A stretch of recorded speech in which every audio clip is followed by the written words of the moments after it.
What's up, what's up, what's up?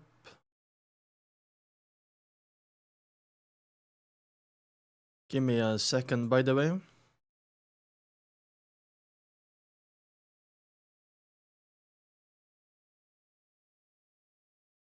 Let me put some music first.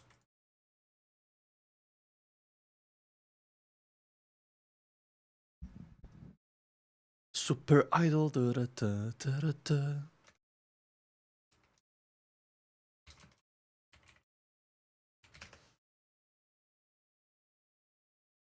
Am I live? I think I'm live.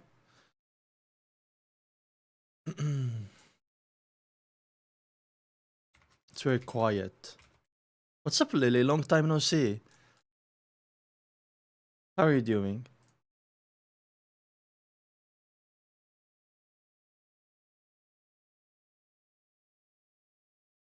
We're gonna have some battle music because we're in the middle of a fight right now. Before that, I have to also say I'm live on Discord. 1 second. We'll be taking attendance in a second, by the way.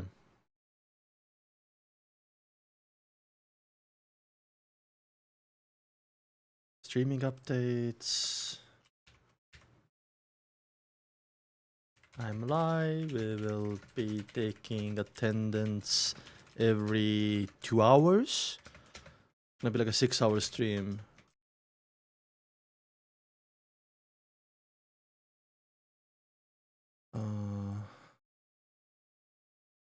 I don't know what the thumbnail doesn't change. Huh. Okay. Lily is here. Crowish is here. Lucidum is here. Beats is here. Nightwalker is here. Strawberry is here. Fanberry is here. Becca is here. Luvian is here. Let's go. Nice to see you, Luvian. Sergey Slime. Chat is not on the screen? Ah, let me fix that. Let me fix the chat. Then also I'm gonna turn on the TTS.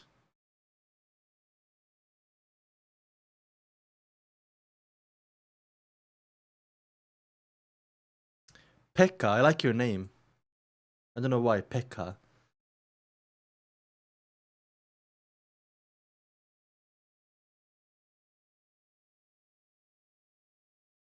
Here we go.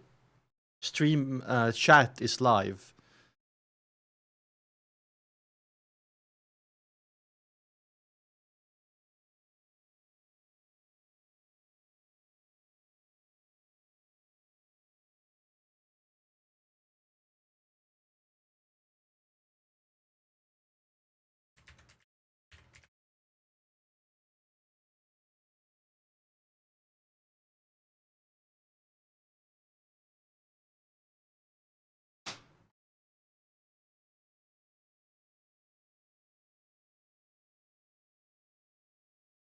It's very windy outside.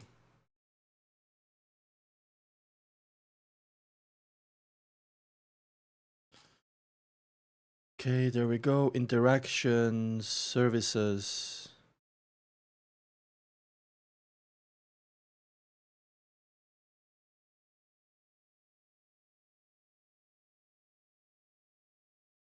Partially connected. Wait. What? Oh, okay, it's connected. There we go. Anyway, I'm gonna close the door. The wind just opened it, and then we're gonna start.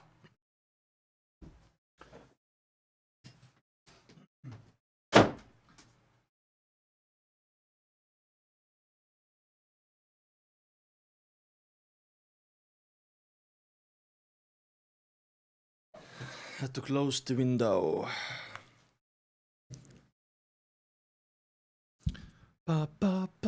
Lucidum, did you get your internet back?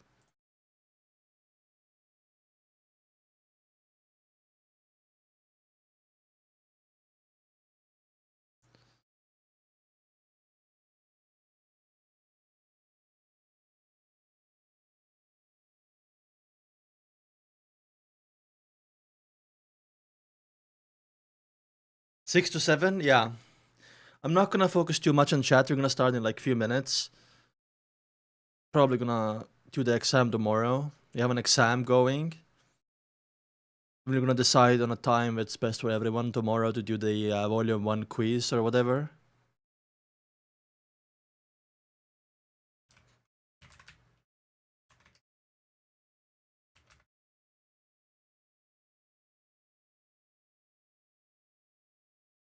"45 minutes? Yeah. Kenley is about to die, by the way. Okay, let's get started. Otherwise, we're gonna stay here all day. Let me just pin the message as well. That I always do. Attendance check? Okay, I wrote you down, observer. I'm gonna remember, by the way. I'm gonna remember everyone who's here.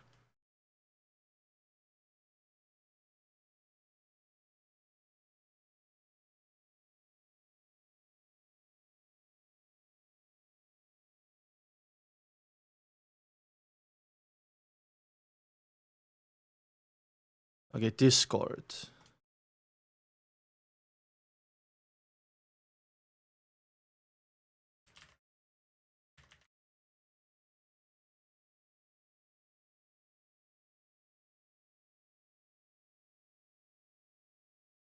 There we go.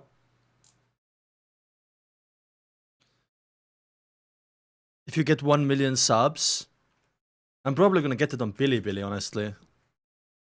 Let's check the Bilibili. I haven't checked Bilibili in today, my subscribers. Oh, 1085 on Bilibili.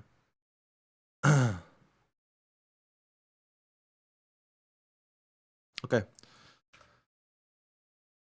I'm getting the novel.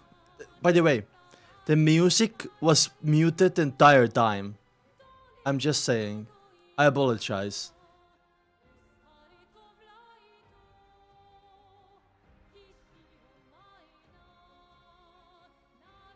China is the future, guys.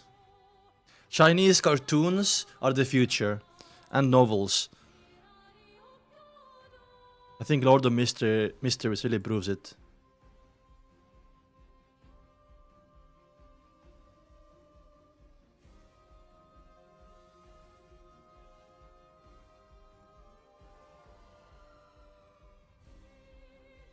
When do I start volume 2? Tomorrow. Or Monday. We'll decide today.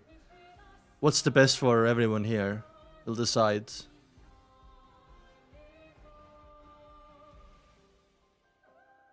Let's put the music a little bit higher.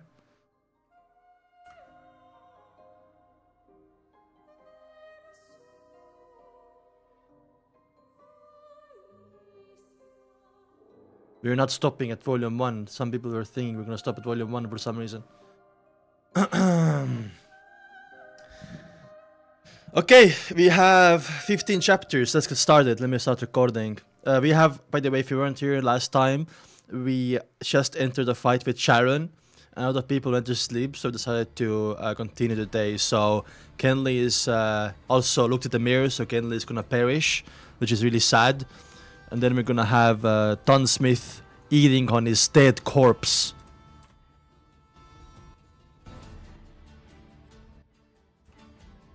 Is the music okay?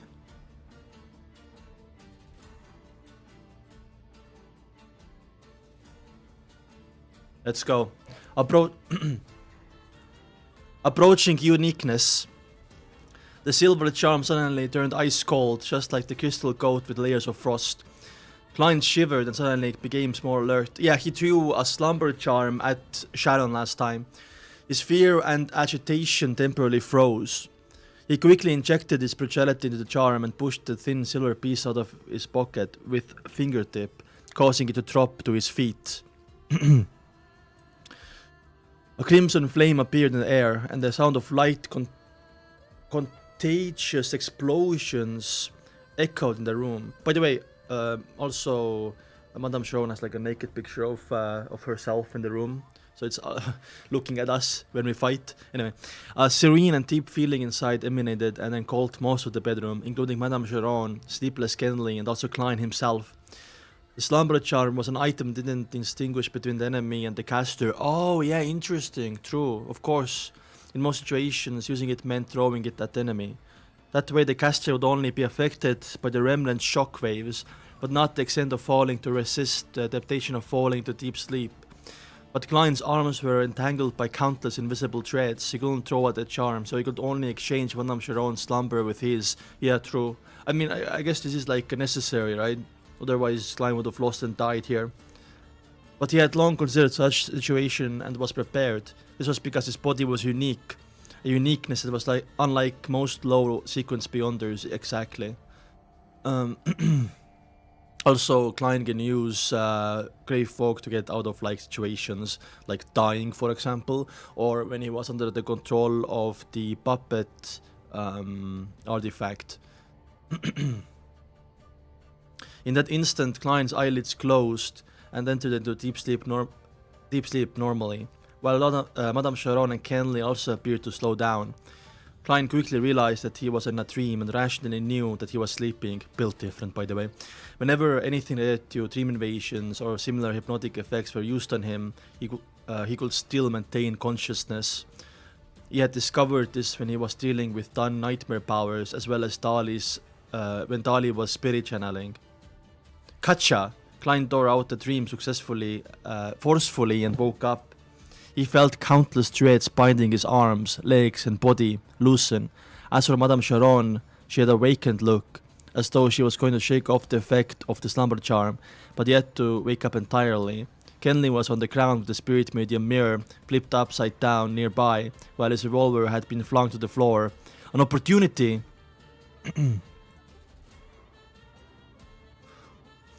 Klein seized the moment while the fine threads loosened. He took out his left hand and snapped his fingers. He lit up a faint blue spiritual flame and burned the countless fine threads before him.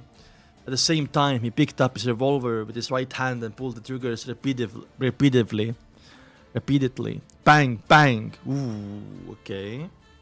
The two silver demon hunting bullets tore through the barrel and fired towards Madame Sharon. Klein didn't confirm the outcome but bent his knees, exerted strength in his waist, and leaped over to Kenley. Simultaneously, he broke the fine strings that were tied around his body. Nice. His earlier shots were mainly to inform the captain that something unexpected had happened inside. They were already fighting and were in need of assistance. Of course, if he could shoot Madame Sharon directly, that would be best outcome.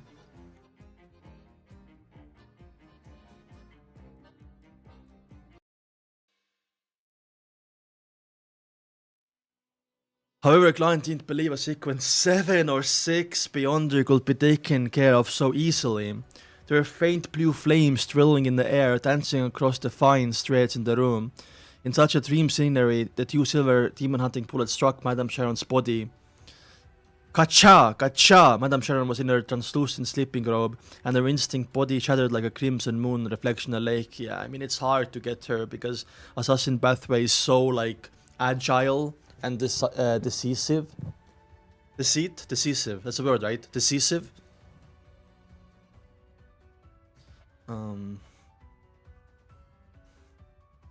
The full body mirror next to her cracked into pieces, and most of them shattered into thumbnail-sized chunks, while a small amount of the frame on the frame. The other resembled palms, strangely shaped palms. What are palms? Deceiving, yeah. What are palms?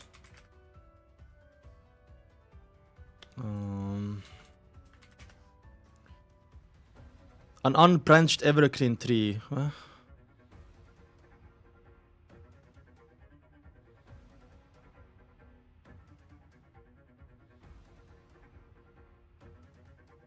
Conceal. A small object in the hand, especially as a part of trick or theft. There we go.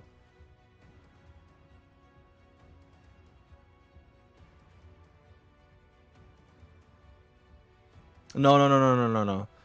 These are different palms. Here, look. The other resembled palm, strangely shaped. Oh, you're right, actually. Oh, you're right. It's actually the middle of the hand, right? Or no? Which one? Sup, I was waiting for your Volume 1 reactions to end because I already watched the donghua reactions. Yeah, Volume 2, I'm thinking tomorrow or Monday. Google image?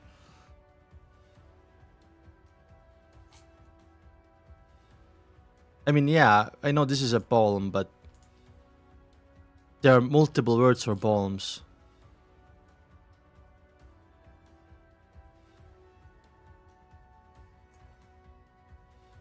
Ah, maybe Bondrinen. Anyway. Substitute. The beyondless power of the Demoness sequence. The corner of Klein's eye swept over it as he already rolled next to Kenley. Since its fine strings were all broken by his movement, the faint blue flames didn't spread over.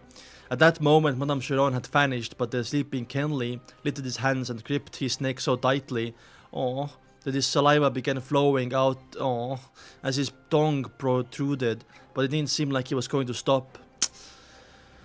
But in Klein's spirit vision, there weren't any abnormal things around. He suddenly recalled the description of sealed artifact 30271. The most dangerous situation is when you see yourself. Could it be that Kenley saw his own reflection in sealed artifact 30271 through the full body mirror? Klein speculated. He quickly took out another silver charm without having the luxury of time to think about it.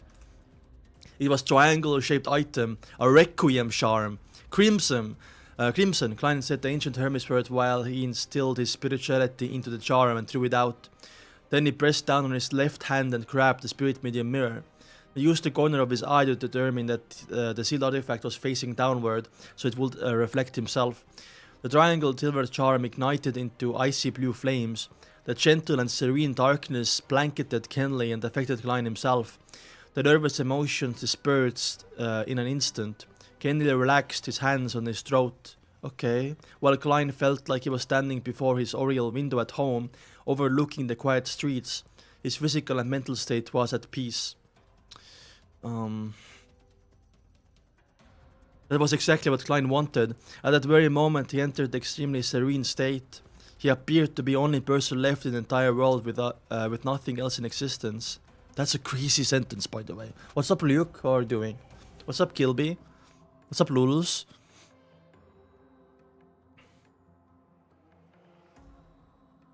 At that very moment, he entered the extremely serene state. He appeared to be the only person left in the entire world with nothing else in existence. With this sense of calmness, he suddenly had a gut feeling in his mind. Madame Sharon is about to attack my right waist. Ooh, good. This is like because he's clown now, so he can. He's built different. His fighting ability and he's like, what's he called? Instinct is so much better now. Just as he moved, a dagger burning in dark flames pierced the spot where he had stood earlier. Oof, that's close. Madame Chiron's figure was outlined once again. Because Madame Chiron right now is pretty invisible, right? She has like the translucent robe on, and because of her like pathway, she's very sneaky and hard to see. As he rolled, Klein suddenly lifted the spirit medium mirror and pointed at Madame Sharon. Here we go! Besides saving his teammate, his main goal when he got close to Kenley was to pick up the sealed artifact. Smart. Otherwise, he didn't believe that anything good would come out of waiting for the captain's reinforcements. While being next to Madame Sharon, the flaring sun charm could be used to fight against the Beyonder, but the effect would be as significant as if it was used against a dead spirit. Plus, the other person wouldn't just stand there and wait for him to use the charm. Yeah. If it really didn't work, Klein would only take the risk and use Azik's copper whistle. Remember, I don't think the skeleton can fight. Regarding how he would explain it, he would think about it after he managed to stay alive. However, things developed better than Klein had predicted. Madame Sharon opted for assassination. She didn't interrupt his use of Requiem Charm and the Spirit Medium Mirror. So, I'm guessing Sharon fumbled. Therefore, Klein had instantly formulated a simple plan. He didn't avoid the repercussions of the Requiem Charm, but relied on it to enhance his foresight ability as a clown. Exactly, foresight. Then he seized the opportunity to dodge the attack while he used the Spirit Medium Mirror to reflect the enemy. By the way, fighting abilities of a seer, non-existent. Fighting abilities of a clown, you're like a very good like martial artist, and you have foresight. Like the level is night and day, by the way. When Madame Sharon missed her strike, she immediately wanted to chase after her agile opponent who was rolling away. She suddenly saw a mirror with 3 cracks. Let's fucking go! The surface of the mirror rippled, and a woman figure appeared. Her hair was black and thick, hanging low and blocking her face. Klein left hand shook, and the spirit medium mirror glided on the carpet for 1,000 centimeters with the front facing upwards. A pale hand extended out of the mirror. Ooh, I remember this like description. It's so creepy. And a woman in a white bedsheet-like dress climbed out of the mirror quickly and pounced at Madame Sharon. Ooh, Madame Sharon's expression became gloomy. There was a layer of darkness above her innocent brown eyes. Her soundings ignited with 7 black flames. 7? Ooh. Martial art is more skill. Yeah, I mean, true. But like, Klein can now apply his skills that they learned from Gawain to use it better, right? With a swoosh, a black flame flew out and hit the woman in the white dress. Whoosh. The woman caught on fire and wailed in pain. Very soon she vanished in thin air. Sue, sue, sue. I don't know what that sound effect is, but yeah. The black flames flew at Klein one after another like bullets. Klein's pupils constricted as he quickly rolled away. He didn't dare to stay in the spot. But because it was used on Kenley, but like indirectly, Kenley didn't like die immediately, right? Because it was reflected on the bigger mirror.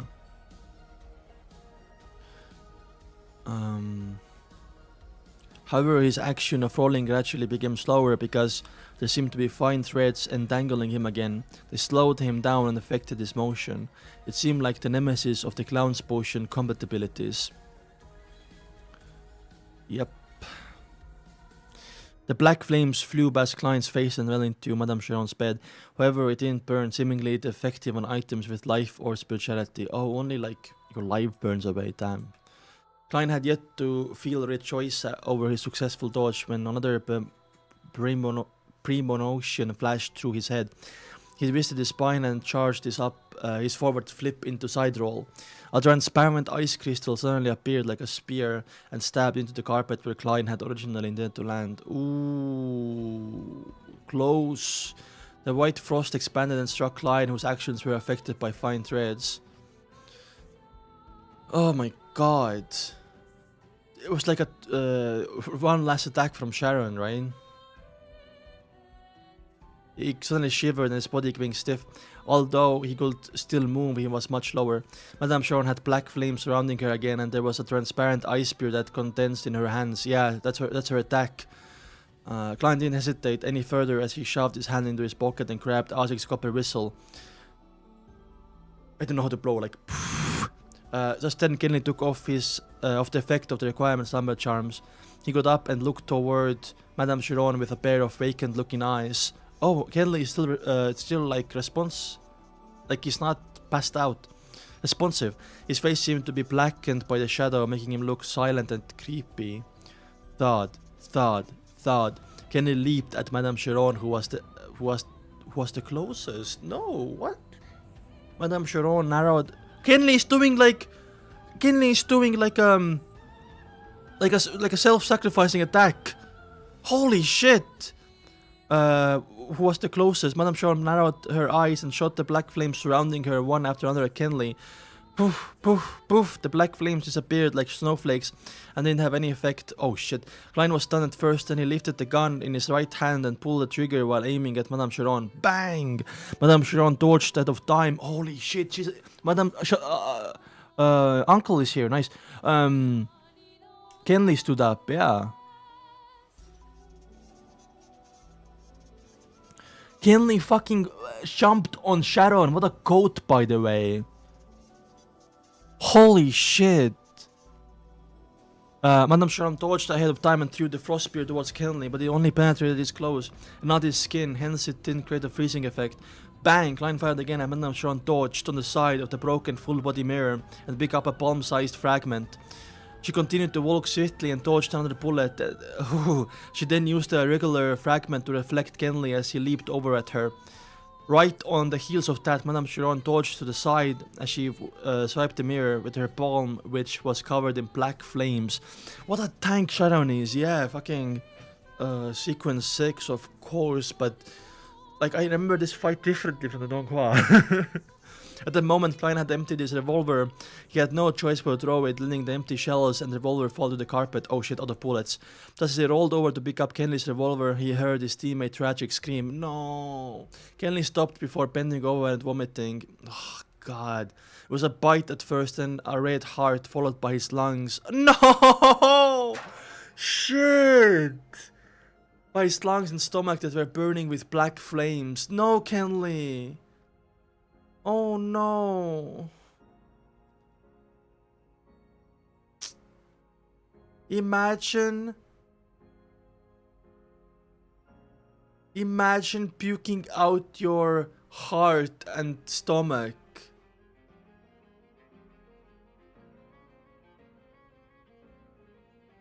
He was engaged, Rip Kenley, yeah.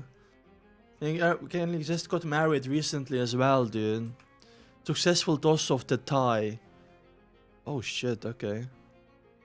The peak chapter 199, by the way. I think the fight is gonna conclude in this chapter, but Kenley did his part.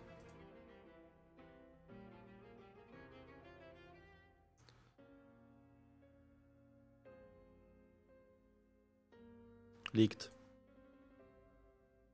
What the frick?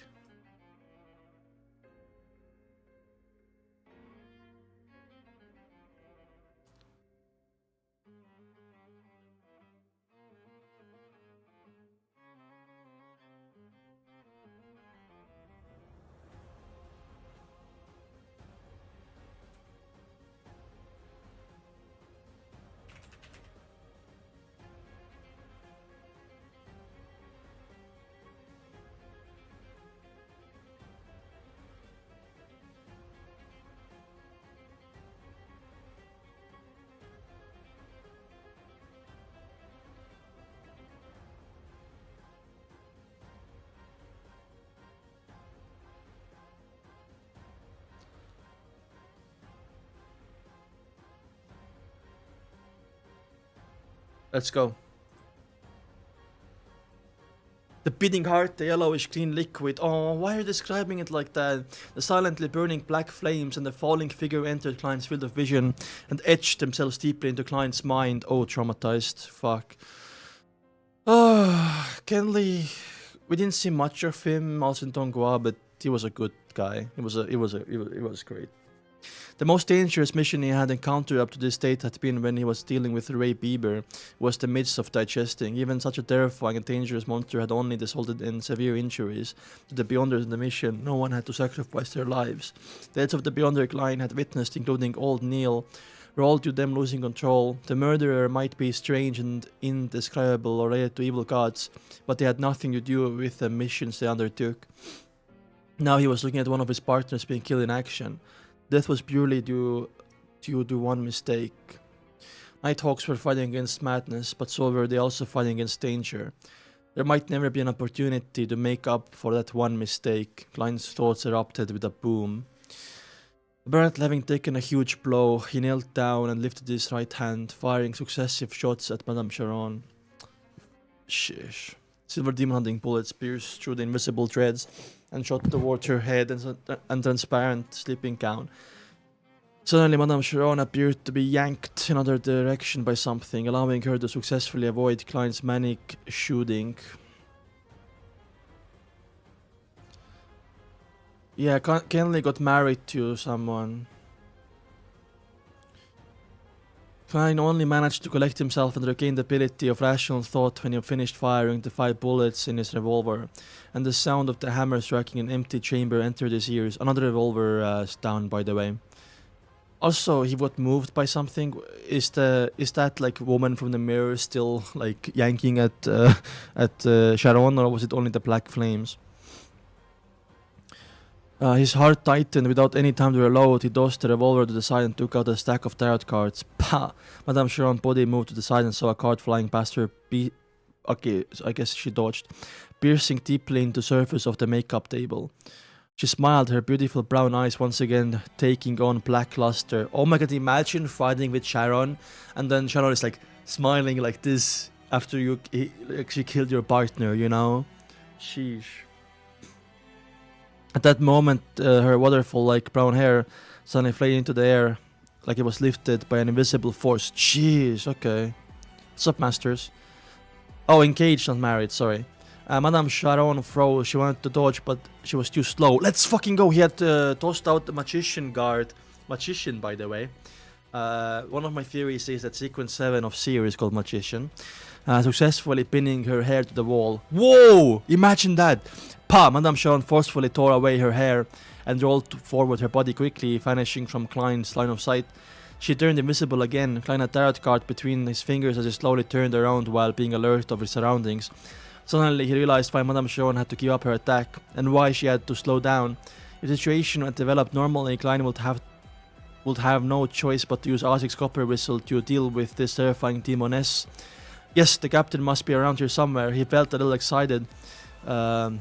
Yeah, true. Where the fuck is Dunn all this time, by the way? I'm guessing that all these like fights happened really fucking fast. But in a novel, when you read the description, it takes like 30 minutes to read like 2 chapters, right? So it feels actually longer than the actual time that has passed. To deal with this terrifying Demoness. Yes, the captain must be around somewhere. He felt a little excited. He looked around, his gaze instinctively falling on the window. At the same time, he made a judgment in his heart. Madame Sharon wants to flee. She knows that we still have a partner with the ability to drag her into a dream, but she is unsure if there will be other reinforcements from the Nighthawks, Manic Punishers, or Machinery High Mind. Even though she is powerful, there's no way that she can wipe out a team of Beyonders on her own. With that thought, Klein flicked his wrist, tossing the tarot card toward the window, like this, like... Right? Predicted. He pre-fired.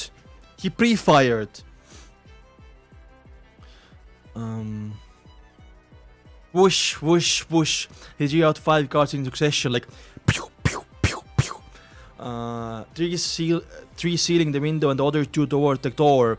Crack! Thud, thud. Amidst the sound of shattering glass, 2 tarot cards drag into the ajar bedroom door. One after the other, as they expected, Klein heard the sound of dodging. He once again tossed cards out, making use of his clown intuition to pinpoint where he should be aiming. Holy shit, Klein! Klein is p-firing! Whoa! The cards burst through the air and rapidly advanced before drilling themselves into the sturdy wall. However, a figure was quickly outlined in the air. It was none other than the brown-haired Madame Sharon, who was in translucent sleeping gown. The moment Madame Sharon was exposed, her eyes lost focus, as though she was falling asleep standing. Oh! Captain Klein scanned his surroundings, but was in no hurry to throw his cards. This was because he knew that Madame Sharon would quickly break out a dream. He had to deal with fatal damage in these 2 or 3 seconds, or their opponents would escape. It was easy to escape from a nightmare when there was a huge distance between them. Bending his knees, Klein rolled forward diagonally. He went prone and extended his right hand, grabbing the edge of the spirit medium mirror that was facing upward. He then flicked his wrist, like one more pre-fire, before his reflection could appear in the mirror. He tossed sealed artifact 30271 toward Madame Sharon, mirror side facing her. Madame Sharon's body trembled. The color of her brown eyes was quickly restored as they once again found their focus. Using cards as, weapons is so freaking cool. Right, guys? I think it's like such a aesthetically pleasing weapon. Towards Madame Sharon's mirror side facing her. Madame Sharon's body trembled. The color of her brown eyes was quickly restored as they once again found their focus. So she woke up and broke away from the dream, right? OG, but where is OG, by the way? Anyone know? I think he's dead. I'm joking. Hopefully it's okay. Awakening before her was a crystalline layer of frost that appeared on the surface of her body. Yeah, she's like, I guess, putting a shield or something. However, she didn't see the guard nor the demon hunting bullet approaching her. All she saw was a mirror, and that the mirror was reflecting her innocent yet alluring beauty. What do you mean innocent, by the way? Innocent looking? Sharon is nothing like innocent. The beautiful face in the mirror suddenly became controlled. Wrinkles cashed of blood and rotting spots appeared on her face. That's crazy, dude. Losing her beauty in the last before death. No! Madame Sharon let out a shrill cry as she had just witnessed someone she loved die. Her skin quickly took on a green color. Ugh, what the fuck? As yellow pus. My favorite word, by the way, pus. flowed out the corner of her eye. After a moment of suffering, a silent black flame burned outward from within Madame Sharon as if she was trying to expel something. Black flames then condensed into thick frost as if it was creating a coffin for eternal rest. The invisible threads finally took on color that was visible to human eye. They developed the frost forming a gigantic cocoon. Thud, thud, thud. Seal artifact 30271 fell onto the ground and tumbled before stopping beside Madame Sharon's giant cocoon. At that moment, Dunn broke through the window, oh my god, Chad, frame and somersaulted into the room. Imagine Dunn somersaulting, he's so cool. He caught sight of Kenley, who had stopped breathing. Aww, and his expression sank. Another partner, man. It was this moment the cocoon cracked open, the coffin of ice crumbled an inch at a time, black flames turned to specks of light, dissipating into the surroundings. Madame Sharon's skin had regained its normal color. Her eyes showed fatigue, but she seemed normal. Her eyes reflected Klein, who was still sprawled on the ground. She also saw Dunn Smith, her fingers pressed on the glabella with his eyes closed. Oh, like this? Because, you know, Kenley is dead, man. Man, I'm gonna cry. I like Kenley. A formless ripple spread outward from Dunn as Madame Sharon's eyelids drooped uncontrollably under Dunn's trench coat were writhing, snake-like objects. Oh shit. Klein knew that the captain couldn't restrain Madame Sharon for long, just like when they were previously fighting Monster Bieber. Klein rolled forward again and grabbed his revolver, the one he had previously tossed onto the carpet. He grabbed 3 demon hunting bullets with his left hand and familiarity stuffed them into the ground chambers. Pa! Klein closed the cylinder and stood up, taking aim at Madame Sharon with both hands and on the gun. He aimed at the center of her forehead. Bang! He controlled his body with the abilities of the clown and pulled the trigger. The silver demon hunting bullet pierced through the air, accurately hitting the fixed target. Damn, dude. A bloody gash appeared between Madame Sharon's eyes. Oh, imagine that, dude. Look. Yeah, I thought there were 6, 7 or something as well. Causing it to lose the bulk of its power, rendering it unable to pierce through the target's skull. This bullet seemed to tear through multiple layers of obstruction, causing it to lose the bulk of its power, rendering it unable to pierce through the target's skull. Klein fired another 2 shots without hesitation when he saw Madame Sharon suddenly open her eyes. That's so creepy, dude. What the fuck? Bang! Bang! A rain of blood splattered amidst white thoughts. The stunning beauty that was Madame Sharon had become a mutilated corpse. Will incite nightmares in every man. She had a long run out of substitutes to use. Yep. Sharon was also like doing everything that she could not to die to the last moment. I mean, fair enough, right? Who wants to die? But like literally, her body was already mutilated, and she kept going. Phew, Klein lowered his arms and panted heavily. Madame Sharon, with only half her head left, oh my god, slumped into the ground. She had an exceptional figure. That's a weird thing to mention right now. Her skin still white and tender. Dunn straightened himself up and opened his eyes. He too lowered his hand from his lapella, his face a little pale. He wasn't injured, but he looked as though he had lost a lot of blood. Fuck. Self-cessed? What are you saying, guys? If it wasn't for the fact that she wanted to kill a few people before she tried to escape, it wasn't for the sealed artifact 30271 reflecting herself by chance, he probably wouldn't been able to injure her. Dunn slowly walked forward to Klein's side, his voice unusually low. If it wasn't for how unique I was, I would have died along with Kenley in the first 10 seconds of the battle. Klein turned to look at Kenley, who was silently lying on the black ash. He exhaled. Captain, Kenley. I know, Dunn replied with a raspy voice. I made a mistake.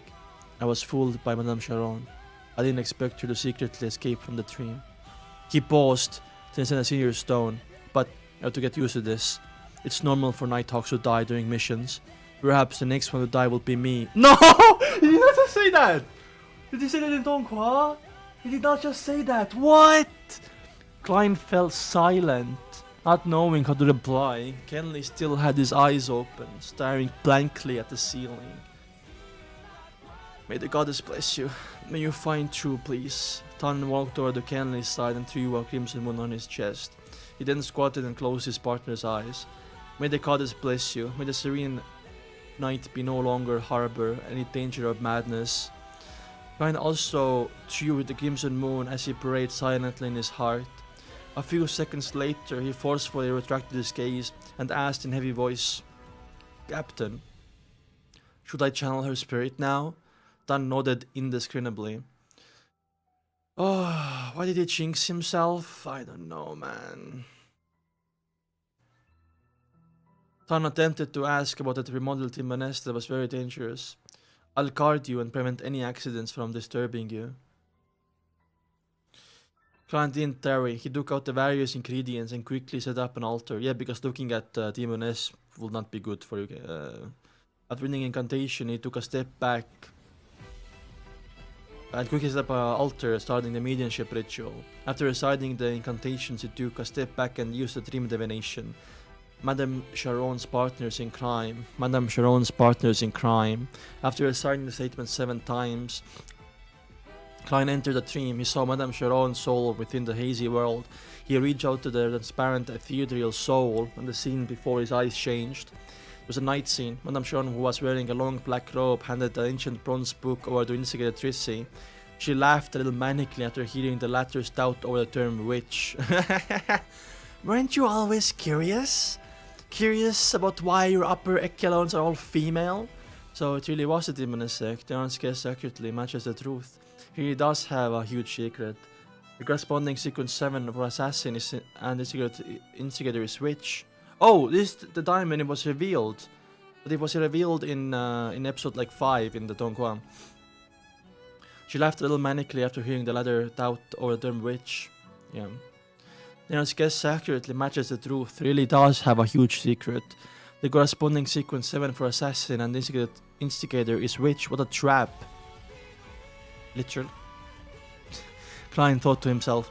The scenes immediately changed. Klein saw a vast hall with narrow windows all around the place and a lady clad in a pure white robe. Okay. Her back was facing Madame Sharon as she said with a smile. We can reach sainthood as long as we advance towards the primordial. We can attain power, attain salvation, and avoid end of days. Sainthood is like sequence 4 to 5? Advance towards the primordial, so primordial Demoness. Sequence 1 is called primordial Demoness. Madame Sharon lowered her head. So, like, if that's the case, only one person can become sequence 1 then.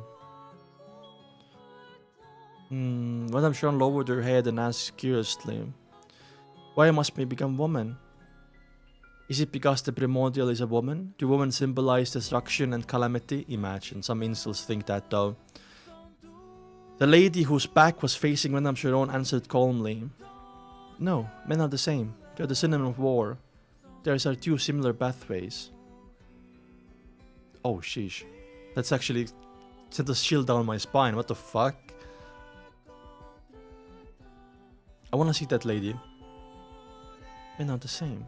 They're the same synonym of war. These are 2 similar pathways. Holy shit. What's up, Klein Stows? I wrote down your name. I talk less loud on stream? I don't know. Where did she zones you out? Any feedback is good, by the way. I'm gonna actually copy this, so I can... I'm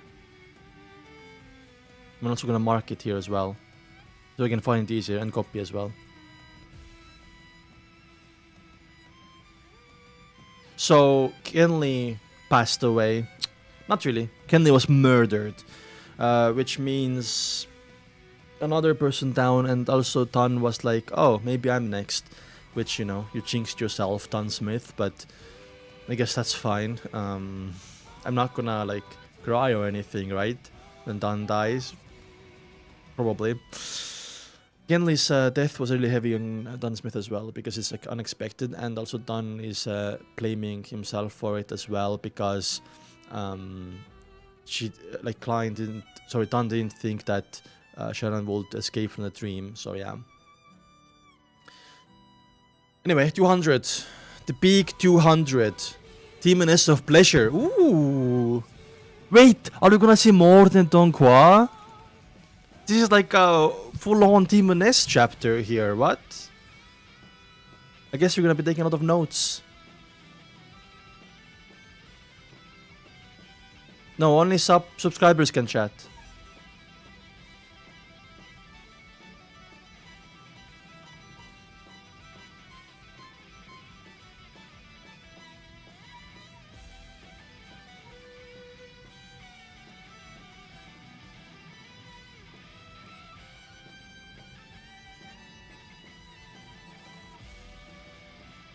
You don't want to see Demoness chapters?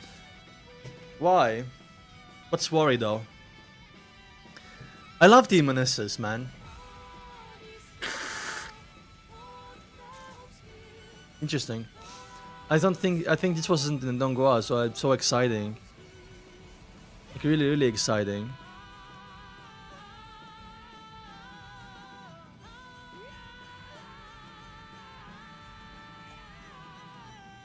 Your wives, of course, says the fanboy.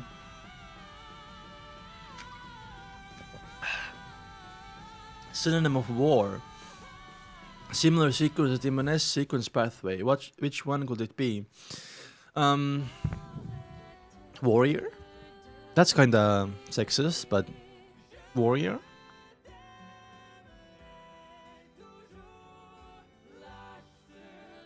Similar sequence though. On the warrior pathway maybe? Or giant pathway? What are you guys thinking?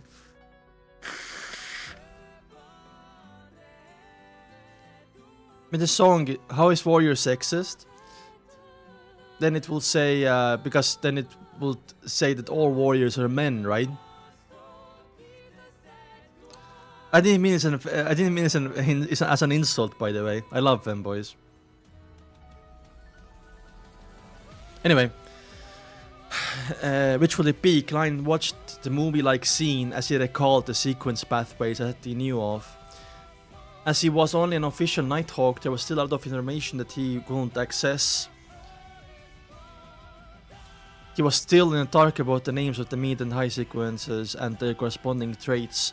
He only knew about the few that he had learned from the Eternal Blazing Sun, such as Priest of Light and the Unshadowed, the God of Combat sequences pathways that he found out from the Young Man's Son, such as Dawn Paladin, Guardian, Demon Hunter, as well as Spirit Guide and Gatekeeper, which he found out from Darling and Dunn. Just in case gonna copy it again because I didn't put them in my notes earlier. Hence it was difficult for him to judge which sequence pathway would be a synonym of war. I'm guessing Hunter or Warrior then, or Giant.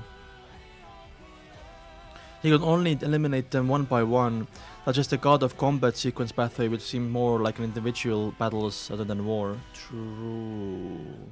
There's still a view that we haven't seen, right?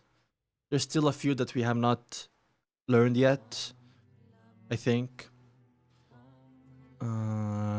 Klein thought about it and minimized the scope of 5 options. First was the Arbiter. Oh, like Shio? Which the Lowen Kingdom's ruler, the Augustus family, and the Veinapotter Kingdom's Castilla family were in control of.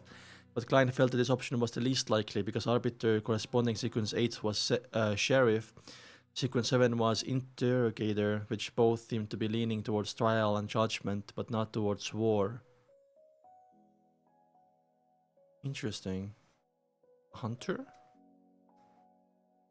Second was the 4th epoch Solomon Empire pathway after Black Emperor. Sequence 9's modern name was Lawyer. Ooh, wait. We don't have a lawyer? Oh my god, Lawyer is such a fucking NPC pathway, by the way.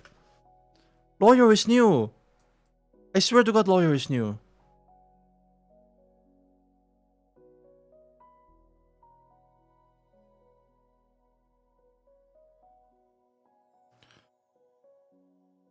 Lawyer pathway. Yeah, it's new. Monster, maybe. Ooh.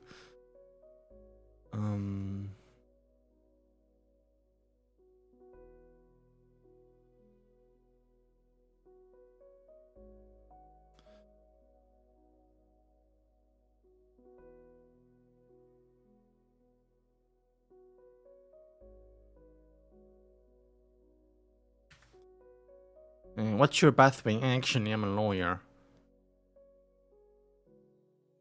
Monster sounds so cool.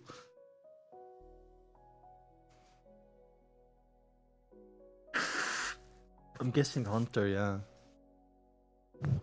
You can hunt like your victims. That sounded weird. What's up, Slammer? Which was good at discovering and using the flaws of weakness of an opponent while also possessing outstanding eloquence and logical thinking. That was the second lowest possible sequence pathway. He suspected that the development of the sequence will make use of rules and walked in the Shadow of Order. Of course, War was also considered as one of the Shadows of Order. There was the Hunter sequence, okay, my theory, that was in the control of Faesak Empire rulers, the Einhorn family. This is important info, by the way. I'm just copying the entire page. The Intis Republic, former royal family, and the Sauron family. That's crazy. And also the hidden organizations that only appeared in the last 200 to 300 years. The Iron and Blood Cross Order. Klein thought it was quite possible. Iron and Blood Cross Order. We know about the Sauron family. We know about the... yeah. Okay. You have to pass the bar for the lawyer pathway, by the way. The Nighthawk confidential information described hunters as excellent trackers, outstanding trap masters, and superb hunters. The corresponding sequence 8 was Provoker, with sequence 7 being Pyromaniac. Oh, that's new! What the Pyromaniac? That's not very hunter-like. I mean... yeah, I guess so. Oh my god, Provoker. Isn't that... Provoker, isn't that like all the Lord of Mystery haters? They're like sequence 8 provokers trying to advance. Or rage baiters like RAR and what was his name? Heavenly Envoy. Right? We're filling in the sequences, that's so cool, man. Pyromaniac. I do not want to be near a Pyromaniac, man. The acting method goes crazy. Where is it? Just burn shit down. Very calm song, by the way. Right? Battle music collection, by the way.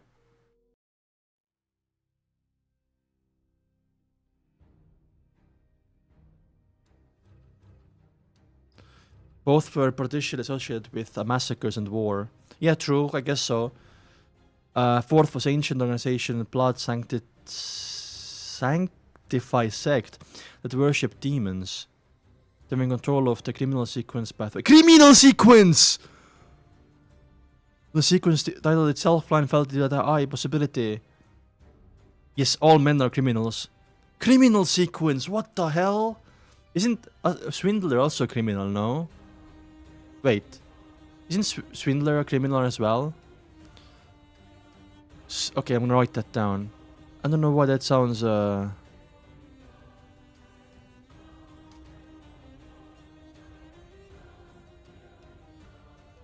Marauder and Swindler. I guess not. Criminal and Marauder.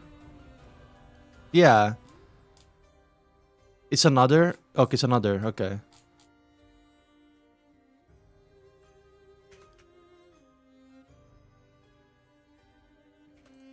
What's a potato, by the way? RAR. Keep saying potato. I don't get it. I'm old. Criminal. I'm guessing sequence 1 is criminal. Criminal. That actually goes hard, by the way. I love to be a criminal. Always have been.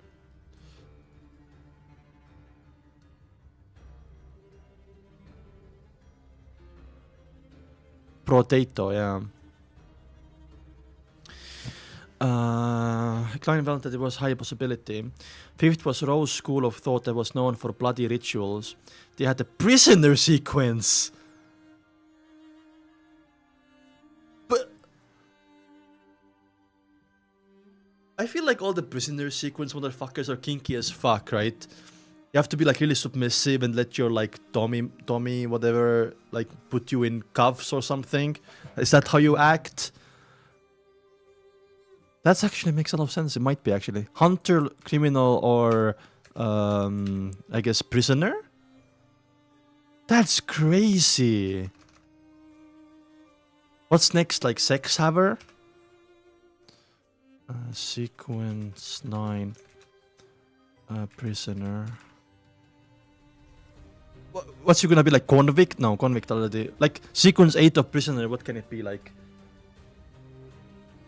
I don't know, like war criminal, genocider. Like what the fuck? Isn't criminal and prisoner kind of similar though? Don't you guys think so? I feel like predator, rapist. No. Let's stop. Let's stop. Let's not talk about the rapist pathway. I'm sorry. I think Planter is like the most chill one. The rapist path. No, can we stop, please? I started it, so.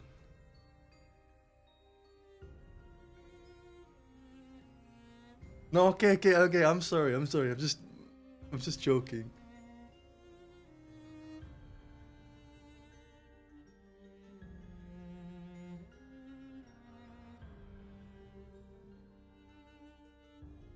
I did not say that. Just as Klein was drowning in his own thoughts, the scene before him changed. Madame Sharon had just finished showering. Oh. And her wet hair hung low. There was a fresh yet seductive charm on her face. I can see the woman in the white robe that turned Madame Sharon into a Demoness. It might be because my psychic ability is still lacking. Oh, you can't see, you can only hear a voice or something. Madame Sharon flipped her hair and water droplets glided down her cheeks. Why are you describing it so in detail, by the way? Why do we need to know, Klein, that Madame Sharon flipped her hair and water droplets glided down her cheeks? Like which cheeks? She looked toward the man who was waiting on the bed as she giggled and said, Do you need to take me care of, Maynard? The middle-aged man on the bed creased his eyebrows and shook his head. And unless you can guarantee that there won't be any traces left behind. But that's impossible. Besides, what means do you have? Looking at the man before him, Klein was taken aback at first before suddenly feeling that it was within expectations. It was Lanus? Middle-aged man photos often appeared on the front page of Tingen's Demoness paper and other newspapers. He's the current mayor. Oh, he was re-elected a member of the Conservative Party. Holy shit. Okay.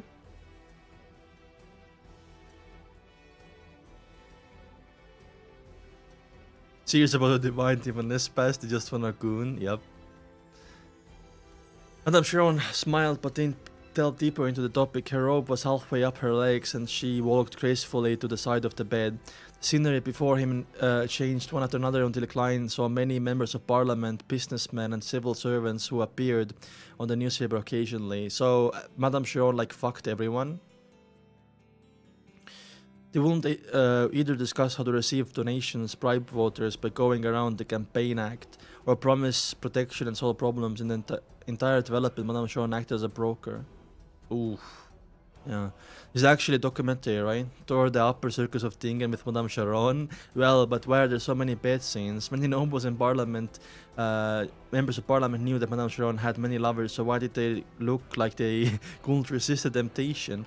Was this an ability of Madame Sharon's sequence? Klein watched thoughtfully as he speculated. Yeah, made them horny.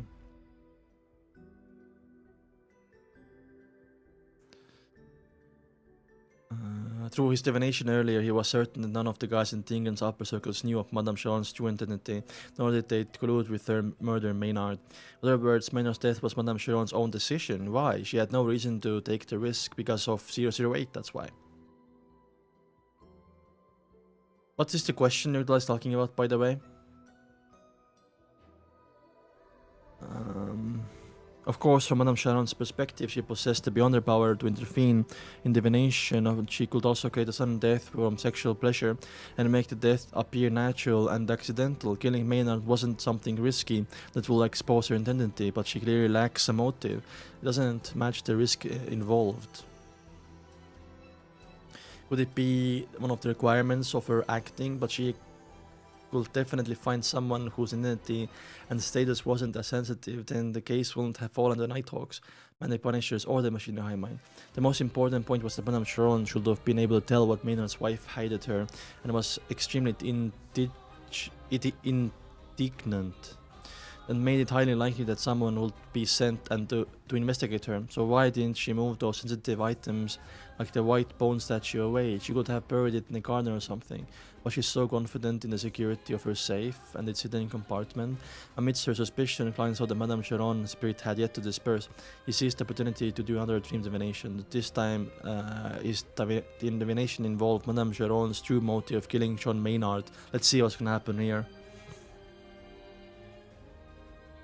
Oh, I don't know, Masters. Probably not, right?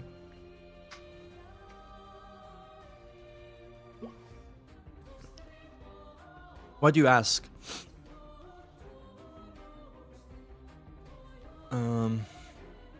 After he recited the scene in silence, Klein entered the dream once again and saw a new scene. Madame Sharon held a glass of red wine, which resembled blood, in her loose sleeping crown. She was pacing back and forth in her room. Finally, she drank the rest of the wine in one gulp, as though she had decided on something. The scene dispersed quickly, leaving Klein even more confused, since Maynard's death looked like Madame Sharon had volunteered to do it without anyone's instigation. That's weird, Klein muttered to himself and used another few divination statements, but the answers were no different.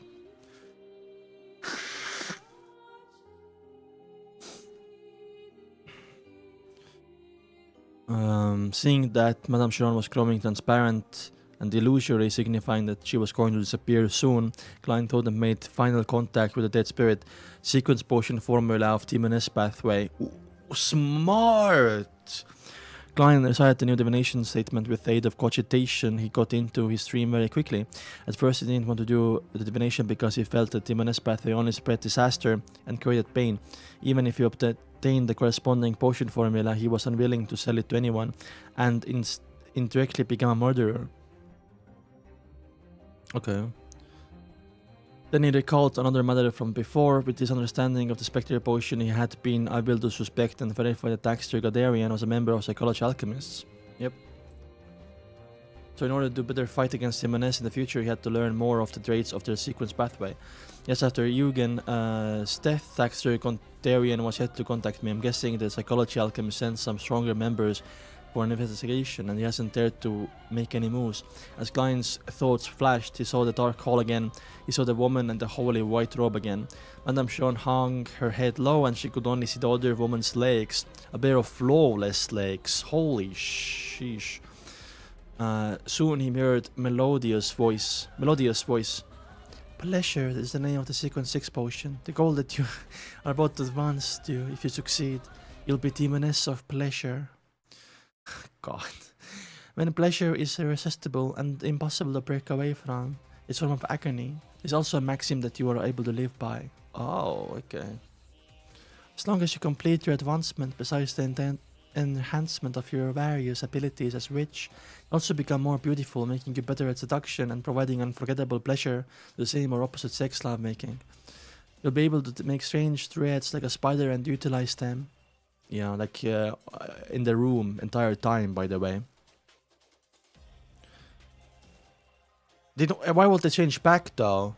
They will stay as a woman because they're altered forever.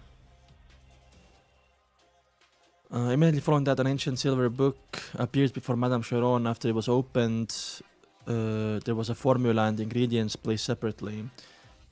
I don't think I have pleasure written down, but it was mentioned in the donghua, so let me write it down.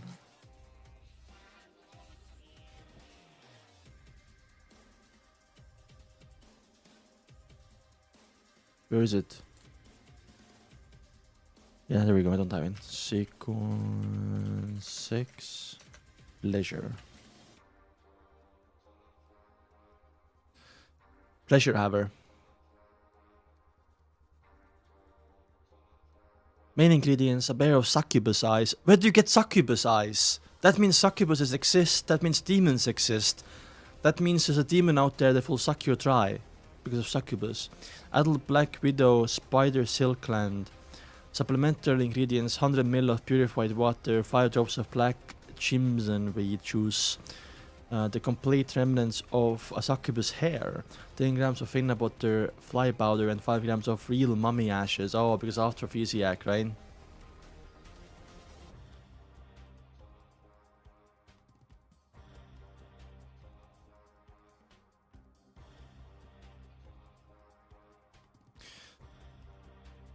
Scene changed again. It was the same hall and the same long white robe, but the same woman with indistinguishable features. But now, a melodious female voice celebrated in his ears. This time of the second sand potion. I'm sure you're surprised. Yes, I still can't believe it. It's called the witch, Madame Sharon said in a rather agitated manner. Remember, if you want to get closer to the primordial, we have to be more and more like her. She's a woman, so we have to be woman too. The melodious female voice replied. Either you give up or you accept. After you become a witch, you'll become a true woman, and your appearance and charm will be enhanced substantially. You'll have the ability to turn invisible and use substitutes. You'll gain a rudimentary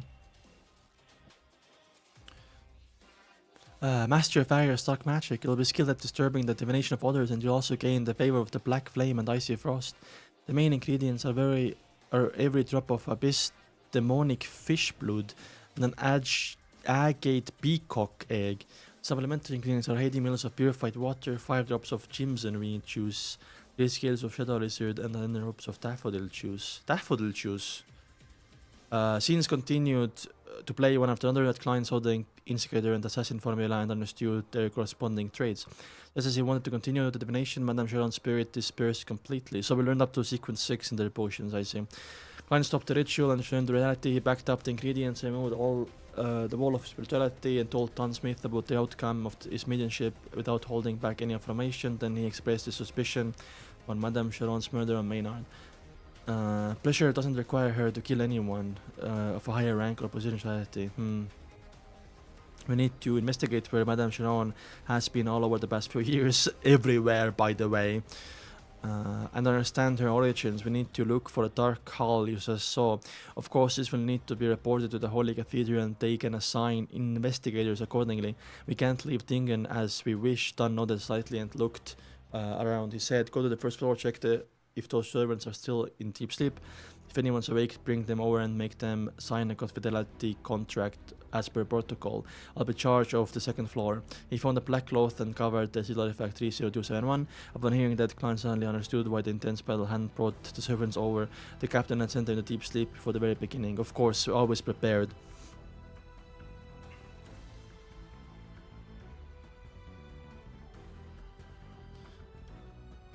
Klein's body was still cold and stiff. He had to slow down and move forward in very light steps. When he passed the bedroom door, he extended his hand and pulled out the 2 claret clubs at the door. He wiped them and put them back into his pocket. After they left the room, he walked towards the stairway. After taking a few steps, he suddenly thought of a question. How will we make sure that the person was in a deep sleep? True, actually. Check with divination one by one. That'd be troublesome. The captain is a nightmare. He should be an expert in this. I'll have to ask him if he has any fast and simple methods. Oh no, no, no! Don't go back there. You're gonna learn a truth. With this in mind, Klein turned around and walked toward the bedroom door step by step as he fought against the cold and stiffness in his body. Before he came close, he looked through the air to the ajar door and saw the shattered pieces of the angled full-body mirror. There were still large shards of mirror clinging on the frame, all the size of a palm. In the cracked mirror, Dunn Smith, in his black trench coat, was kneeling beside Skenley's dead body doing something.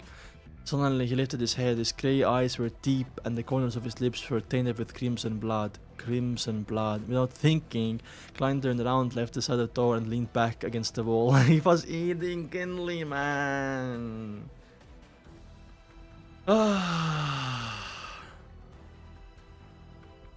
Let's see what Dunn Smith has to say about that, because I actually forgot a little bit in the donghua, so we'll see here. This will refresh my memory.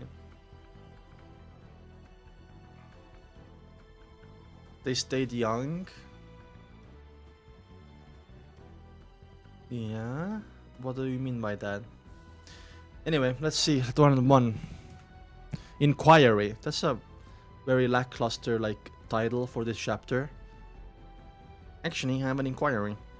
I'm a lawyer, by the way. Sorry. Am I on an ad? Blow my nose.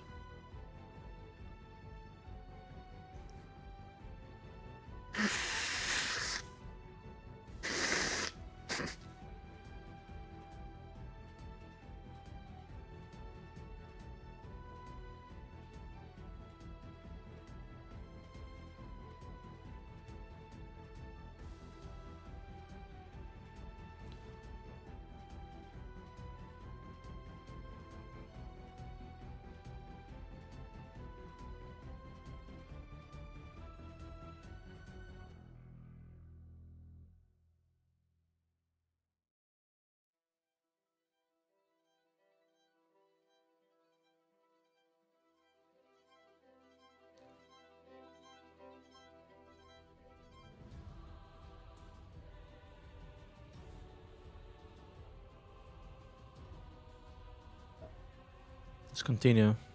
Give me a second though. Put my socks on.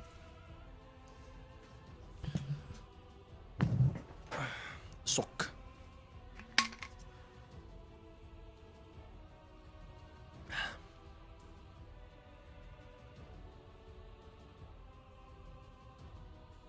Let's go. Klein held his breath while his back against the wall, as if faced the darkness of the corridor. What is Captain doing? What is wrong with him? Was he drinking blood? Is this a sign of him losing control? Klein's mind was a mess, incapable of effective thought. Nearly 20 seconds later, Klein clenched his teeth. With the help of the control he had over his body as a clown, he silently made his way down the stairs. Later, he intentionally took heavier footsteps and made his way back to the door of Madame Sharon's bedroom. Holy shit. Classic, by the way. Later, Klein looked to see Captain wrapping Seal Defect 30271 with the black cloth. His expression was serious, his face clean. It was as thought. What Klein has just seen now was only an illusion. Sure. Glancing sideways, Klein saw nothing abnormal with Kenneth's body. It was the same as it had been. He inhaled and asked, Captain, how am I going to confirm if those Saurians are still asleep? I can't make an accurate judgment just based on spirit vision alone. They'll have various emotional reactions due to their dreams, which will be reflected in the colors of their aura. So, this is crazy to me because, like, Klein just, illusion? Let's move on. Wait, he's gonna keep talking about it, right? There's no need for you to check, I'll confirm it. Sorry. Dunn Smith fiddled with the spirit medium mirror and was silent for a few seconds. He said with a raspy voice, I'm sorry, I forgot about that. I've made too many mistakes tonight. There's no need for you to check, I'll confirm it. He lifted his hand and pressed his lapella, and then he closed his eyes, allowing formless ripples to spread toward the first floor.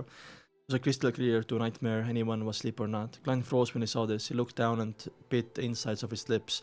Captain, were you really throwing me away just now? What are you doing? Do you know what you're doing? Oh, because he can't... True! Because he can't... Because why would Klein check if Dunn Smith can do it, himself?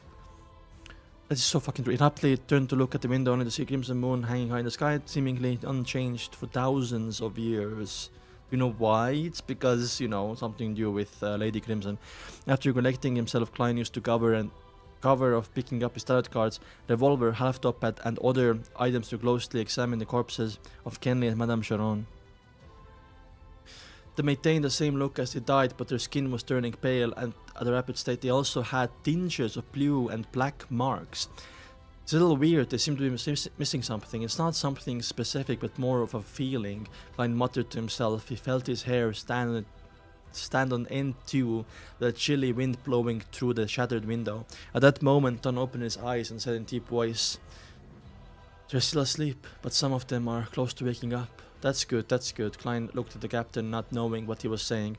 Dunn surveyed the surrounding and said, clean up the scene, then get someone from the nearest police station to come over. Oh, and make a trip back to Suitland Street and get Fry to come help too. Klein gave the captain a deep look and nodded with his teeth clenched. Okay. With Dunn's help, Klein quickly cleaned up the scene and left Madame Sharon's house through the front door. Walking through the garden and coming outside, Klein couldn't help but look back. All he saw was a silent nursery in the darkness. There was no light at all. He turned his heart heavy. He soon looked at the nearest police station. Based on his memory, with his knowledge This was common knowledge, the Nighthawks.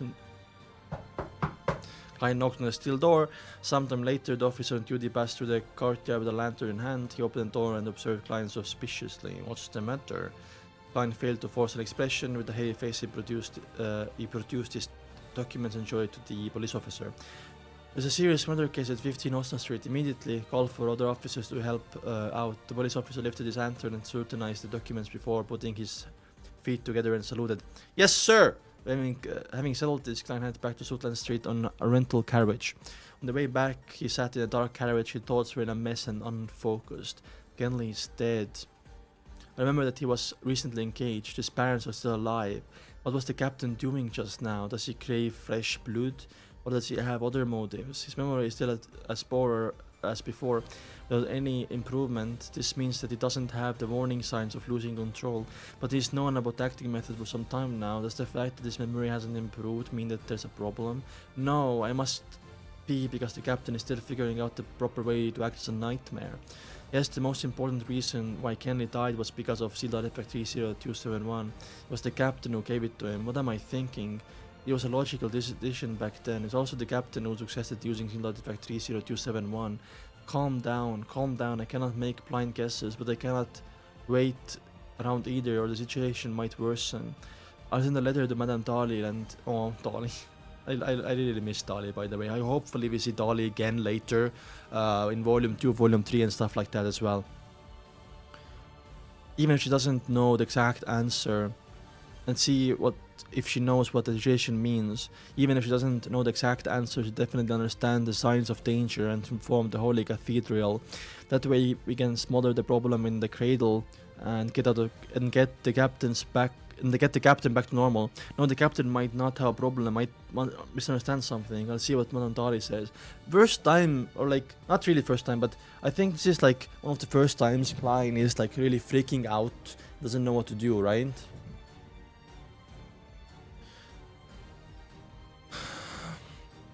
Klein had already made a... I'm thinking about the prisoner pathway, by the way. I don't know why it's still on my mind. Klein had already made a decision when the carriage arrived at 36 Sutland Street. He was no longer flustered and helpless as before. He went up the stairway toward the entrance of the Blackthorn Security Company with the heavy steps and opened the door from a key he fished out. A key he fished out is crazy. What chapter am I at? I don't know. It doesn't say anywhere on the screen, right? The familiar scene calmed down considerably. It reminded him of how he felt when he asked the captain for help every time something was wrong. Taking a deep breath, Klein went to the recreation room and found Fry reading alone under the gas lamp. Fry turned to look at Klein, his cold face revealing a look of concern and worry. Did something happen? Where's Captain and Kenley? Klein replied with a raspy voice. Kenley's dead. He died at Madame Sharon's hands. We all made mistakes. The captain is guarding the scene. He needs your help there. Before they left, the captain had informed Fry about the general situation. He told Fry that if they weren't back within 2 hours, he was to send a telegraph to the Holy Cathedral. Similarly, since they had to apply for Seal Artifact 30271 and enter Chinese Gate at night, Royale, who was guarding Chinese Gate, was also notified of the mission. According to the internal guidelines of the Nighthawks, the captain could permit the opening of Chinese Gate at night. If the captain was present, then only captain could enter. Fry rose for a moment, and his little sigh. He drew a crimson moon on his chest. He put on his coat and hat and headed outdoor. When he walked past Klein, he suddenly said softly, "You don't need to blame yourself. Making mistakes is something we can never avoid. We must always trust our partners." Yeah. Klein closed his eyes, his vision turning blurry. Aw. Klein Fry first headed to the basement and notified Royale before locking the door to the Blackthorn Security Company and rushing to Madame Sharon's house. It was nearing dawn by the time they got Kenley's corpse and Madame Sharon had a decapitated body bag. Dunn stood in front of the mortuary, silently looking inside. It was some time before he turned to Klein and said, "Go home first. You just experienced an intense battle. You must be exhausted." "Alright." Klein didn't reject the succession. He puckered his lips and stole a glance at Captain before quietly leaving the Blackthorn Security Company. He took a carriage back to Daffodil Street. Just as he had done the previous time, he easily entered his bedroom and locked the door. Taking out the silver ritual dagger, Klein sealed the room of spirituality. He then sat at his desk and wrote urgently, "Dear Madame Dali, I've noticed that there's something odd about Captain recently. During a mission, he secretly, Klein stopped when he reached this point. His mind got gone blank. He didn't know how to continue or how to describe this incident. Pah! He drew the pen and crumbled the piece of paper in front of him to a ball. Looking at it, he pounded heavily on the table, sending a reverberating pump across the room. Klein closed his eyes and covered his face with his hands. He didn't move, as if he had become a statue. I feel so bad, dude. I wanna see more of like Madame Tali and Dunn's conversation than it was in donghua. Also, I wanna see like Dunn talk about it more. donghua, it was really fast, like glanced over. 5 minutes later, he sighed. He put down his right hand and blurred out and burned the ball of paper with his spirituality. He watched it turn to ash as it fell into the bin. After organizing his thoughts, Klein took out a fresh piece of paper and wrote, "Dear Madame Tali, we just completed the mission and regrettably lost a partner. The exact details are as follows. Back then, I felt that if my present standards, my spirit vision was incapable of accurately asserting whether the servants were asleep or not, and it was very troublesome to do divinations for every one of them. Thus, I returned to the intention of asking for the captain's advice. At that moment, through the mirror's reflection, I saw the captain kneeling beside Scanley's corpse, with crimson blood covering his mouth. I'm not sure what exactly happened, nor do I know the state of the captain is in. I hope that you can give me an answer." After writing this, Klein led the ladder again with a heavy heart before folding it in half. He then set up a ritual and activated a spirit vision to summon Tali's messenger. He summoned a strange face, which was only in mouth without any eyes or nose. Also, the mouth has like fucking fingers. It's so creepy. I saw the red tongue laced with irregular sharp teeth and 5 pale fingers and a tip of a tongue. Klein silently handed the letter over. When everything was restored back to normal again, he sat down and continued writing. This time he planned to ask Mr. Azik. On a recent mission, something strange happened to my superior. He sent me away and kneeled beside the corpse of a teammate. His mouth was covered in crimson blood. Have you encountered something like this in your memories before? How can I help my superior? Okay, so I'm guessing confirmation. Klein is gonna go and ask Dunn directly, because why the fuck not, right? I think that's the best way. And Dunn is gonna do his explanation, and it's gonna be depressing, and then we're gonna see Tingen's doomsday in the last like 10 chapters. There is 213 chapters, right, guys? Anyway, I'm gonna open the window. It's getting hot because I can't regulate my heating in my apartment because it's an old apartment. Right back.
I am returned.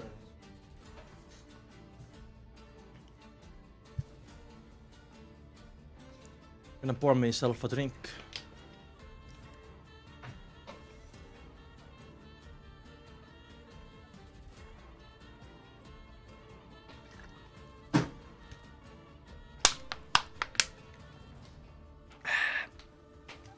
Refreshing.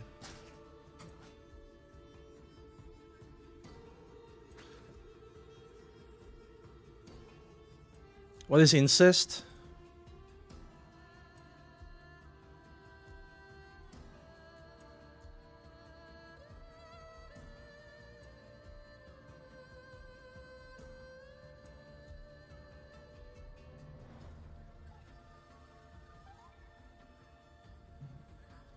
What's the holy ray?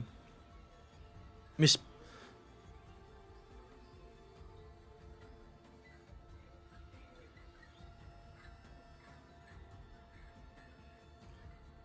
My mods are normal, man. Trust me. After folding the letter, Klein took out the copper whistle but his lips and blew hard.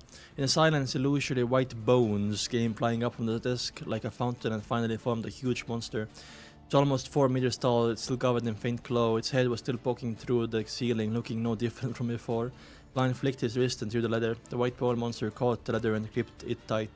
Klein blew the copper whistle again and saw the messenger break into illusory white bones and fall like rain before vanishing through the surface of the desk. Klein felt much calmer after finishing everything, but he didn't stop trying. He moved the chair back and stood up. He then walked 4 steps counterclockwise, entered the word above the grey fog. He's gonna do divination on Dunn Smith, right? The lofty palace and the ancient model tale appeared before his eyes. I thought it would stay the same for tens of thousands of years. Klein sat at the full seat of honor. He took out the spirit medallion from his left sleeve and conjured a yellowish brownish coat skin and the fountain pen in front of him. Trying to define the captain's situation that night. After some thought, Klein wrote the verse divination statement. Dunn Smith's abnormality would lead me into danger. In mysticism, divination that involved any danger, the diviner was hardest to intervene. It was instinctual ability of spirituality. In other words, as long as there wasn't any extreme strong disturbance, Klein would be able to get an accurate result, divination about his own situation.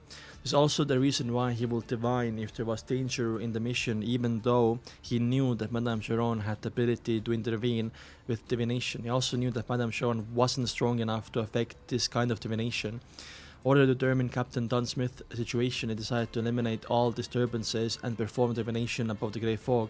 He held the pendulum with his left hand as he recited the divination statement 7 times. He closed his eyes and entered cogitation state. After a few seconds, he opened his eyes and then returned to the normal color.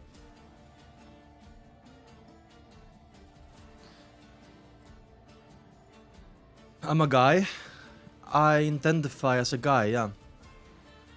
He looked at the topaz pendant and felt heavy-hearted because the pendulum was spinning clockwise. What was the question? Sorry.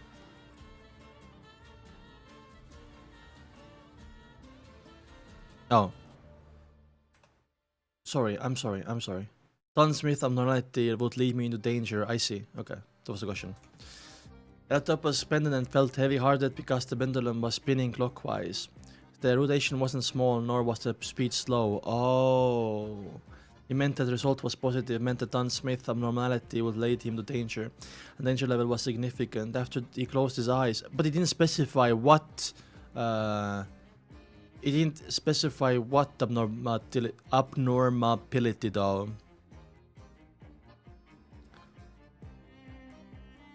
Everyone, tell your sexuality right now. I'm bisexual. Your turn, guys. I wanna see.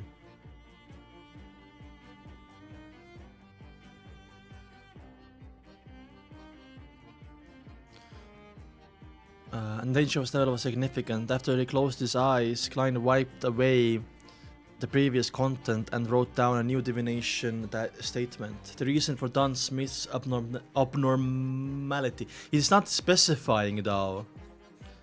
Right? He's not specifying. He put away topaz pendant and leaned back into the chair. He recited the divination statement as he entered dream with the aid of cogitation.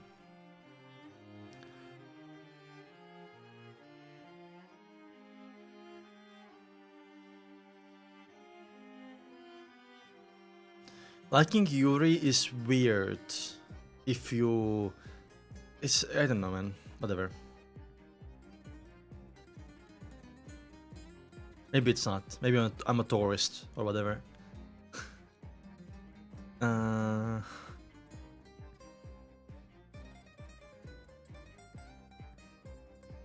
Wait, Yuri or Yaoi? Oh, okay, Yuri. I see. Anyway, let's keep reading. It's not weird. It's weird when you're straight because you're looking at... Anyway, whatever. Let's keep reading. I don't want to talk about it.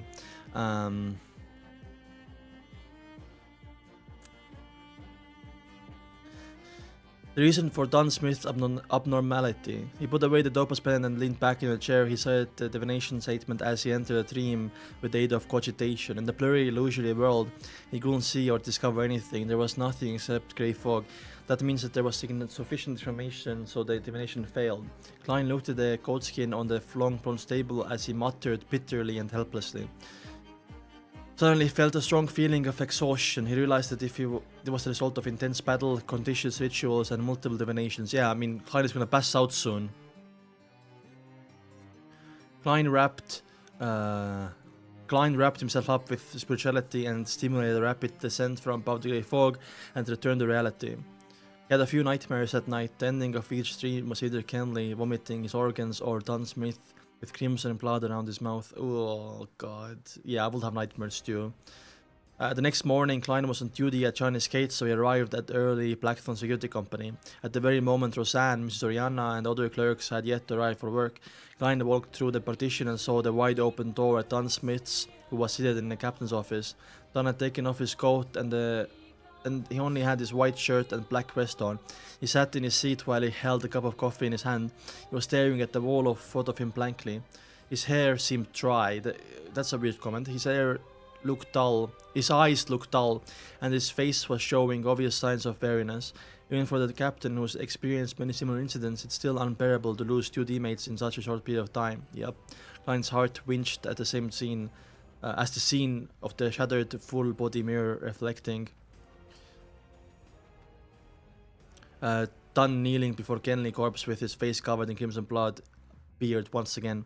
Klein clenched his teeth and looked away. After nearly 20 seconds, he composed himself and extended his hand to knock on the captain's door. Dunn put down his coffee cup and his grey eyes became deep again. He took a deep breath and said, "I countered a report to the Holy Cathedral, and they gave an initial reply. The search will compensate Kenley's family with £3,000, and the police department will keep £1,000 as a bereavement payment." What does bereavement mean? I knocked because there was knock in the novel. Total of 4k. The most middle class citizens, that's wealth that can be earned in lifetime. Yeah, it's like generational wealth. Kenley's weekly salary was £7, making an annual income of 364. Adding in any bonuses and additional income, he would make at least 380. £4,000 is equivalent to 10 years of his income. Such a wealth can provide at least £200 of income a year. Although money cannot make up for the loss of Kenley, it's only the effective thing that at the moment. Klein had many thoughts passing through his mind before he finally sighed. That's all we can do. Search of Evernight couldn't be faulted when it came to such matters. Dunn pulled his collar and said in deep voice, "Go to the basement, take over while shift." W. Shara, thank you so much, dude. Thank you so much for becoming an early member. Thank you, thank you, thank you, thank you, thank you, thank you, thank you. Yo, fan. Thank you. You're funding my streams. I reacting to Overlord. Yeah, after Made in Abyss, I finished season 1. There's one more season, like 13 episodes or something, and then I'm reacting to Overlord. You're all homeless? Just buy a house if you're homeless. What's the problem? He turned around and walked toward the door. Then he heard Captain add, as though he was talking to himself, "We'll send Kenley home later." Send Kenley home? His father, his mother, his siblings, his fiancée. How will they react? I wanna get a reaction. Klein's heart tightened and he was somehow glad that he didn't have to face such sorrow. It's not Patreon only. It's coming like Overlord reactions are coming to YouTube. I'm not gonna gatekeep. He knew that the mentality of an escapist, but he was really afraid of seeing an agony of his eyes of Kenley's parents or his fiancée would seem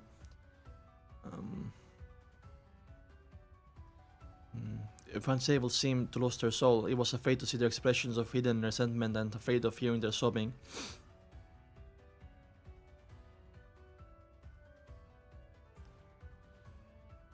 I'm gonna upload Made in Abyss after a year to YouTube, and Overlord reactions are gonna come out sooner. Like in 3 weeks, maybe 4 weeks. Anyway, Klein quickened his pace and hurried to join his gate. He completed the shift change with Royale in silence, so he did not ask Dunn Smith yet. He sat in the duty room and occasionally looked at his silver pocket watch and watched the time pass by slowly. That's miserable. After an unknown period of time, Klein suddenly heard illusory sounds that overlapped one another. He saw the 4 black dots appear on the back of his hand. That was a weird sneeze, I'm sorry. And understood it was either Justice, the hanged man, or the sun praying to him. Ooh, let's see. Some fun. He had no way to answer them immediately. He could only wait till the notification ended for more prayers to come until the next morning when he returned home.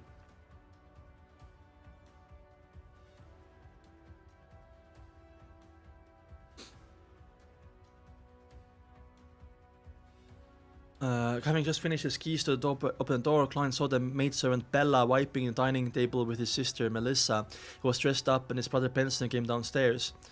Didn't you go to mass last week? Klein asked curiously. Benson smiled and said, that sounds like the memory of a person who hasn't gotten any sleep the entire night. Yeah, true, because he was having nightmares.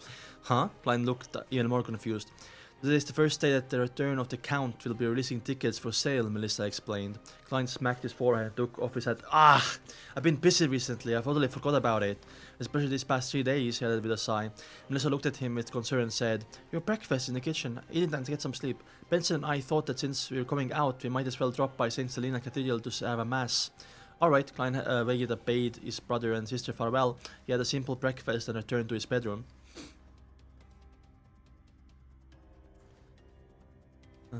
After he beat the preparatory work, he took 4 steps counterclockwise, entered the world above the grey fog. He saw the Justice and Hanged Man corresponding crimson stars were burgeoning. Oh, is it Monday? And shrinking. He extended his right hand and emanated especially 10 blurry images formed before Klein's eyes. Miss Justice's prayer sounded in his ears. Oh, this is new. This wasn't the donghua, by the way. Is the stream loading forever or what's going on? I think they're just praying to him, right? I pray for you to listen. Because of the Chilangos incident, my father hired a beyonder to protect me. Also, those who are watching OM recently, it wasn't easy for me to finally find an opportunity to pray to you. I'd like to apply for leave for gathering next week. I'll believe this will pass soon. Oh, okay. Line. Subsequently glanced at the blurry image. The image was filled with fog and there seemed to be a huge bathtub with rippling water. Miss Hutchins was wrapped in a bath towel. Okay. He attracted his gaze. Oh, gentleman, let's fucking go, Klein. And started listening to Hanged Man's prayer. His description was different from Justice. He was making the same request, but he do need to ask for leave to the aftermath of Chilango's death. Ooh, it's gonna be the Sun and Klein one-on-one meeting next time. Klein nodded slightly and responded to the prayers respectively. I'm aware. Then he sent a message to the Sun, Crimson Star. The upcoming gathering will be cancelled. Oh, really? Cancelled? Okay. City of Silver! Let's go! Let's see what Derek has been up to. Derek Berg was my son. As in like son, not as in my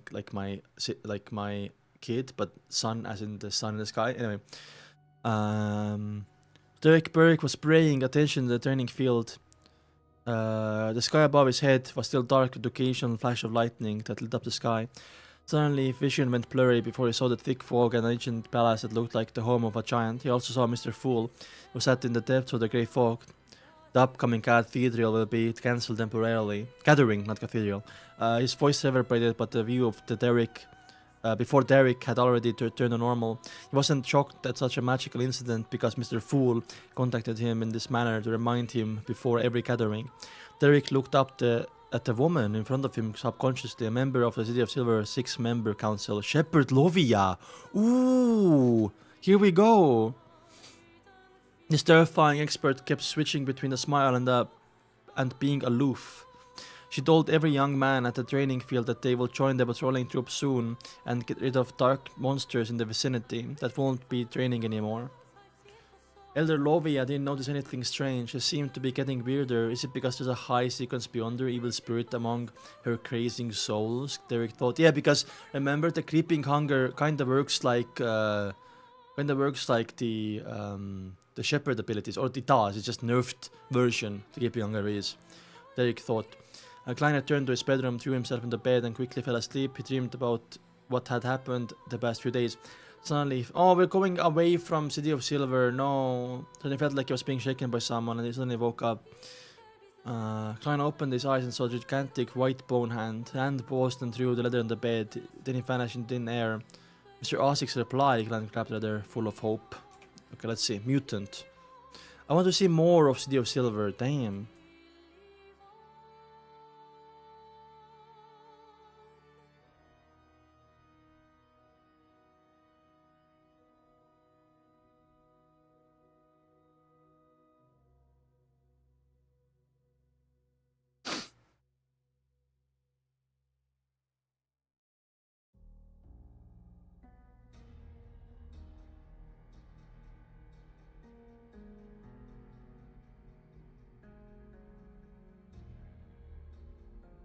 Anyway.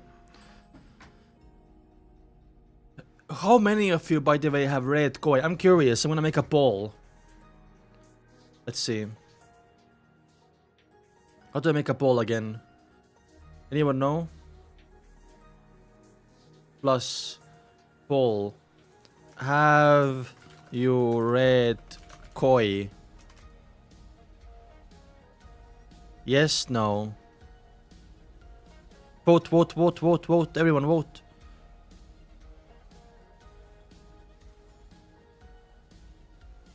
I'm curious. And then we'll continue in a second here.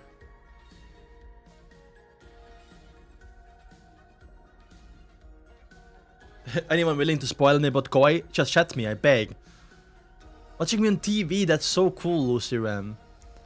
Is there family around? Hi, Lucy Ram's family.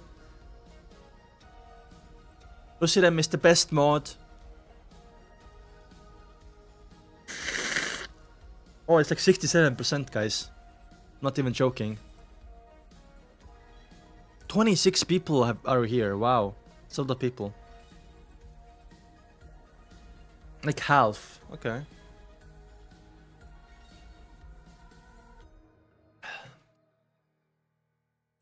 Aunt is there. Oh, like half. Interesting. There was gonna be more than that.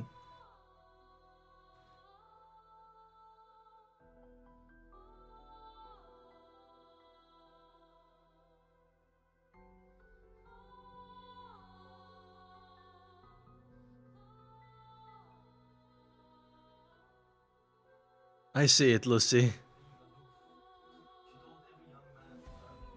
Make sure I don't, Klein doesn't swear soon, you know? Or say something weird. Okay, 62% have read. 32 votes. Cool. Gonna remove the ball now, guys. It was 62%. 32 votes. There are 30 people here. Wow, really? Okay, let's continue. Mutant. Klein opened the letter feeling both expectant and nervous before he began reading Azik's reply. I thought about a few possibilities. Door opened again. A few possibilities regarding the scenario you described, and I remember a few things about vampires and mutants. Natural vampires were already on the brink of extinction before the dragons and giants bowed out of the stage of world history. Interesting. So we're learning more about more different beings. I'm guessing there's a lot of them in City of Silver. Or like around that area, the land of Forsaken God, right? Like a lot of things around there that they think is extinct, but is actually not.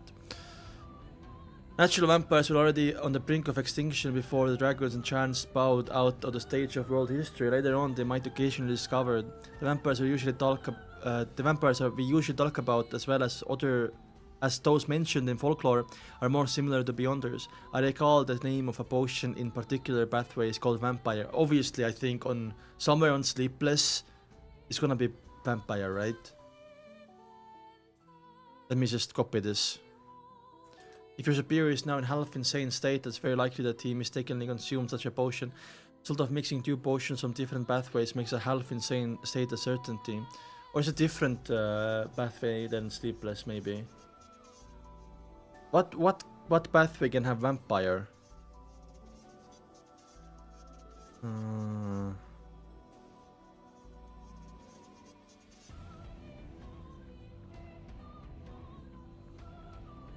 Sleepless, maybe? Mystery Briar, maybe, because there's Warlock. I'm guessing Sleepless, but he said outer pathway, though. Monster, maybe? Monster? Monster sounds more likely, maybe.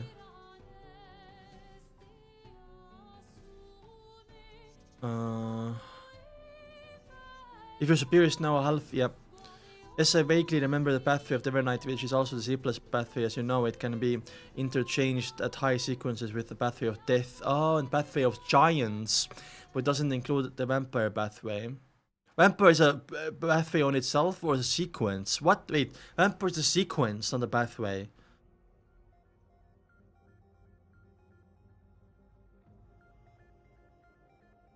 In a particular pathway is called vampire, and then he says it can be interchanged at high sequences with pathway of death and pathway of giants, but doesn't include the vampire pathway. Yeah, we got revealed that some pathways can be interchanged by Roselle's diary. Remember that? So I wonder if Klein is ever gonna do that.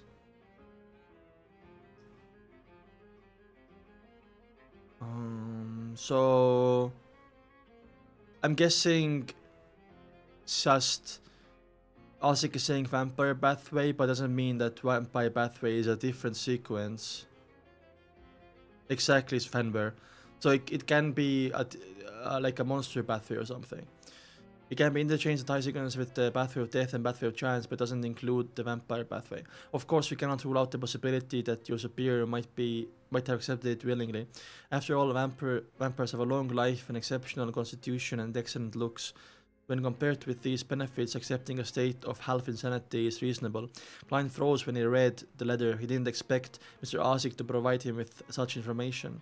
The death pathway is also known as the corpse filter pathway. It can be interchanged at high sequences with the sleepless pathway. Okay, that's new information, right? I forgot what I predicted though. I knew about this form of Emperor Cell's diary exactly from before, like one of the first meetings, I think. But to think that it can also be interchanged with the giant pathway after sequence 4. The giant pathway is not the City of Silver possesses, which is also the present-day God of Combat pathway. Yep, always suspected that giant King Oromir was ancient God of Combat. That's what we're thinking too. Klein is talking about my theories. Let's go. This Emperor Cell diary described the Church of Evernight and the Church of the God of Combat as mortal enemies. Could this be because the pathways they possess can be interchanged at higher sequences? Giant pathway is combat pathway, makes sense. I'm wondering if you just like at one point you like ascend into a giant, just like how men ascend into woman at the assassin pathway. If I follow this line of thought, I can find an explanation as why there are three angels: the Church of Storm, the Church of Eternal Blazing Sun, and the Church of the God of Knowledge and Wisdom are at odds with each other. That's because the pathways of Sailor, Bard, and Reader can be interchanged at high sequences. Reader pathway? This is the last one?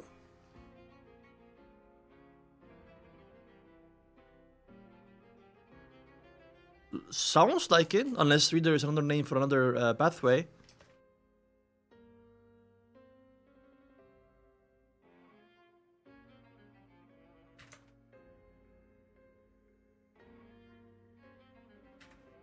This is a reveal, right?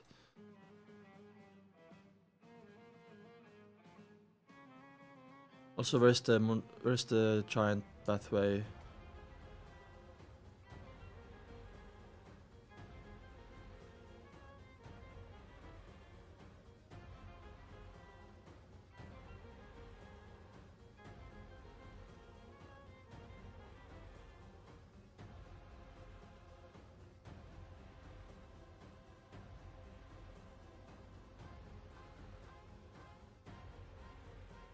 Combat warrior was giant, right? Yeah, here we go.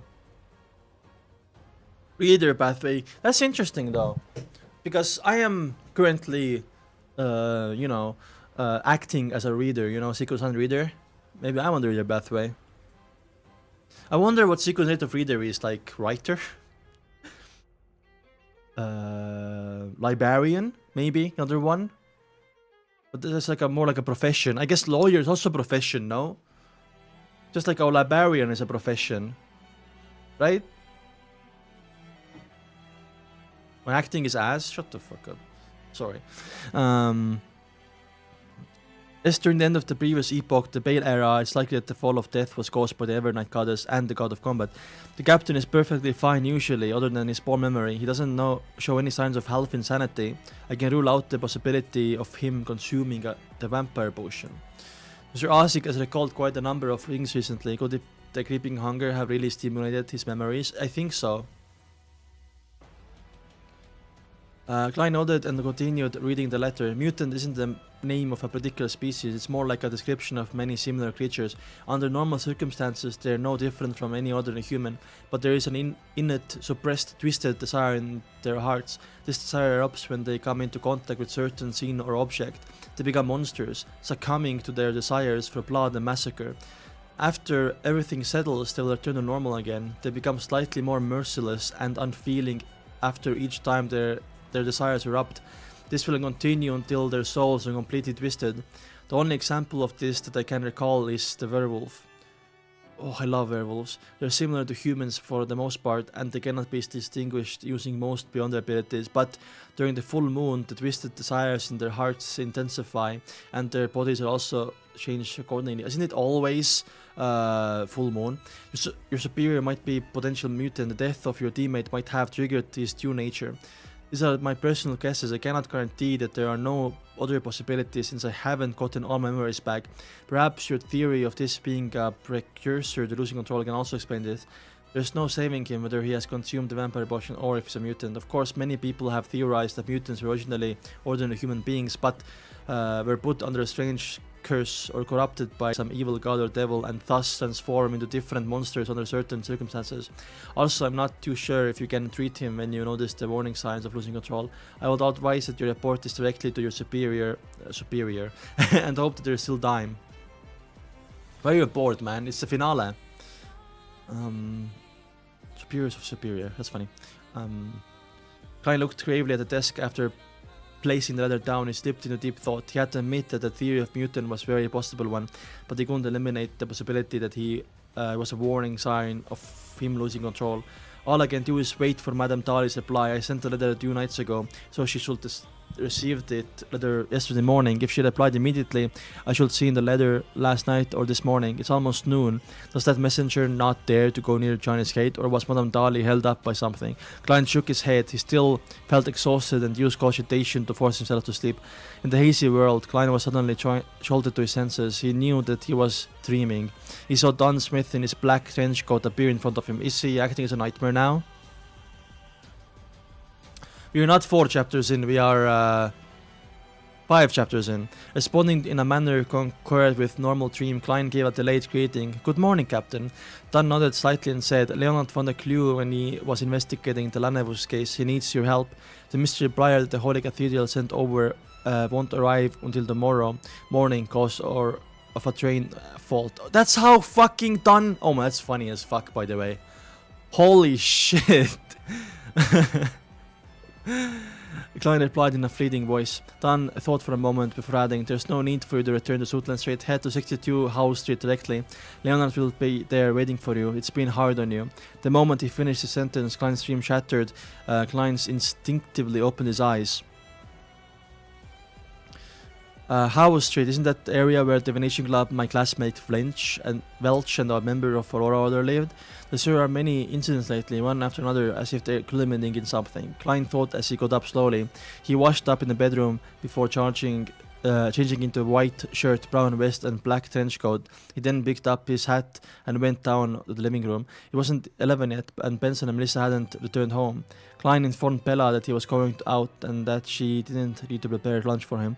He then took a public carriage to House Street and saw the messy-haired midnight poet, Leonard Mitchell, whose hair executed beauty, waiting for him in in at building 62. Leonard is literally fucking sexy to Klein, by the way. I'm just saying. Klein called him beautiful. This might be building and the Lanus was under a false name. How did you figure it out? Klein asked out of curiosity. Leonard pointed to his head. Oh my god, this guy. Since you found a clue from Hodyugan and suspected that Lanus was likely connected to the member of the Aurora Order, the cloth merman Sirius Arapis had to change my line of thinking after my normal investigation revealed nothing.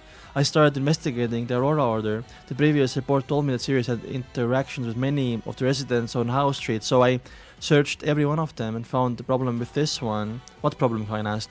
Leonard raised his brows. Obvious problem. The guest appears very rarely. He claimed to be going to the southern continent to do business after Hannah's Vincent's death. Never returned. His records are very realistic and police didn't discover anything.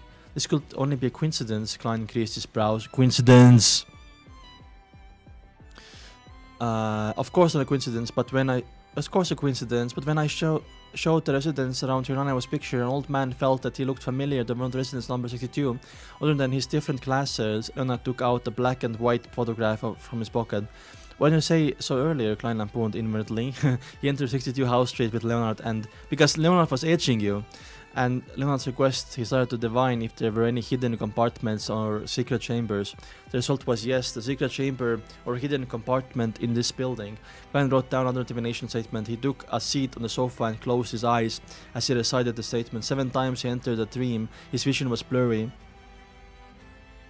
In a blurry world, Klein saw a wooden bookshelf. He saw rows upon rows of books. He saw that one of the books had been taken away. He saw the wooden surfaces beside the book open, revealing a hidden compartment.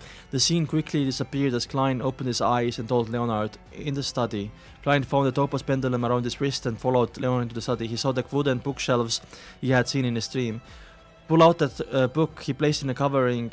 Covering was a hidden compartment. Klein pointed at the book nearest to that side. So it's here. I couldn't find anything when I searched the place, and I had no choice but to return to Sutland Street to request for help. Leonard crumbled as he walked over. He pulled out the book Klein had pointed out. After searching the area, he finally found the mechanism and opened the hidden compartment. A letter lay silently in the hidden compartment. A letter? London was with a letter here. Klein found it extremely strange. After he divined it to see if there was anything dangerous within the letter and received a negative answer, Leonard picked up the letter and opened the unmarked envelope. Leonard pulled out the letter in and folded it. Klein leaned forward to get a look of its contents. All he saw were the first few paragraphs of the letter. Ha ha ha! Congratulations! Congratulations on finally finding this letter.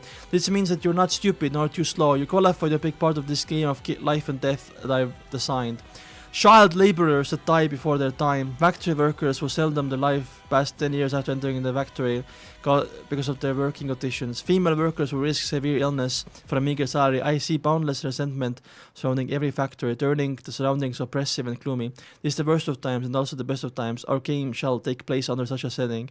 Is right though, but interesting Lanus. Fools, prepare yourselves. I'm going to issue a hint. He planted, he's a little bit schizo now. Also, it was 203, not 202. The thing was wrong, so actually we have read 7 chapters. R-E-R. You rage baiter. Anyway. What an episode. What a chapter, by the way. Lane was planted and was like, ha ha ha, congratulations.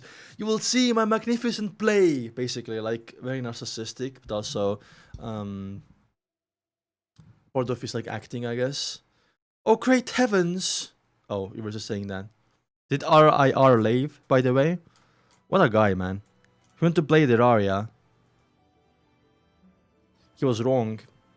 So he got humiliated. Anyway. Great chapter. I guess we're gonna see 4 hours more. What do you expect? Reading 15 chapters? Like, what?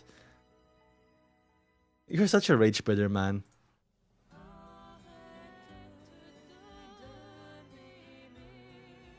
Let's continue. Hi Shinketsu, how are you doing?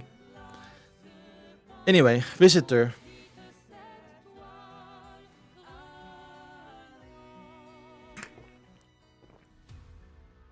Klein and Leonard lifted their gaze from their letter and exchanged glances.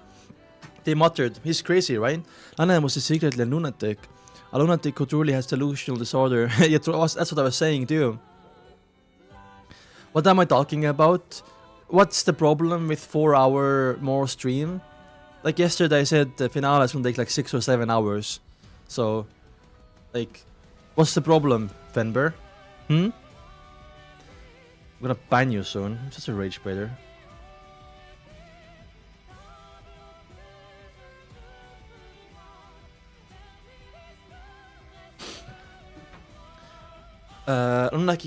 Lunatic who truly has delusional disorder and antisocial personality. Klein thought and felt a tug at his heartstrings. He quickly redirected his gaze to the letter. Ladies and gentlemen, the hint is that I placed a bomb in Tingen. You're not wrong. A bomb that will grow stronger over time. Seek it and finish it before it explodes. If you lose the game, there will be a boom. The entire city of Tingen... and the entirety of Tingen will be reduced to ruin. Trust me, I'm not lying at all about this. Lanus, when Joyce giving his friends a pleasant surprise, a bomb. Klein looked at Leonard and muttered himself perplexed. Leonard held the letter up to the sunlight and looked as he flipped it around. He didn't find any other clues. The term bomb is probably an expression. I never heard of a bomb that can grow stronger. Klein greased his eyebrows and said thoughtfully, "No, I mean, they might be using bomb to reference something in mysticism, such as an evil ritual that continuously accumulates power." Yeah.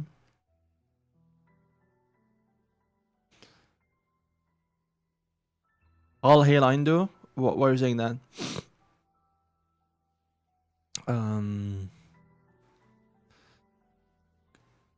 Leonard cocked his head as though he was listening to something when suddenly his facial expression grew solemn. He nodded, his eyes constricted. Maybe you're right. Isn't there a description at the beginning of the letter? Child laborers that die before their time. Factory workers who seldom live past 10 years after entering the factory because of their working conditions. Female workers who risk severe illness for a meager salary. Boundless resentment surrounding every factory. Perhaps that might be the energy source that constantly strengthens Lanus' bomb. Yes, it's very possible. Klein suddenly tensed up and said, "We need to report to Captain immediately." Leonard laughed and said, "There's no need to be so nervous. I know that Lanus is a swindler. This part where he said he didn't lie might be a lie itself." Exactly, by the way. Of course, regardless of... We have to return to Sultan's Way to report to Captain. If you best we can, request Holy Cathedral to send a mysticism expert over and find the location of the altar through the abnormal accumulation of resentment.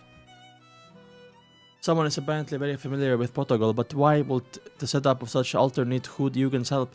What role does psychiatrist play in this? Klein didn't object to the idea. He left 62 House Street with Leonard and rushed back to Sutland Street on the hired carriage.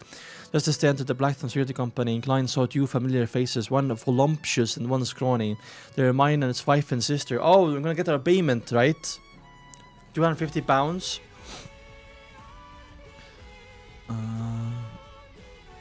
They were still in black dresses and black hats. The wine checkered... Oh, they're black because of funeral, right? The fine checkered black gauze concealed their faces. The two ladies were chatting with Roseanne, and when they suddenly saw Klein's return, they turned around and walked forward. "You really are the cream of the crop in the industry," Mrs. Maynard nodded slightly and said in low voice. "I'm very pleased with the outcome and also impressed with your work approach. Here's the reward that you deserve." The scrawny woman passed a light brown paper bag to Klein. It was filled with thick stacks of cash. There were 10-pound notes, 5-pound notes, and 1-pound notes, and also 5 solly and 1 solly. It's a total of £230, the scrawny lady stated simply. Klein was in no mood to pay any attention to the money. Really? That's rare. Because you know what's happening right now. He passed it to Roseanne and said, "Take it to Miss Soriana. I doubt that you, respectable woman, would make a mistake counting the money." At that moment, the corner of his eyes caught the Tingen City honest paper in Mrs. Maynard's hands. On the most eye-catching spot on the front page, there were 2 pieces of news. Old Baron Widow ties involvement with MP Maynard's murder. Major Tennis takes the blame for worsening public security in Tingen for the past 3 months and resigns. Oh shit, that's the official excuse for Madame Sharon's case. I've got to read the newspaper today. Klein nodded at the 2 ladies and followed Leonard through the partition to the captain's office. They made him resign, by the way.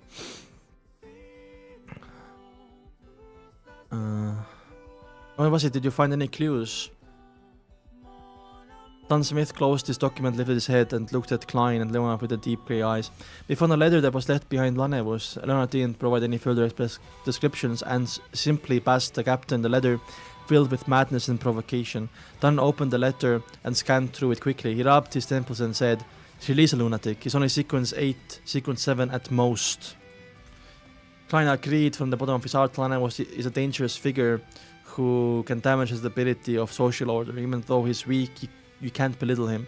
Then he told Captain about this Leonard's assumption. Dunn touched his receding hairline. Receding hairline! And said, that was my thought as well. I immediately sent a telegram to Holy Cathedral and asked them to send mysticism expert over for assistance. Who knows how dangerous Lanus's bomb could be? We have to be extremely careful. When the Holy Cathedral replies to me, I'll arrange for the follow-up. Klein and Leonard exchanged glances that nodded simultaneously and said, alright. Seizing the moment when Captain was sending a telegram to Holy Cathedral, Klein returned to the reception hall to grab a copy of Tingen City Honest paper from Roseanne. He stood at the partition and read the two articles with full concentration. The video of old Baron of the Coy family, Madame Sharon, was suspected to be involved in the sudden death of Member Parliament Maynard. The police received a tip and took action at night. They discovered that Madame Sharon and her accomplices had knocked out her servants to carry out pagan ceremony in her bedroom. Pagan ceremony! They refused to surrender and attempted to resist arrest, resulting in the death of a heroic police officer. Oh, Kenley, I guess.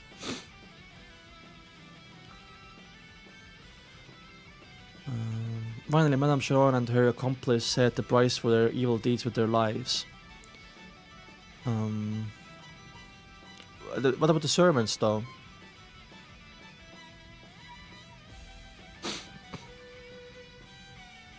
Oh, knocked out their servants, yeah. But I guess they're fine. That knocking out the servants part is fake news, but... Mayor Dennis takes the blame for worsening public security in Tingen and resigns. He also announced that he won't be running for election next year for the next few months. Deputy Mayor Mr. Harry will take on responsibility of mayor. A heroic police officer sent the description of Kenley. Klein, he has a name, by the way, newspaper. Klein silent knew that it was the best way of handling the situation. According to the internal rules of High Talks, in order to prevent the forces of evil from taking revenge on their family members, their names will be kept confidential even if they sacrifice their lives. Oh, there we go, that's why. He folded the newspaper quietly and turned to the reception desk. Klein suddenly saw a visitor who walked through the entrance. She was a young lady in her 20s. At most, she was in a ruffled hat and loose dress. She had a Magoose! She had a lovely facial features, blonde hair, green eyes. Also depressed yet silent temperament. She was quite a beauty. The most eye-catching thing about her was her stomach that bulged out. She looked like she was more than 7 months pregnant.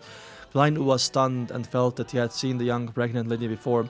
Suddenly he heard Leonard say in surprise, Miss Meus? Meus, yes, the young lady who conned Lanus. She's pregnant with Lanus' child and such. There might be something wrong with her mental health. She says her child is sings in her stomach and also whistles. Klein was suddenly enlightened and he wasn't surprised that Leonard knew Meus. When they relaunched the investigation of people related to Lanus, the lady Boto had been seen by every Nighthawk. Klein knew her even earlier. Her aunt Christina, whose savings had been conned by Lanus, had brought her divination glove and asked for help. Her aunt even asked if the child in her stomach could be used for divination. Then, as Meus heard Leonard's voice, she looked over at both of them vacantly and replied politely, Hello? Miss Meus, what brings you here? The Blackstone Security Company. Do you have anything that you would like us to do? Klein, do for you. Klein took 2 steps forward and asked. He was very confused by Meus' sudden visit. He felt an extreme coincidence. Extreme coincidence, guys. Master is going away? Damn. That's sad. Bye, Master. It was just found Lanus was setter and Meus comes visiting. Meus touched her stomach and smiled faintly. Somehow or other I suddenly thought of coming to Sutherland Street and suddenly thought of coming up to take a look. Her mental health seems to have worsened. Klein recalled that he had managed to activate his spirit vision and check on Meus' situation previously. Hence, he lifted his teeth and was about to dap his left molar. Just then a series of thoughts screamed through his head, increasing intensity. Don't look! Don't look! Don't look! You'll die! You'll die if you look! Klein stood rooted on the spot like a statue at his forehead. He cowered in cold sweat. That's fucking scary, by the way. Oh my god. Klein stood on the spot like a statue as his forehead was covered in cold sweat. It was like having a deep and heavy nightmare that nearly couldn't wake up from. Suddenly he understood something. He had failed to activate his spirit vision last time because his spirituality had noticed an unimaginable danger. It slowed him down subconsciously, so he missed the opportunity to forgot the follow-up. At that point, I wonder, have no other, beyonders tried to use spirit vision on her, you know, Leonard, Dunn Smith, or did they like found out similar like situation? At that point, Klein had yet to digest the report entirely, and yet to at once reconcile. So the warnings of spirituality were very subtle and difficult to notice. But now, Klein's spiritual foresight was so clear and obvious. After nearly 20 seconds, Klein finally shook off his paralysis. He looked at sideways at Leonard and realized that the midnight part was also covered in cold sweat. Oh, he did too. Okay, there we go. Filled with horror. Suddenly Klein understood what the poem Lana was referring to with the baby in Mekusa's stomach. It's a baby that he left behind. Sheesh. That's so scary though. Oh my god. Klein suddenly associated the description in the letter with Hudi Yugen's answers, and he suddenly remembered something that he read in Emperor Zula's diary. I started the Industrial Revolution with my own hands and personally ushered in the age of steam and machinery, but this will only become the hotbed of descent of an evil god upon this world. Klein's pupil is constricted as he thought of a possibility that he instantly refused to admit. No, that's not right. The baby in Mekusa's stomach can't be the son of some evil god or an evil god waiting to descend upon the world. No, why would Hoodoo do such a silly thing? Although the psychiatrist's power can help Lana with his full Mekus and use her as spawning vessel in her semi-unconscious state. Sorry, I'm gonna get a tissue after this chapter. No, the resentment of child laborers that die before their time, and the factory workers and female workers who live less than 10 years aren't helping the son of an evil god grow rapidly. No, do not look directly at a god. That's crazy, dude.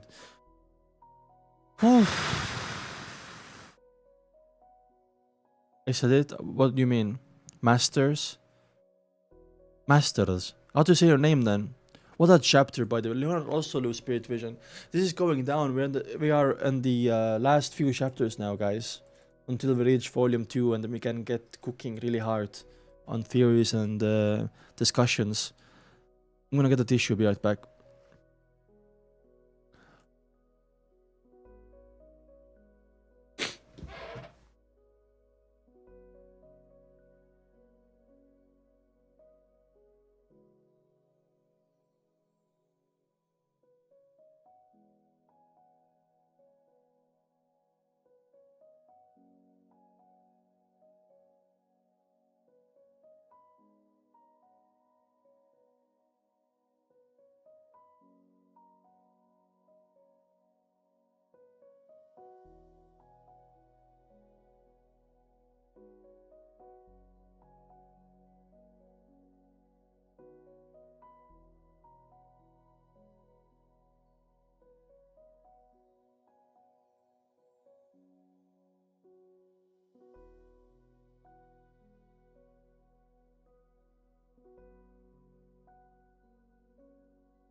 Croissant. Back.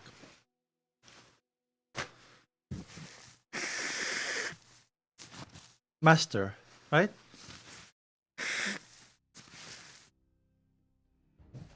Let's go. Next one right now.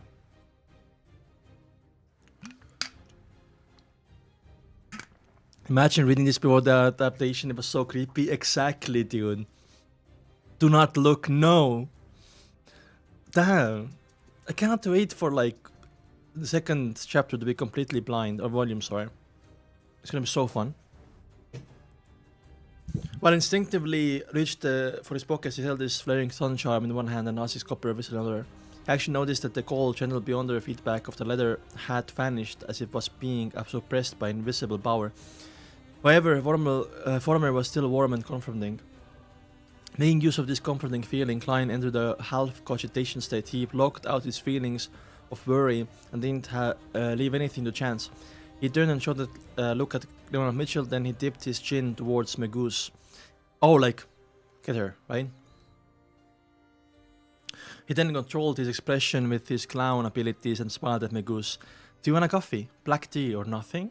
Meus stroked her stomach as if he was listening to something. A cup of warm water. I suddenly thought of chatting with you guys about Lanus. I have the feeling that you know a lot. Who told you? Who told you that? Leonard was no longer the fiercest guy that was usually he was. His smile had turned rather stiff. Meus suddenly giggled. My child told me. He knows a lot. He's very smart. Klein fought back the urge to curse. He turned the partition and signaled to Leonard to keep Meus calm. Leonard forced a smile and pointed towards the sofa. Exactly what I like to talk about. We want to have a chat with you about Lanus. Behind the receptionist, Roseanne looked on in confusion. Suddenly realized that she didn't need to do anything. Klein quickly made his way past the partition and directly pushed open the door. Dunn Smith's office, then closed the door with a bang.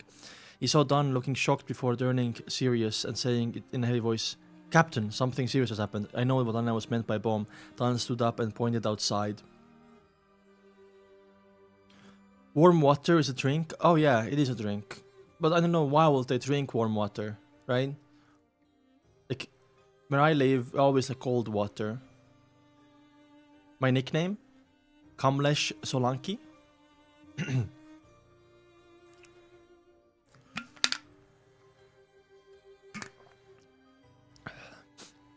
Meus. He had obviously heard Leonard's shocked exclamation, but he was unable to see the looks of fear and cold sweat in his teammates' faces. Klein nodded and explained quickly. I tried to activate my spirit vision to observe Meus to certain her mental condition, but my spirituality stopped me from making the attempt. I kept warning me not to look. They will die if I did so. That means, I wonder if... Yeah, I'm guessing Havre looked at her. This made me recall a saying, do not look directly at God, even if the fetus in Meus' stomach isn't an evil god attempting to descend upon this world, or the spawn of an evil god is definitely a legendary creature. Captain, connecting this to the black altar in Hood Yugen's memories to his psychiatrist abilities, to the tragic world. As described in Lanus' letter, I think that my guess is quite close to truth. Lanus obtained a ritualistic magic link to the true creator from another order member with Hood Yugen's help. He turned Meus into a vessel to gestate a certain power. Then this power will make use of the resentment, oppression and gloominess surrounding the factories to quickly grow until maturity. In other words, the ritual itself needs this resentment, oppression and gloominess in order to succeed. That's so fucked up, by the way. Oh my god. Dunn considered Klein's words seriously for nearly 20 seconds before nodding with a solemn expression. I'll ask for assistance from the Holy Cathedral immediately. Let's hope that the baby in Meus' stomach can still wait. Of course, we can't just sit back and do nothing. Tell Leonard to keep Meus calm and keep her company. Notify Miss Oriana, Roseanne, and the rest. Get all the non-combatants to evacuate. I'll head back to the Chinese gate after I send the telegram. We have to prepare for the worst, which is if Meus' baby is born before the arrival of reinforcements from the Holy Cathedral. As captain of the Tingen Nighthawks, I have the authority to use Saint Selena's ashes during emergencies. No! Don't use it, it's your downfall. Saint Selena's ashes, the ashes of high sequence beyonder, the gore itself. The gore seals within Chinese gate.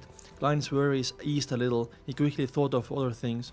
Captain, we can also ask for reinforcements from the Mandate Punishers and the Machinery Hive Mind. They should have similar holy items. Klein suddenly had a stroke of inspiration as he muttered to himself.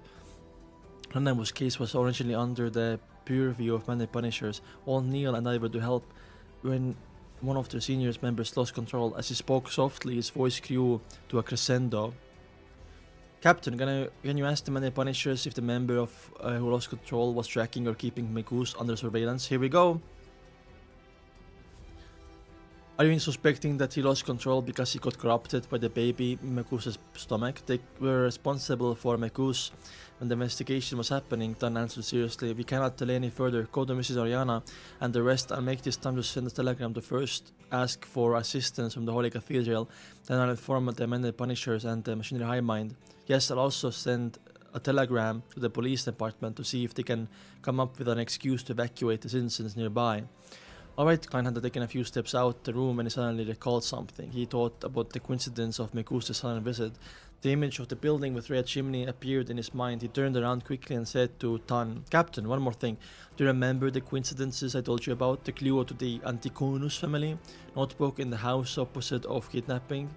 Very people who didn't make it out of Tingen in the time. Hanna's Vincent exposing himself because of a coincidence, and how a member of the Aurora Order lost his life because he chanced upon me, etc. All these coincidences are very subtle and hard to detect, but the fact that Meus suddenly came looking for us right after we discovered Lanus' letter is too obvious and direct.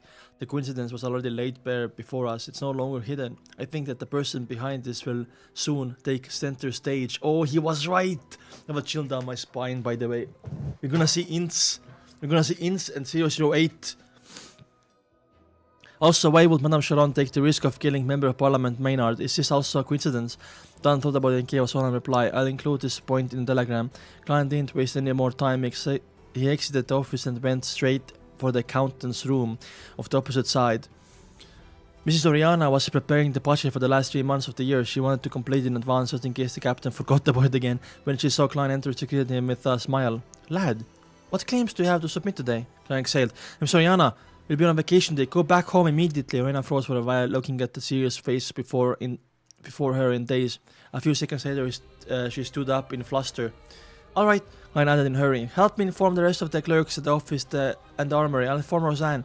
Yes, Oriana didn't even speak. She grabbed her handbag and hurried out of the accounting office. Does anyone have a fan art of Oriana, by the way? I wanna look at her. I thought we did already. Oh, I think we did that once. Never mind. I remember now. She turned and stared at Klein after she entered the corridor. She drew a crimson on her chest and said, All of you will be blessed by the goddess. Thank you, Klein replied in silence.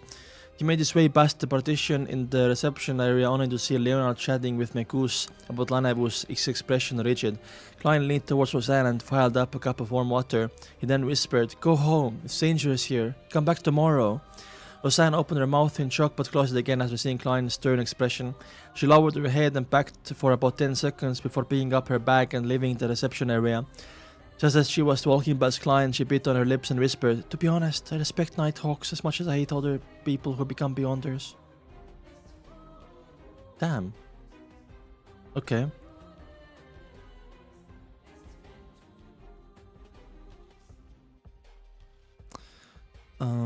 After seeing the clerks evacuate Blacktown Security Company, Klein brought warm water to Meus, bent his back and placed it on in the front of the table front of her.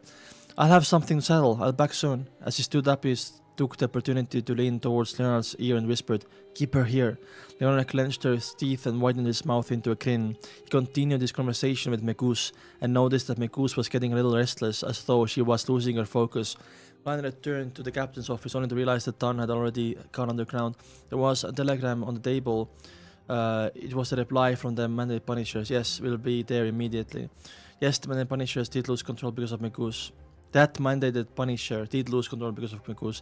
Klein couldn't calm himself down as he made his way to the corridor. He didn't know if he was waiting for the captain to retrieve the holy ashes or for reinforcements to arrive. I wonder if high-sequence Beyonders can teleport. I don't think so. He paced around a few times, suddenly feeling peaceful. He saw that the gas lamps on both sides of the corridor were now dyed a faint blue.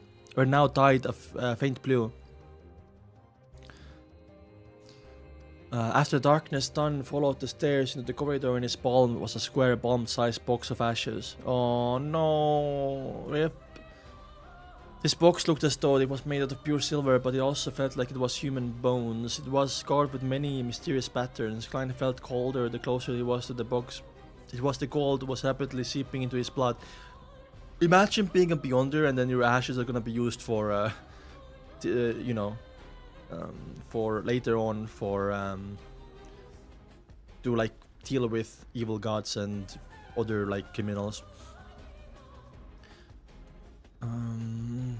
Dunn's face was bathed in icy blue light. He told Klein, go to China's gate and pick up sealed artifact with the highest offensive ability. Decide exactly which one with your own judgment. I've already told Sika and the keepers inside.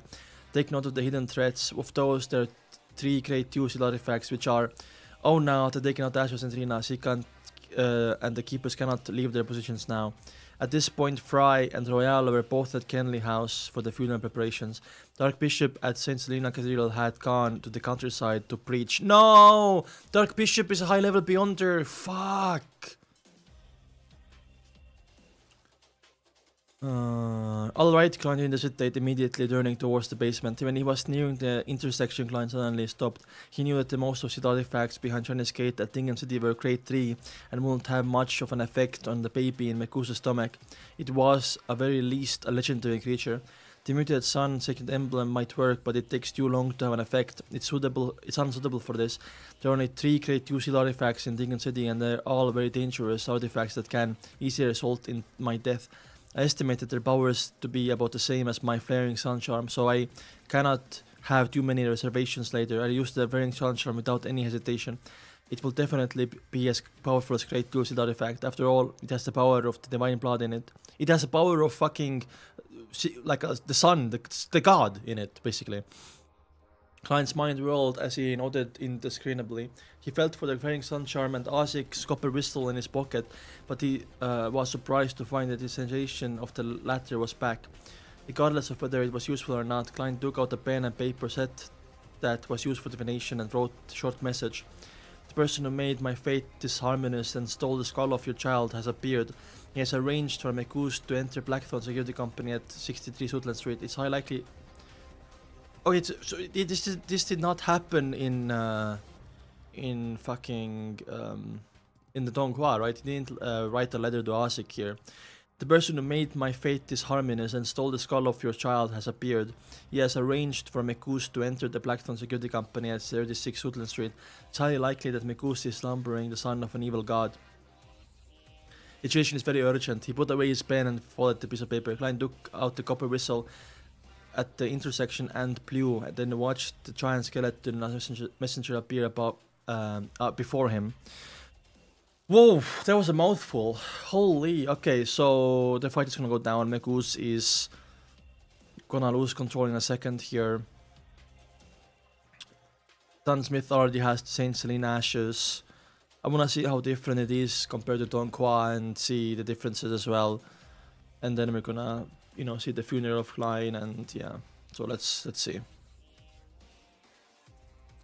Oh, I'm gonna do another poll because so many people are here. Do you want volume 2 tomorrow or Monday? Let me do the poll. Start volume 2 Sunday, tomorrow, Monday.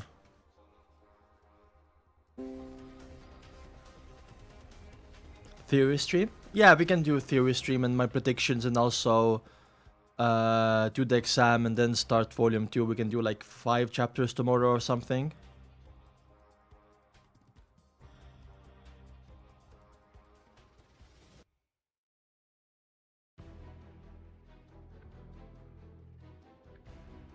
He did, I think. He had a dialogue that said even if I send it to Mr. Azik, he won't be able to arrive in time from Backland or something similar. Yeah, but here he did it. Okay, so 206.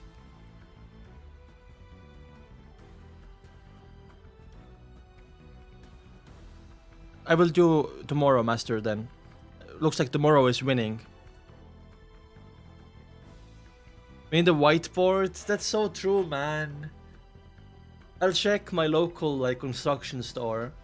Maybe I can return it and go tomorrow morning to get it. The thing is, like, there's not much to do theories on, because the volume 1 just ended and we have like a whole new story in Backland. But I guess we can do with ints and stuff.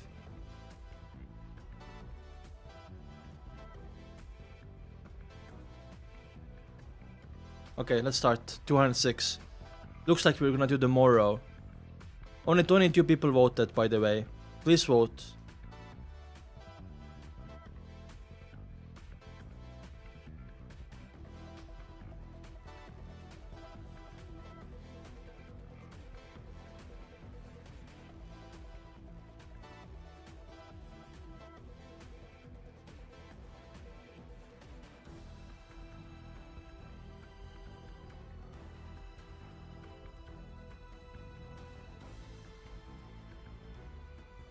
Also, share my Discord and like the stream, guys.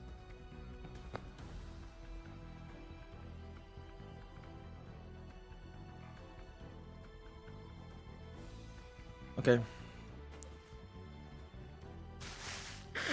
Looks like tomorrow then. Tomorrow around the same time, a little bit later.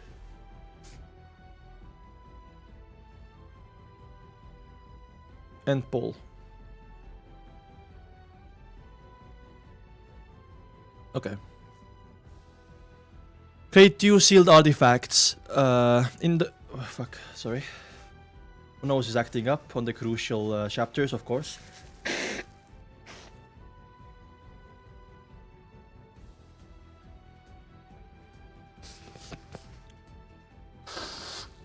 Oh, make a passing. I need to like 75% correct in the exam to pass. Otherwise, I'm gonna drop Road of Mysteries. What do you think? Yeah, we can use maybe an app as well on PC. We don't have to have a physical whiteboard. Anyway, in the corridor within the deep, serene basement, the nearly 4-meter tall bone messenger disappeared before Klein eyes after taking the ladder. When all that was left of the surrounding were the classic gas lamps embedded in the walls, he put away Azik's copper whistle and walked toward Chinese gate. As he was writing the letter, he had already decided on which sealed artifact to pick. First, it will be almost impossible for the Grade 3 sealed artifacts to have any effect on the baby in Mekusa's stomach. Unless it was item that was muted sounds like an emblem which had hidden powers. At the very moment in such situation, Klein wasn't in the mood to explore or research a secret that might or might not exist. Plus, most sealed artifacts would carry a certain level of danger for the user, so Klein eliminated the Grade 3 sealed artifact that would weaken the user without affecting the enemy. Secondly, the Tingen Nighthawks didn't have a Grade 1 sealed artifact and only 3 Grade 2 artifacts. That was originally a secret that Klein wasn't allowed to know. Oh! I see. But due to the urgency of the situation, Dunn made use of an emergency clause and told him the general situation. Okay. Dunn Smith couldn't hold any other sealed artifacts at the same time while holding Saint Selena's ashes. And behind the Tingen City Chinese gate there were 3 Grade 2 artifacts. 2032, 2078. There were 3 Grade 2 sealed artifacts. 2030, 2078, 2105. The name of 2030 was Inexhaustible Poison. Ooh. It originated from Beyonder with unknown sequence name who suddenly went mad and got his wrist to commit suicide. I guess the murmurings were so heavy that he just couldn't take it. He let his blood flow into an ordinary silver cup, but when his blood ran dry, the silver cup wasn't filled, and the liquid in the cup became crystal clear and alluring. It was a temptation the demon sequence fire Beyonder had failed to resist. Oh my god!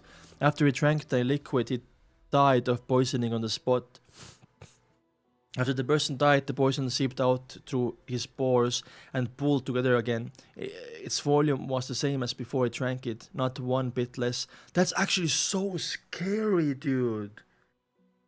What's my guess on Azik sequence? Sequence 2 on the death pathway. Name, like, some, like, the Grand Necromancer or something, I don't know.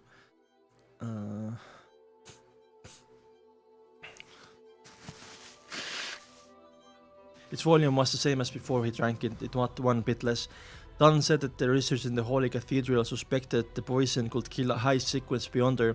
However, the question lay within the fact that it was almost impossible for a high sequence Beyonder to be tempted to drink it. Furthermore, the traits of 2030 were obvious, so no one could consume it by accident. If one wanted to poison them, they had to first capture them, seize the control of them, and then force it down their gullet.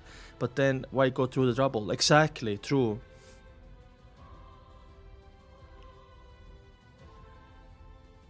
Aman. 230 will constantly tempt the living things around it to drink it. The user had to be fully focused on resisting its power. Any sight negligence would make one drink the poison as though it's only natural to do so. Okay. When Dunn finished his description, Klein decided almost instantly to not pick that sealed artifact. The name of 2078, so that 2030 is useless basically right now in this situation.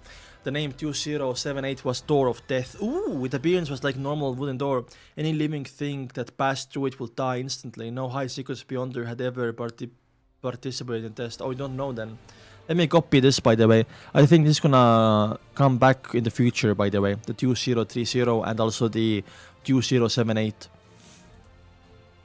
It possessed the living traits and constantly attempted to escape. It could change its appearance and disguise itself into pre-existing doors. That's crazy! What the fuck? I wonder if this like door of death item is from the apprentice pathway that Force is on. It could change its appearance and disguise itself into pre-existing doors. The user made any mistake, he will lose control of it. Then he will need to be careful and not pass through any door near him. He could have tried to wait at the original spot for help or break through a wall to escape. Klein thought of using 2078, but after evaluating the other two, he felt the intuition of legendary and creature would be very sharp and would not be able to differentiate whichever door was the door of death. That's so cool. What the hell? 2078 is tough, yeah. Very interesting. In the end, they decided to pick 2105. The name of the seal artifact was Blood Vessel Thief. It looked like thick, stiffened blood vessel. Anyone who touched it, regardless of whether they were protected or not, would have their life stolen. In the beginning, it would be obvious, but if one didn't break contact with it, the effects would be visible half an hour later. Dunn said that Sequence 5 heretic held onto it for 2 hours. He turned from a brawny man in his 30s into a hunched old man who had loose skin, thin white hair, and missing teeth. That's crazy. Let me copy this as well, by the way. The most important trait of 2105 was that the person wearing it would have the chance to steal an ability from a target within a specific range, even high sequence beyonders. Oh, that's so fucking cool! You can do so much with that, right? It's like the penultimate artifact. That's cool. Not the penultimate, but yeah. But the probability was smaller. Within 10-minute time period, the person who was robbed would lose the corresponding ability, while the person who wore the item would be able to use the ability skillfully. By the way, this like what's it called? This artifact and stealing of the abilities kind of thing. It's all like Kamba. It's Campbelling. You're not gonna know if you're gonna get a sequence 9 ability or sequence 2 ability. You know, it's random, right? 10 minutes later, the ability will vanish and the person who was robbed will need to wait a couple of days to recover. No, it's a dictatorship, actually. No hinting, no hyping up volumes or chapters. It's a dictatorship. That's it. Regardless of whether it works or not, it will at least raise the probability of success from 5% to 10%. That's 5%. Bye? Okay, bye.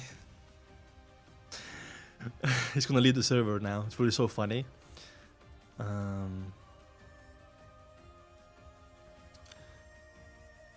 But then the person who was robbed will lose the corresponding ability, while the person who wore the item will be able to use the ability skillfully. 10 minutes later, the ability will vanish, and the person who was robbed will need to wait a couple of days to recover. Regardless of whether it works or not, it will at least raise the probability of success from 5 to 10%. I'm the king of Leonard Black, who wills good luck after all. That is Glaze. Besides, our main goal is to take precaution and make preparations to deal with the worst case scenario. We won't necessarily have to take action. Hopefully, reinforcements will arrive soon. Klein stopped outside the duty room, showing no signs of hesitation anymore. About the negative effects of Seal Artifact 2105, he wasn't worried because he wasn't planning to use the artifact himself. So you're gonna give someone. His plan was to give it to Leonard, and he already had the Flaring Sun Charm and Azik's Copper Whistle, who had no idea if it will be suppressed. My dear poet, it's time to for you to show your true secret, Klein muttered and saw Sika thrown standing by the duty room. My prediction is, by the way, it's okay, Strawberry. Also, Rare, Fanber, you're one of my favorite viewers, please don't leave, okay? Anyway, what I wanna say is, Leonard is one of those characters I think is gonna make a return in Volume 2, and I was even thinking about maybe he's gonna join the Tarot Club somehow, right? It would be so funny. I mean, what seat will he take though? He will be really narcissistic. He will probably choose the world or whatever, right? I think so. Minors don't matter. What did you just say? With her white hair and black eyes, the part-time author remained silent for a few seconds before saying, "Wait, what? With her white hair and black eyes, the part-time author remained silent for a few seconds before saying, "Why don't you guard Chinese Gate? I'm stronger and more experienced than you." "But you have the flaming sunshine," Klein replied with a smile. "Madam, I'm ready at sequence 8. It will be safe here either. There are many sealed artifacts that possess living traits that are itching to take action. Well, if you fail, the people here will definitely not survive. Our goal upstairs is to buy time and wait for reinforcements. It might be safer than being around Chinese Gate." Sikatron puckered her lips slowly and threw a crimson moon on her chest. "May the gods bless all of you." As Dunn didn't have time to write the document in time, Klein couldn't enter Chinese Gate directly. All he did was watch Sikatron push open a tiny crack to enter. After a few minutes, she appeared by the door and was holding thick, blood-tainted pale blood vessel in her hand. Klein extended his hand to take it and immediately felt a faint current surging in his body. In the reception hall of the Blackthorn security company, Leonard was already shaken off his stiff state from earlier, and his expression didn't look normal as he talked about the recently discovered house that Lana was rented before. "Is that so? He never told me about it before," Meus replied normally, creasing her eyebrows slightly. Then she grabbed her blonde hair, pulled out a handful and casually threw it in the trash can by the side. Oh, that's crazy. World is one of the tarot clubs that are like very narcissistic to me, I think. Klein walked up the stairs to the second floor with the blood vessel thief in his left hand. Leonard was dumbfounded. He gulped with difficulty and his palms were full of cold sweat once again. He looked at the door. Klein walked up the stairs to the second floor with the blood vessel thief in his left hand. He looked at the door that led to Nighthawk's break room, where Dunn Smith stood silently in his black trenchcoat. His eyes were grey and deep, just like when they had first met. "Introducing myself, Nighthawk, Dunn Smith." The voice of the past sounded in Klein's ears as the scene of Dunn by Kenley's corpse flashed in his head. There was blood all over his mouth. Oh god.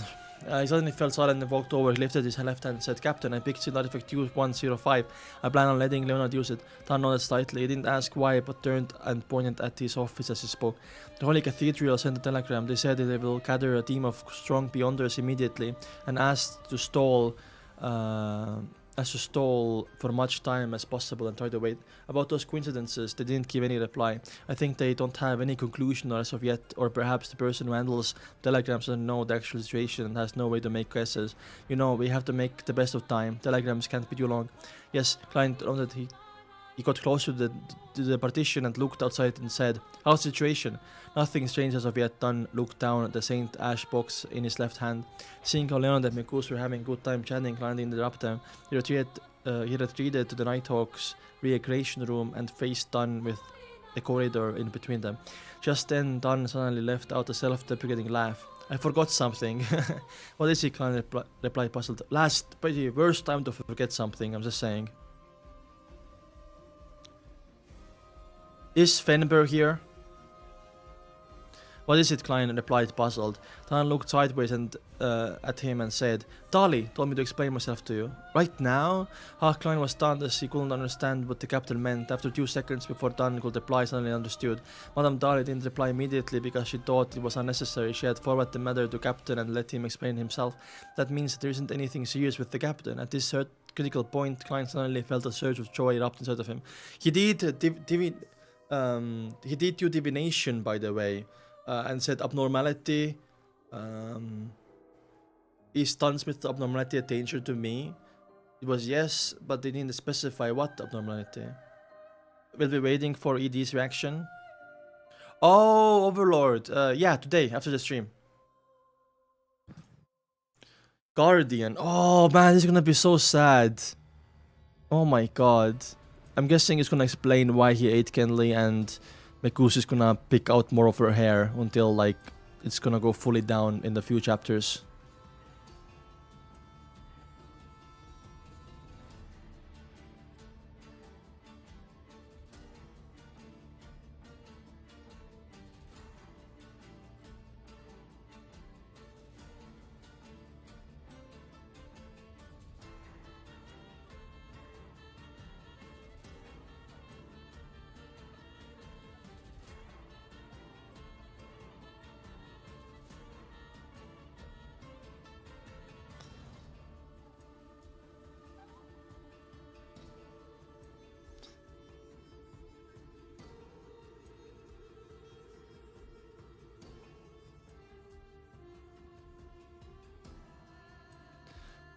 It's 12.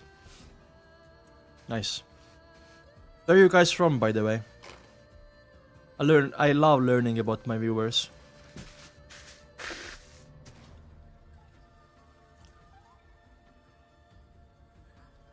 Let's go. Right now.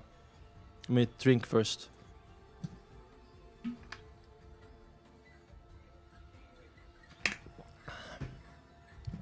Dunn side. I didn't want to send you away back then, since I was going to do something that involves all the secrets of their church and the night talks, but Kenley death left my mind in chaos. At that moment, all I could think of was clumsy excuse, thus giving you the opportunity to witness what I was doing. What secret is that? Klein pressed, now being more at ease. We'd almost forgotten about the threat of evil God's son. We had almost forgotten about the threat of the evil God's son, or the existence of legendary creature outside. Dunn weighed his words and said, there might be a law in mysticism. Even though I haven't read many books, I'm still aware of what law means. This law is called law of beyonder characteristics indestructibility. The characteristics of beyonder is never destroyed or reduced, it's only passed from one carrier to another. Klein's eyes opened wide, suddenly came to realization and asked thoughtfully. For example, the sealed artifact's mysterious object or a potion, main ingredients, they're left behind beyonders who have lost control.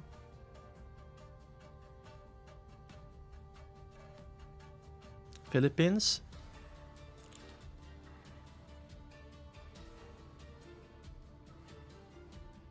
India?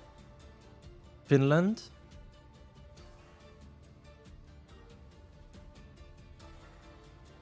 That's cool. I love Finland.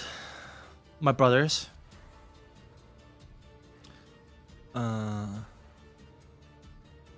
The characteristics of Beyonder, yeah. Correct. Klein's eyes opened wide. He suddenly came to realization and asked thoughtfully. For example, the sealed artifact, mysterious object, or a potion, main ingredients are left behind by Beyonders who have lost control. Correct, Dunn nodded solemnly. This isn't only the case for Beyonders who lose control, it's also the same for normal Beyonders after they die.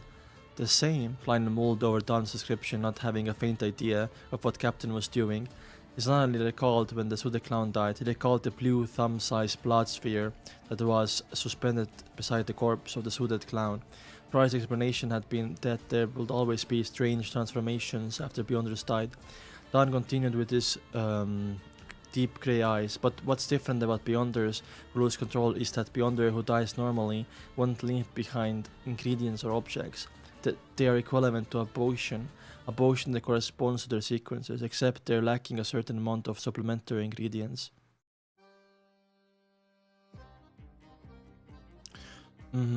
Okay. Equivalent to potions? Klein squinted as a flash of inspiration went through his mind. Then the darkness in his mind was illuminated in an instant. Son understood many things, figuring out why Beyonder pathways will be broken, even if the creatures used as main ingredients were going extinct. Yeah. Apart from using substitutes, one could also simply use the remains of Beyonders. Yep, there we go.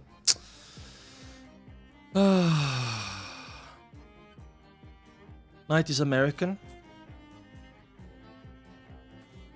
That should also be the reason why they only handed out complete potions at the higher sequences. Another reason is to prevent the formula from being revealed to people attempt at divination or mediumship rituals. Many guesses went through Klein's mind. Dunn looked at the recreation room and explained in a deep voice. A few years ago, well, I can't exactly remember just exactly how many years it was, but I wasn't the captain of the Nighthawks back then. I unexpectedly realized the problem, and after interacting with Dali, who had just become Beyonder, I immediately sent a report to Holy Cathedral. The Holy Cathedral told me to keep it a secret and gave me two choices. It's also the reason why it's me and not Dali who is explaining this to you. Whoever exposes this is responsible for it. The first choice was to pretend to know nothing, just like a number of Nighthawk captains and T-cons that allowed the Holy Cathedral to continue dealing with the remains of Beyonders who died through normal means. The second was for them to give me a unique, simple ritual, and the corresponding techniques that will allow me to temporarily consume the items produced by the unique characteristics within a limited period of time. Well, this is only a suitable for sequence of the same pathway at my level or lower. Yeah, it makes so much more sense now, dude. Like, I forgot this explanation from donghua, and It must be like traumatizing for Don Smith to do that, but because it's like his partners and his teammates and his friends, he needs to do that, right? He thinks it's better for him to do that than higher ups. This will augment my beyonder characteristics, and I will also become more powerful. In terms of abilities regarding dreams, my powers now are too different from Sequence 6. Also the reason why I dare to deal with Madame Sharon. That's why, thinking something like this exists, Klein slowly exhaled. I finally understood why he couldn't come up with a logical explanation despite his best efforts. That was because he didn't have all the relevant information and was unable to fill in the blanks. Yes, this does match the law of beyonder characteristics in destructibility. Would consuming these characteristics cause a quantitative change in the captain by constantly accumulating them? Klein allowed his mind to wander. After glancing at him, Dunn led to the bitter smile. I chose the second option, but not because I wanted to become more powerful. If I wanted to become more powerful quickly, digesting the potion and receiving an advancement in the best way and most direct way. Yes, Klein agreed sincerely. Consolidating the characteristics of the potions of the same sequence will increase the risk of losing control at the same time as it proves your abilities, right? Dunn shook his head solemnly. No. So the remains of normal beyonders and not beyonders who have lost control. Well, after I came to know the acting method, I realized that it would increase the difficulty of detaching the potion. Then why do you still continue? Klein asked in shock. Dunn placed his hand into his pocket, intending to take out his pipe, only to find that he left it in his office. He shook his head and left out a self-deprecating smile. I just said that becoming more powerful is the reason why I consume the remains. Isn't the reason why I consume the remains. Having said that, he paused, his eyes wandering to the blue flicker of the gas lamp opposite where he was standing. They're all my partners. We've gone through many things together, dealt with monsters in darkness, insane heretics together. Some of them have saved me, and I saved quite a number of them. We walked together in the silent night. We fought together in battles that aren't visible. To the generic public, we face dangers together. We have each other's backs.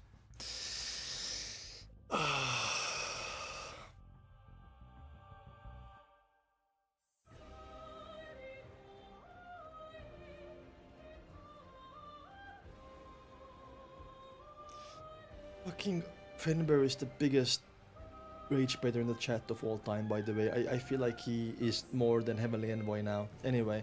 Oh yeah, Dunn Smith explanation is... yeah. Dunn Smith is truly someone who really cared about his teammates and cared more about, his friendships and teammates than he did about power, so... Sheesh.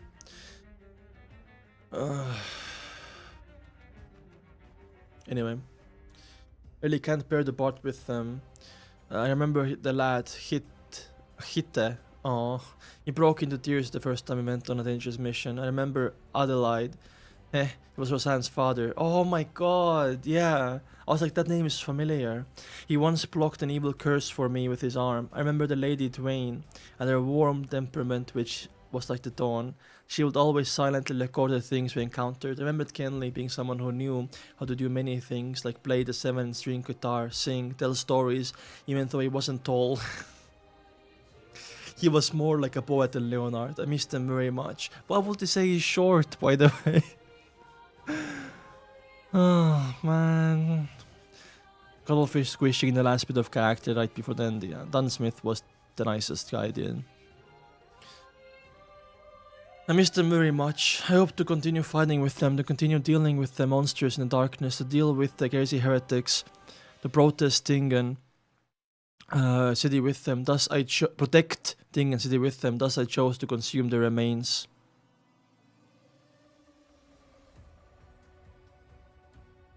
Exactly, Shara. That's so true, by the way. Yeah.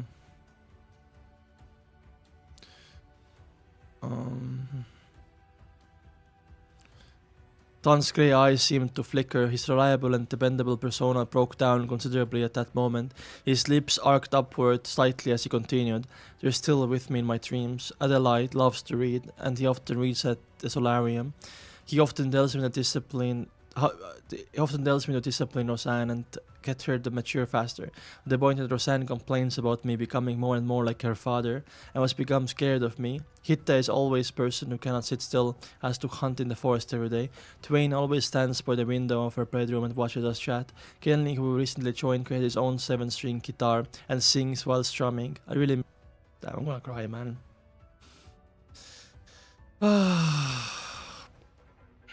Strawberry, to get more XP, you need to be a member, I think. Captain, Klein subsequently muttered. His eyes became blurred and muttering. He couldn't help but rub his eyes and curse in his heart. Fuck. Captain, you're making me cry. But I finally understand the reason why the captain's slow progress despite using the acting method. Klein let a silent sigh. Unfortunately, old Neil tied that to losing control, otherwise he wouldn't have brought along much joy to us. Aw, yeah, true. Because they couldn't eat old Neil, right?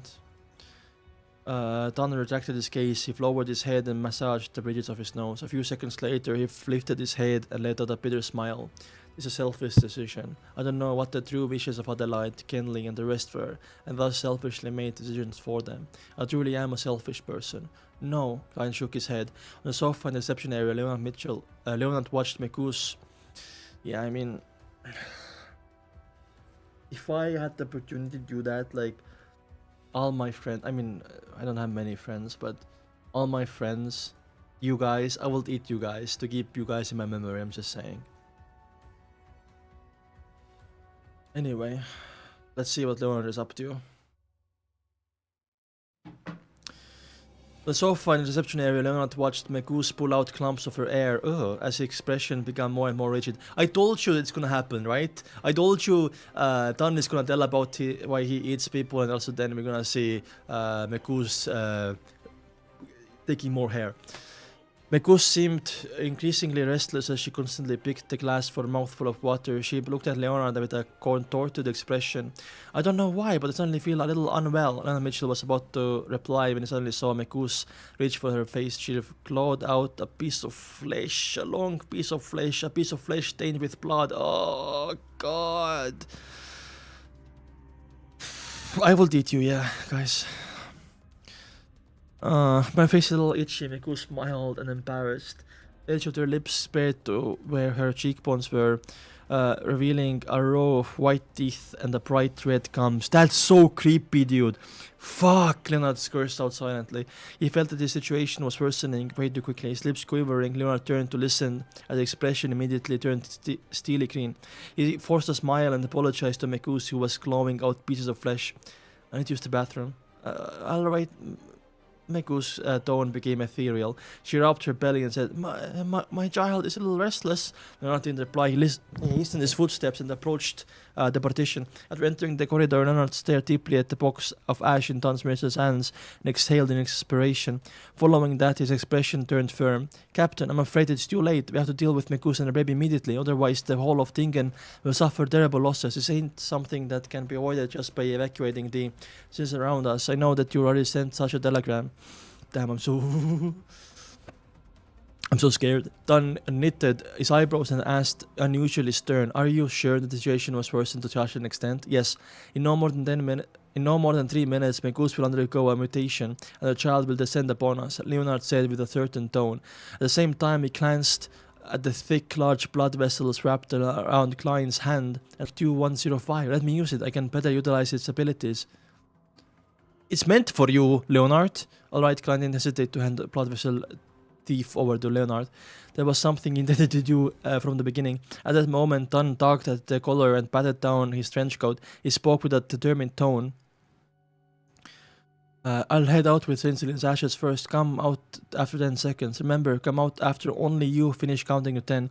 Then, regardless of my condition, direct your strongest attacks at Meus and her baby without wasting any time. With that said, he turned around and walked toward the partition with the urn of ashes. Captain! Leonard shout. Captain! Leonard shouted, his lips dry. Captain! Leonard also shouted. Dunn stopped and looked back. He had a gentle expression as he said with a mellow voice, "Don't worry about me, I'm not alone." Adelaide, Twain, Hitta and Kenley are all fighting alongside me, no matter what kind of danger I face. He paused for a moment before speaking, his grey eyes gentle. There's no need to be too nervous regarding Tingen City. His lips arced upwards, forming his usual smile. Fuck, man. No. After saying those words, he didn't stay any longer. He stepped through the partition, his black trench coat following behind him.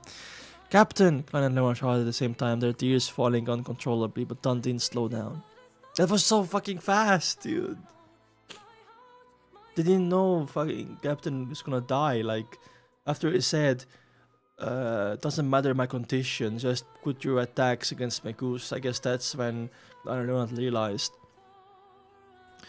You're a bunch of miserable wretches that are constantly fighting against danger and madness, but even more so, we are guardians.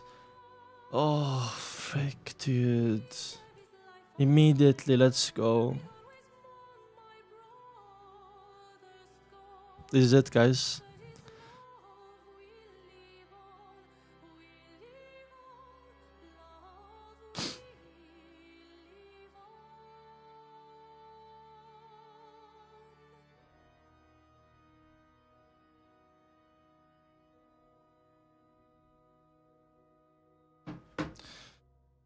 Oh.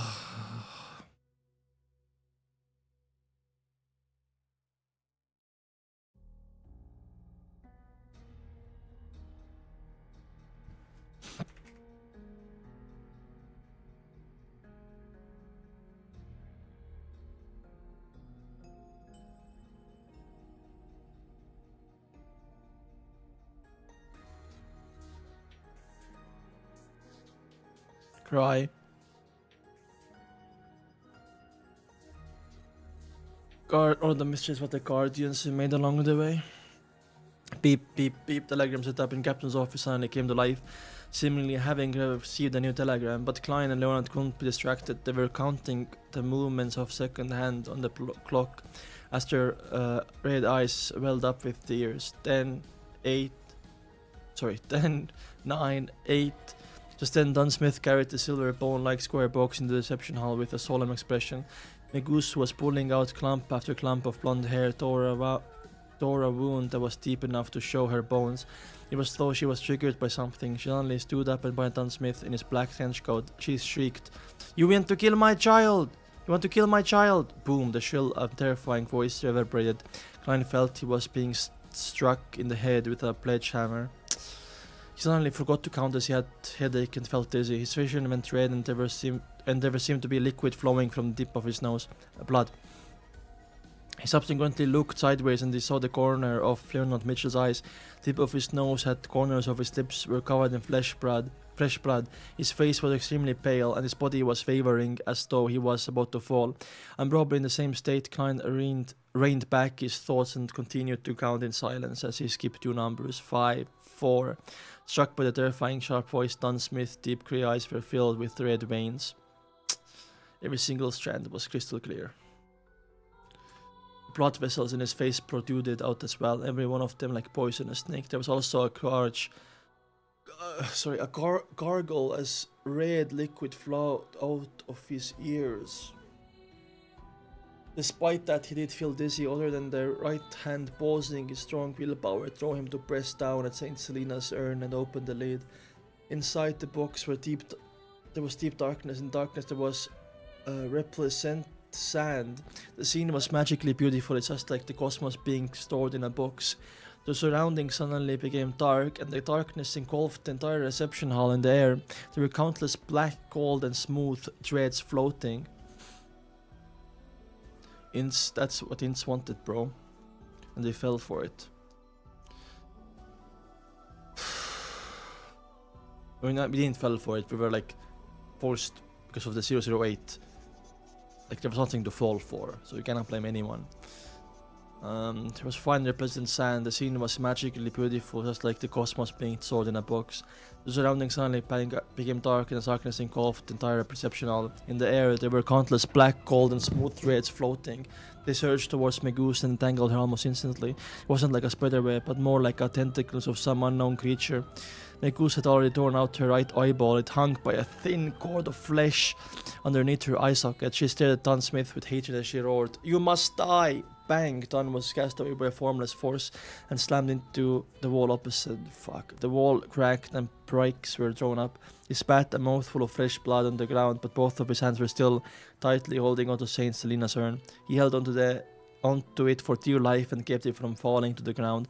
Those countless black, cold and smooth threads tightened and bound Meus firm in the spot. No matter how much blight-tainted flames rose up suddenly, or how her skin began to secrete a liquid that smelt like brimstone, neither of those defenses dealt any damage to the threads holding onto her. 3, 2, 1. What are we 07ing, by the way? Klein and Leonard dashed out through the partition simultaneously. One of them was holding onto a warm, thin, cold slice. Another had already aimed his 5 fingers with the blood vessel thief wound around his left wrist at Meus. Meus, who was no longer looked human, struggled as flesh protrude from both sides of her shoulders. Also, poor Meus, like Meus is literally a victim as well here, and like imagine going through all that as, you know, a person. Meus, like as a mom, you know. Meus, who had no longer looked human and struggled as flesh protrude from both sides of her shoulders. They were a mixture of blood vessels and clean veins, rounded like a child's head. Round like a child's head. I mean, I wonder how much pain like Meus is in actually.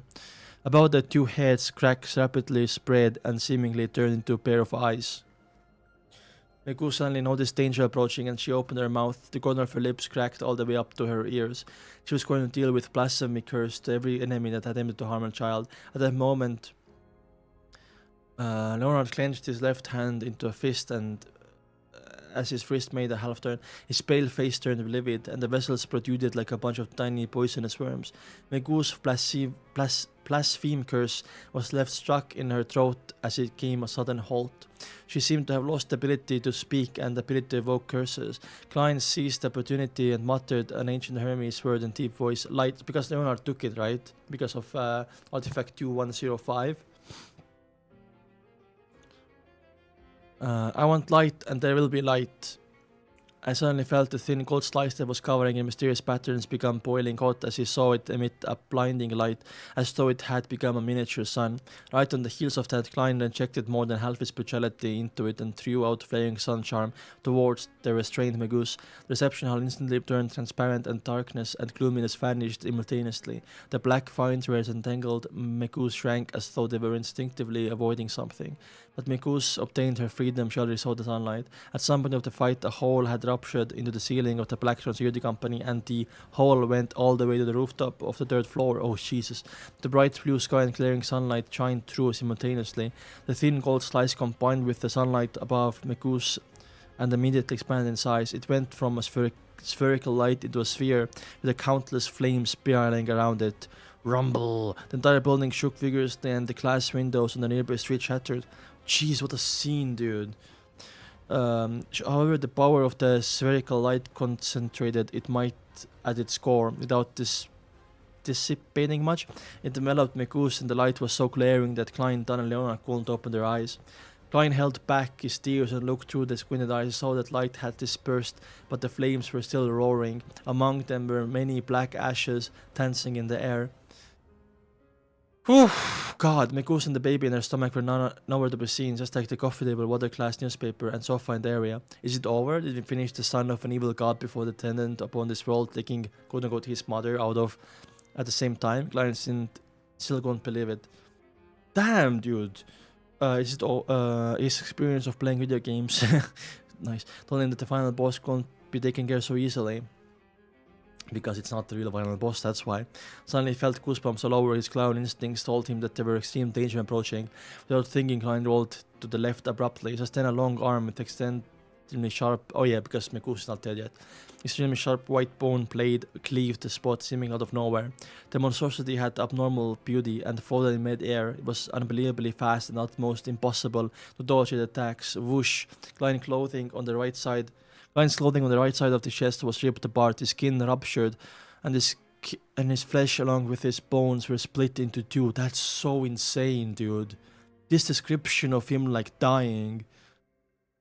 The wound was so deep that he could almost see one of his lungs. It wasn't because he sensed danger approaching beforehand, and dodging time the slash would slice him in half. I wonder if he was sliced in half, wouldn't the grey folk save him?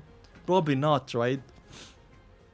But even so, Klein slowed down. Extreme pain filled his head and scattered his consciousness. At the end of the white bone plate, a figure rapidly flew out. It wasn't for the bump on his stomach. Perhaps no one could identify it as Meus, yeah.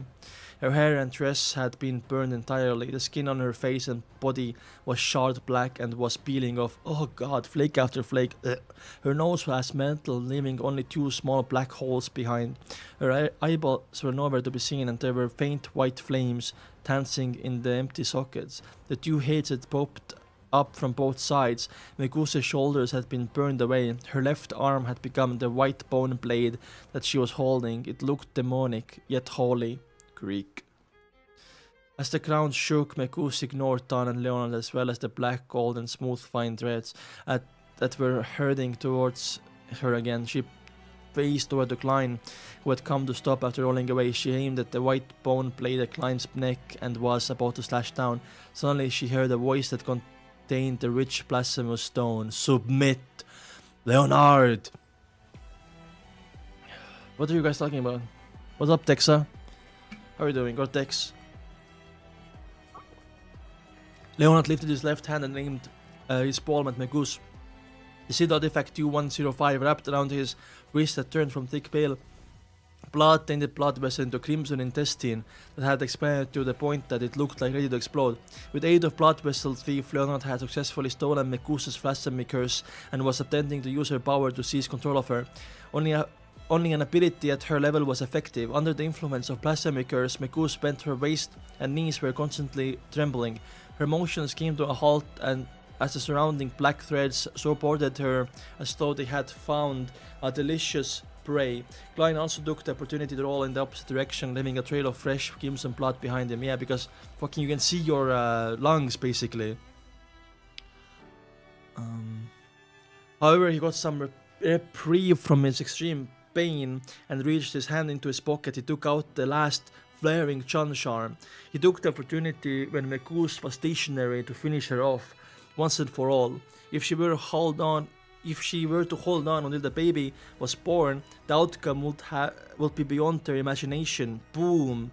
Meus's head exploded on its own. Her charred skin and flesh flew in all directions, but her headless body seized the opportunity to shake off the effect of the blasphemy curse.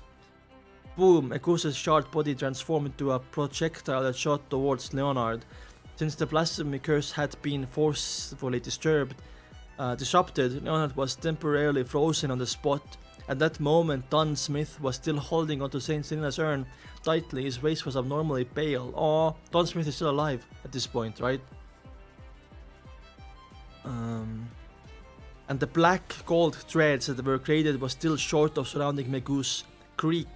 Meus slammed into Leonard, lowering him to the wall. The wall collapsed from the impact. Leonard's bones cracked. Yeah, Leonard also got injured here, remember? He was in the hospital. There was blood spewing out of his mouth incessantly. Without even having the urge to struggle, he fainted instantly.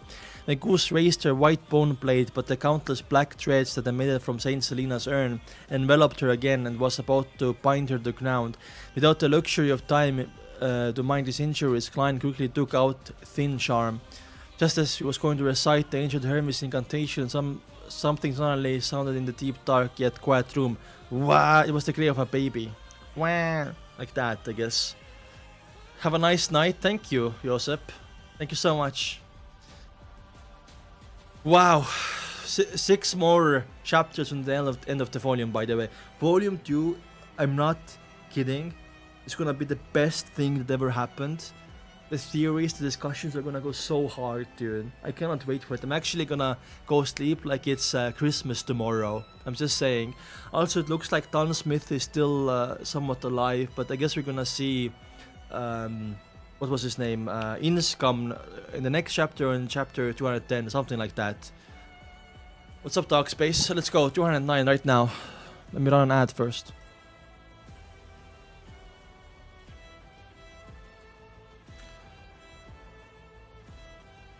Light.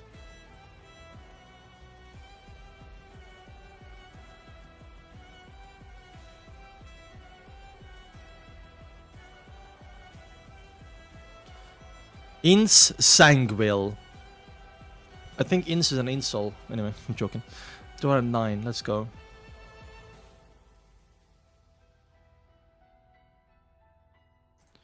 F 209, 210, 211, 212, 5 more chapters.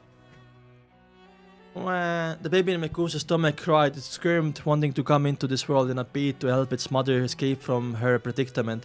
The black, cold, smooth dreads appeared to suffer a shock as they seemed to be suppressed by an invisible power, which led to their retreat backward. Dunn and Klein became dizzy at the same time. They felt their throats contract involuntarily as their invisible power, which led to their retreat backward.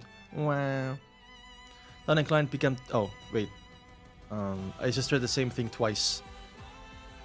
Sorry, Dunn and Klein became dizzy at the same time. They felt their throats contract involuntarily as their contracting air passages instantly stifled them.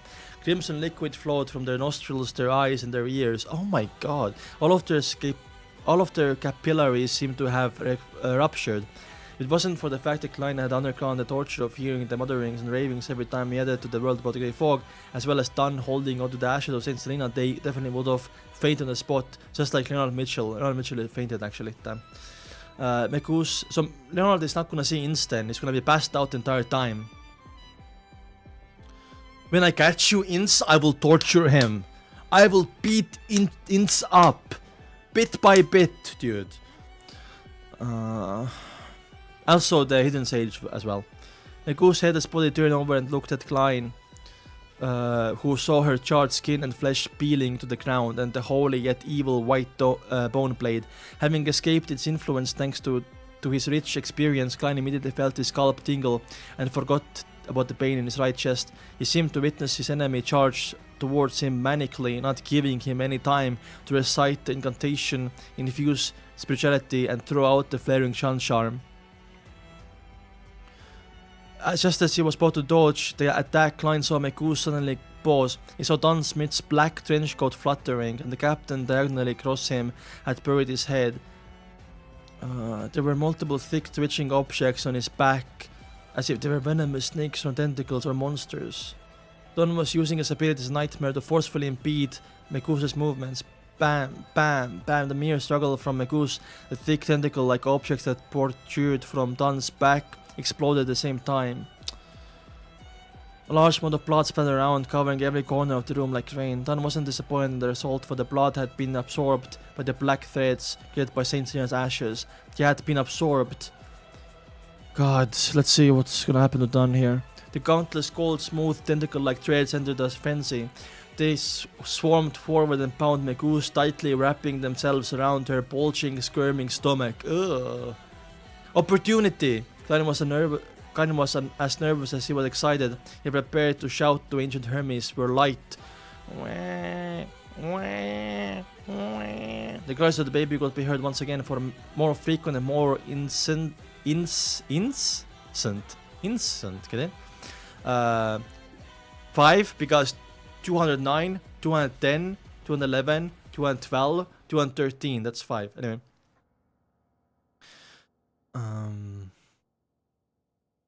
The countless black threads suddenly came to power, rotating and trembling again if they were all being struck by lightning.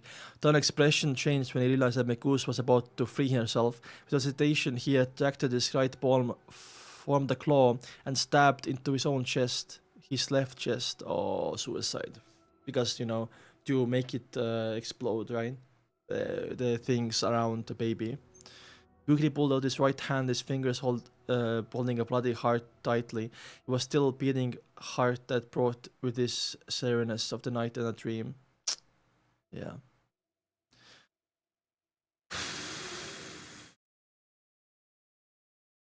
You guys don't know how math works, by the way. I just count out loud. 209, 210, 211, 212, 213, 5. Anyway.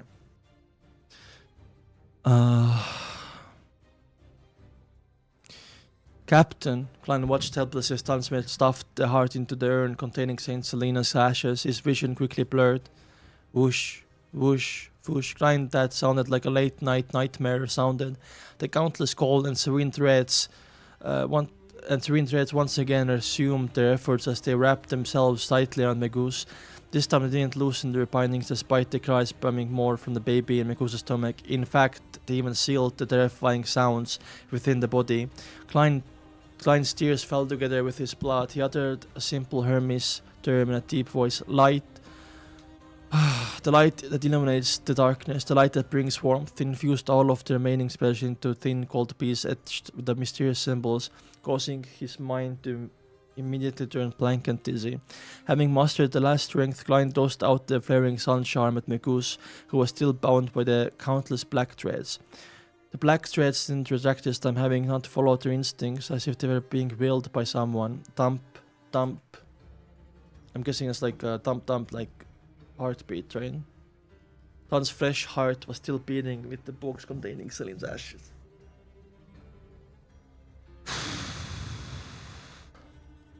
The sunlight once again shone in from the hole of the ceiling, shining through all the 3 stories right into the Blackthorn security company as if it were a corporeal pillar. He was guided here by the flaring sun charm. He was focused on Meus. The sunlight fused with the top of the headless monster and then exploded like a sun rumble. In the burning white splendor, Klein closed his eyes. The last scene was etched deep into his mind. Meus' body lost his left arm, head, and multiple pieces of flesh. A charred body crumbled instantly. The alpha-illusory terrifying creature within her body no longer had the support of physical body and couldn't complete the last stage of transformation. It turned into a furious ball of black gas amidst the light and flames. Rumble. The entire building shook violently, but this was due to released energy of the flaring sun charm.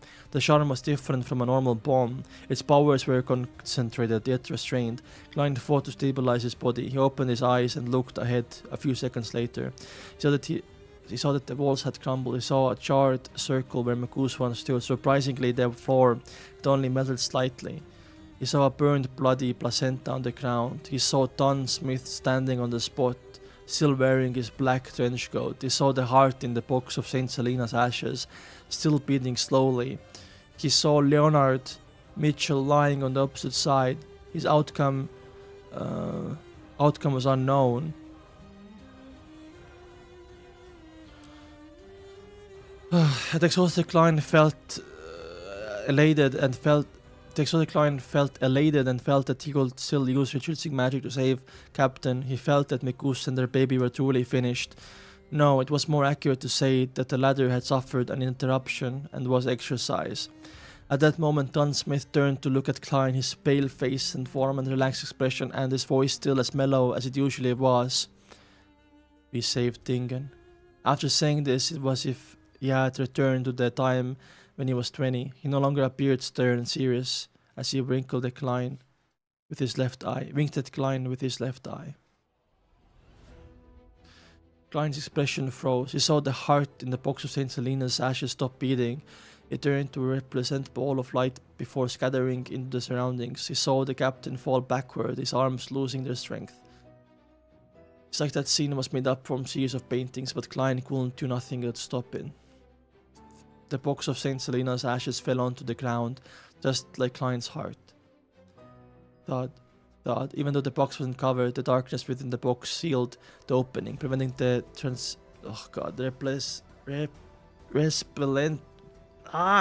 resplendent sand-like ashes from falling out. The box rolled a distance away from Klein, towards Klein. Dunn Smith fell to the wrecked floor, his deep grey eyes having lost all their luster. He was looking at the hole in the ceiling and sunlight pouring down on his face. Captain! Klein's vision blurred once again. He wanted to shout, but that word and the subsequent words were stuck in his throat. We miss you too. At that moment, the box containing St. Selena's ashes had rolled to his feet. Suddenly, Klein felt pain in his chest. His pupils violently constricted as he froze in place.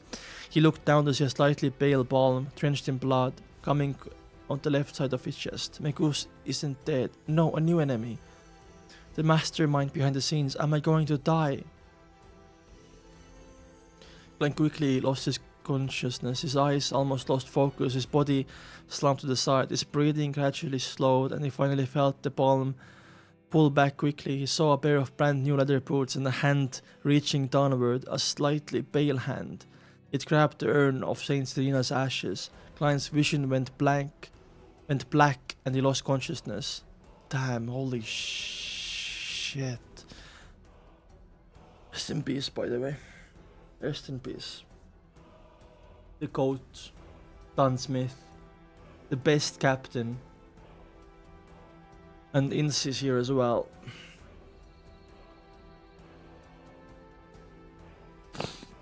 Burned and shattered objects were scattered around in the now destroyed Blackstone Security Company, but there wasn't a single sound. It was just like a cemetery. A few minutes later, Leonard Mitchell's body moved, his eyes opening slowly.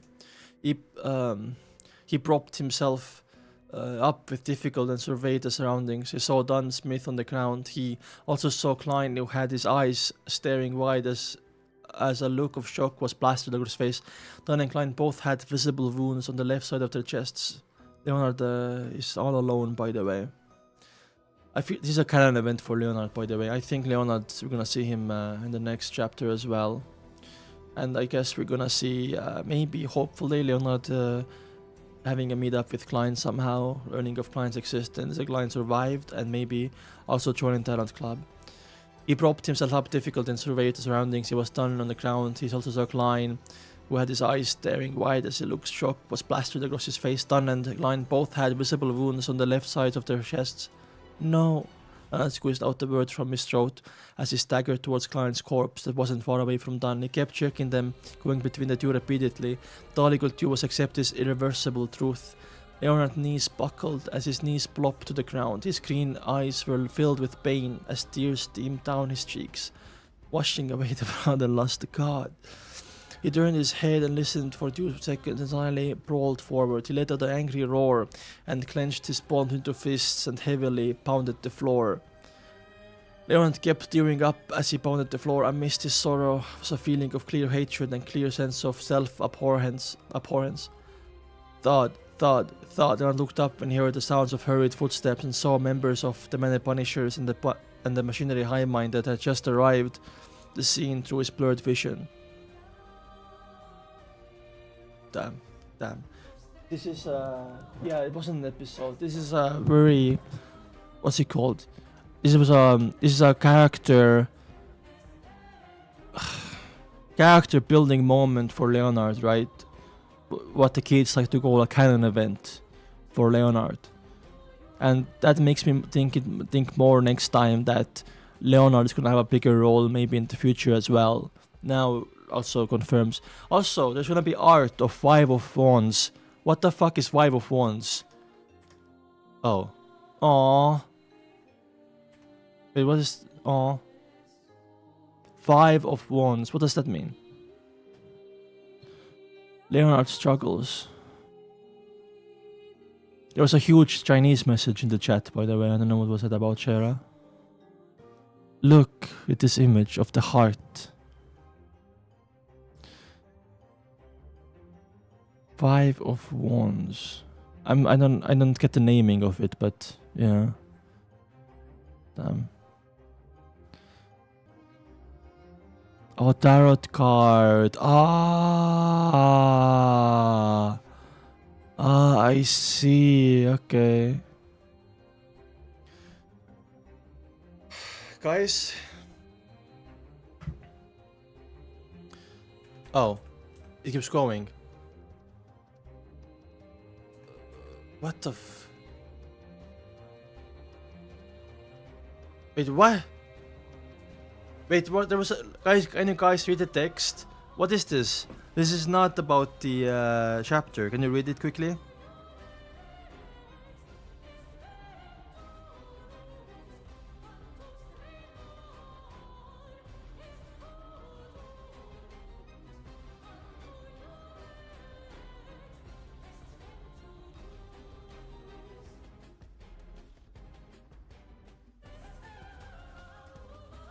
Can I read that?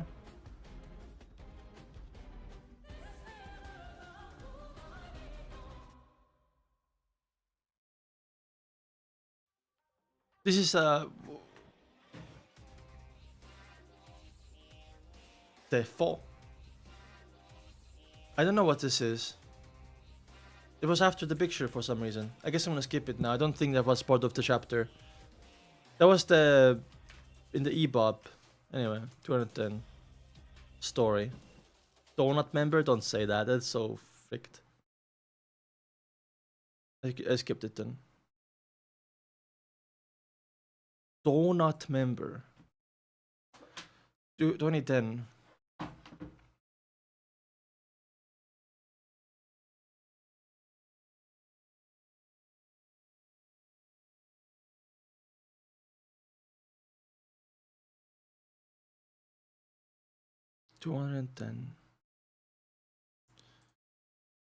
Okay.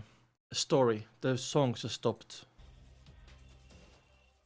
In Tingen suburb, there was a house with green lawn. The house had a garden. So wait, we don't get the ins reveal at the end of the. We did get these like the footsteps. Okay, let's read. Maybe I'm getting ahead of myself. In a Tingen suburb, there was a house with a green lawn. The house had a garden that had begun to wither at the beginning of September. Attached to the house was a crimson chimney. Oh, there we go, the chimney that we're talking about. There was a desk next to the window in the bedroom of that house. An ordinary notebook was spread open on a table. A slightly pale hand flipped the notebook on the very first page. Then it quickly flipped to the back. As the paper flipped, the rows of the words appeared faintly. Regents, a member of the secret order. Oh, the first guy who was tailing us in like the first episode. Regents, a member from the secret order, sold the Antigonus family notebook as an ordinary agent book by an accident. Influence both of wariness and illusions. It was coincidence that made logical sense. Affected by the calling of the Antigonus family bloodline, the notebook secretly affects its owners, one after the other. After repeating changes in ownership, it came to Tingen. It fell into the hands of the members of the Aurora Order, Sirius Arapis and Hannas Vincent. After they flipped through the constant and temporarily appeared in the notebook and copied the corresponding potion formulas, Sirius and Hannas were worried that the secret order, who were good at divination, will track them down. After discussing it, they decided to avoid the risk by selling it to another person. They didn't wait for Mr. Seth to reply, perhaps because he stayed at Enmat Harbor. Also, all of these like stories that 008 wrote had to make logical sense, right? Otherwise, would have been exposed immediately. They didn't wait for Mr. Seth's reply, perhaps because he stayed at Ermat's Harbor.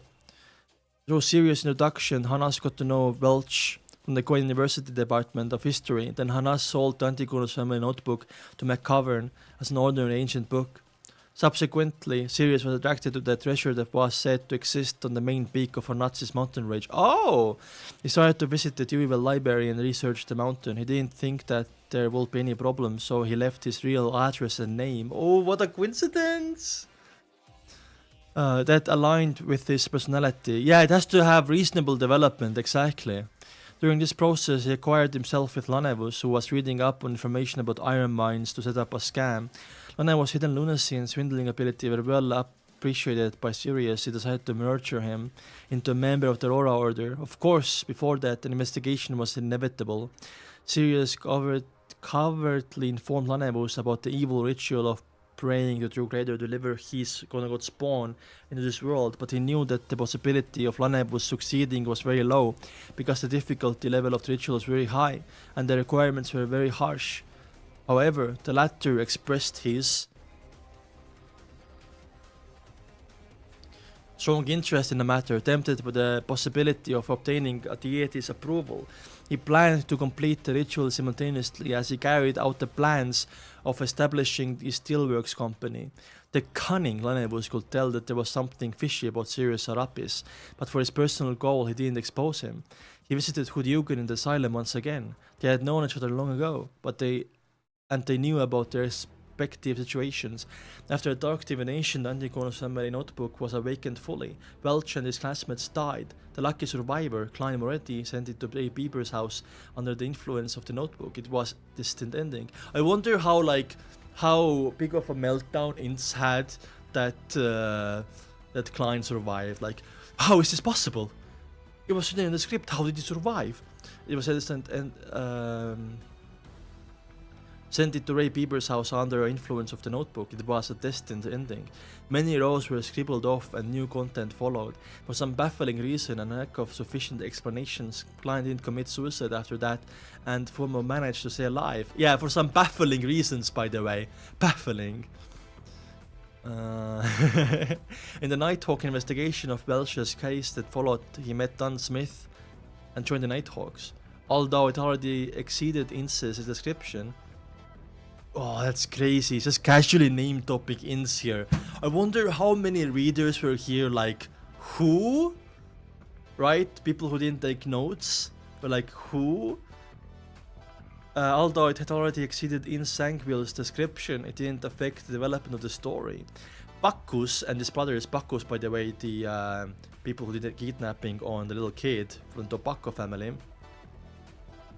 Bacchus and his brothers were down on their luck. They lost their last ship and the gambling tables and were drowning in debt. In a bid to obtain money, decided to kidnap and blackmail the somewhat wealthy individuals.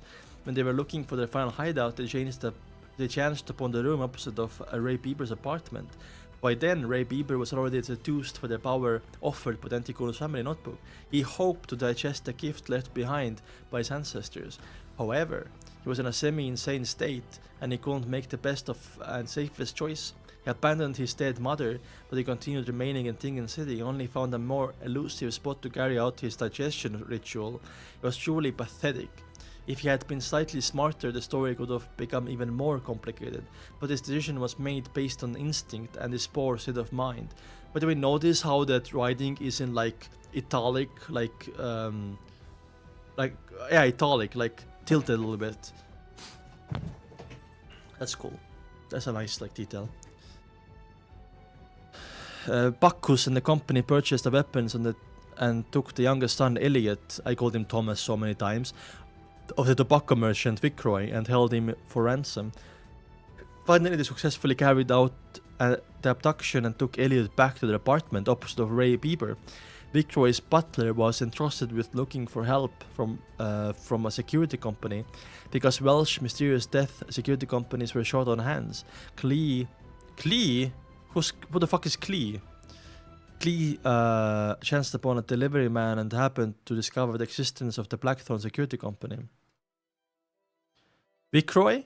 The butler? Klein the butler, right? Leonard, Mitchell and Klein accepted the job, relying on their beyond their powers and quickly saved the merchant's son. Regrettably, Klein didn't immediately realize the clues of the Antigonus family's notebook were in the apartment opposite of them. However, this spirituality reminded him in his dream. As such, the Tingen Nighthawks discovered corresponding clues. Sealed artifact 2049 arrived in Tingen with the aid of Antigonus family puppet. Dunn Smith led the Nighthawk to find Ray Bieber before interrupting his digestion procedure. Ray Bieber became a monster, and the situation was out of control. In the end, the Nighthawks skillfully worked together and took care of monster Bieber, but they immediately faced the attack of a member from their secret order.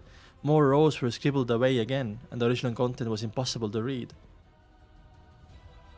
Leonard Mitchell, who possessed a secret, was going to end the situation before he could. Wait, more rows were scribbled away? So something deleted, I guess? Leonard Mitchell, who possessed a secret, was going to end the situation before he could. Klein, who was supposed to be doomed, killed the Sequence 7 member from the Secret Order in an inexplicable manner that didn't affect development of the story. Dunn Smith got in touch with the Antigonus family notebook and flipped through the content. From that point onwards, he was secretly corrupted. Oh no, secretly corrupted! He scribbles off lines that don't happen. Ah, yeah, makes sense. Yeah, true. I'm guessing, it didn't happen. Do you know why? Because he didn't realize or didn't know that Klein could save and got free from the puppet's control. So what didn't happen was probably like during that event when Leonard and, by the way, Klein broke free. Leonard because of, his shadow person that's helping him, who I don't know who he is, but Klein because of the grey fog. Makes sense, yeah. Having finished with all his preparations, Lanus bequeathed Eugen and used him to assist in his ritual that tricked Lanus' fiancée, Meus, to become a vessel They tricked, yeah, poor Meus, man, to become his vessel that will carry the true creator's spawn. Lanus had almost no possibility of success. The most serious problem was that even though Meus would be protected by the ritual's power, she would be able to withstand the sexual intercourse. She won't be able to withstand the sexual intercourse with the illusory projection of a deity. It will cost her life on the altar. Ah, I see. In other words, Grey Fog isn't influenced by 008, yeah, but I already know that, right? Because he was didn't know why Klein survived and the suicide attempt, and also the Grey Fog probably saved Klein's life and made Shaw Mingrui from Earth to this world.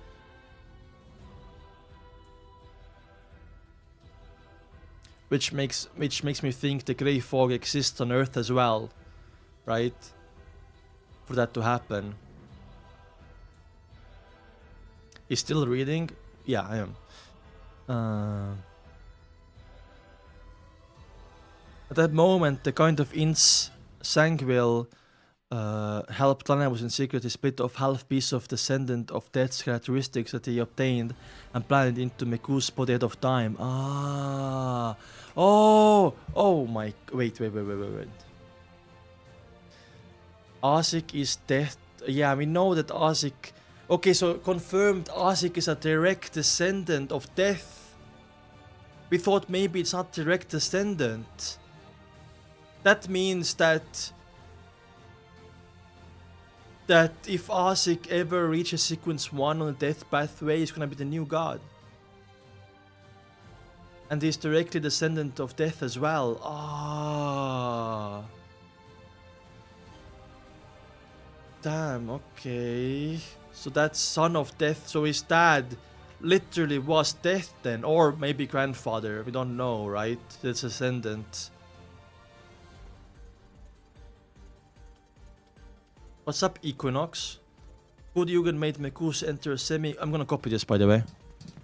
Because I'm gonna cook something up tomorrow on the theory thing. Where is it? Here. Good Yugen made Mekus enter a semi-unconscious state and convinced her that the true creator illusory projection was Lanus. Oh, you! Nourished by the accumulated resentment, gloominess, and oppression of the factory of district, the ritual succeeded. Mekus was pregnant with the true creator's spawn. Deity saw through the coincidences.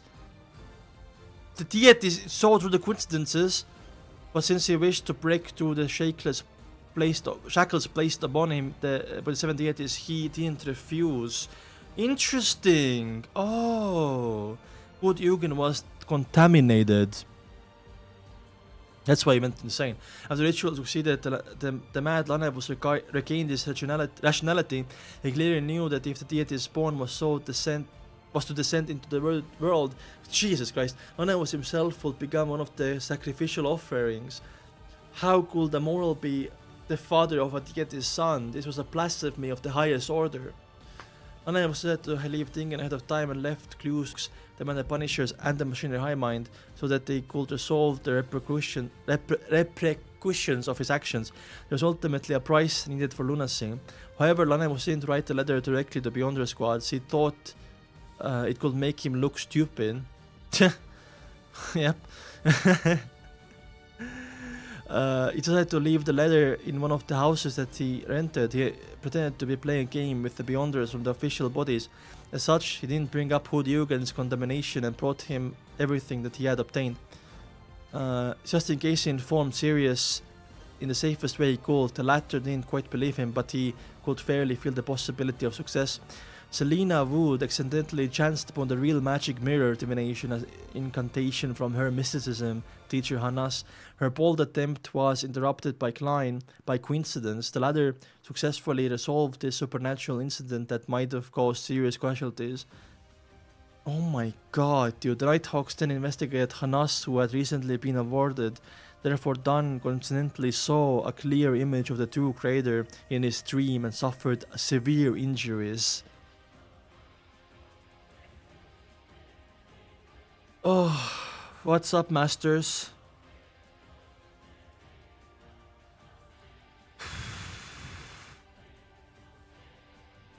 I'm overwhelmed by like Because Inns had to cook this shit up like by the tea, by the way.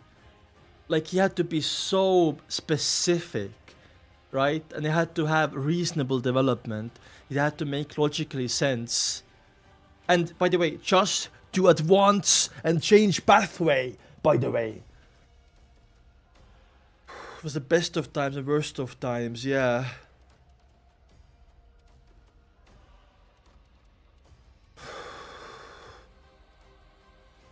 The Nighthawks being investigated on us was recently been awarded. Yeah, I read that.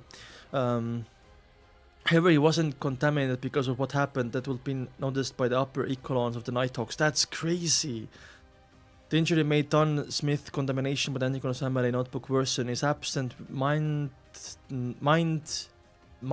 and forgetfulness worsened, and he was getting closer and closer to satisfying Ince's requirements. Many rows were scribbled away because, you know, didn't expect that. What was, yeah. I wonder, like, did he, I guess, yeah, he had to assume that some of these coincidences are not gonna work. But I guess Ince never find out why they didn't work, right? Seriously unbelievable. Klein already noticed the Sanquil Ince's secret influence and saw the Crimson Chimney. This is because he was reminded by a teacher of McCoy University, Department of History, Azik. He possesses many secrets. But even so, it's astounding enough for Klein to discover actual clues. It's unexplainable. Regardless of the reason, Ince continued to act and the story continues. So like, Ince was like, oh, like, I should just keep writing, like I will think of this later or something. Because literally, for him, it was unexplainable. Klein coincidentally ran into Sirius at the library and had no choice but to kill him. Hence the clues leading to Lanus were abruptly severed, and the discovery of the problem was delayed. Klein met Meus, but his spirituality stopped him from observing her closely. However, he didn't notice the subtle abnormality. That is logical, how stories aren't made up randomly. Oh my god. He searched for a red chimney, but he always opted for a route that didn't include his target. Maybe in another 2 or 3 months, when he was on the last batch, he would find the real red chimney house. Rows and rows of writings were scribbled away, more than all of the previous rows added together. Oh my god, he was cooking something up and it never worked out. Because there's more stuff scribbled out than there is written. That's actually insane. I wonder how the story would have gone if Klein didn't have the grey fog, man. It was over like very quickly, but yeah. Dunn Smith's problem was alleviated. His condition obviously became better. He actually mastered the acting method. And this was taught to him by Klein, who found inspiration from Dali and Unc Neil example. No, Ince didn't believe that, but he could only change his original plan slightly. New elements in the story came to play. Azik decided to go to Backland in search of his lost memories. It wasn't long until Klein and Dunn found clues from Hudiugen. In order to ensure the Tingen Conservative Party and New Party will be in complete opposition, Madame Sharon, who wanted to vent... This is like... But this is like story is more than just him. Is he setting up future things as well? I guess he is. Right? It's not only for him to change pathway and advance. In order to ensure the Tingen Party Conservative Party, the New Party will be in complete opposition, Madame Sharon, who wanted to vent to accumulated madness after her transformation, decided to take the risk and murder Member of Parliament Maynard. Her motive wasn't strong enough, but she took action anyway. There were always times when people are not clear-minded, and she happened to be in that stage. Besides, she was confident that she won't be discovered. He set it up all things for his own reason, but why couldn't he... But listen to me, chat. Why couldn't he just... Why was the Sharon storyline necessary? Why couldn't he, like, skip that part? Right?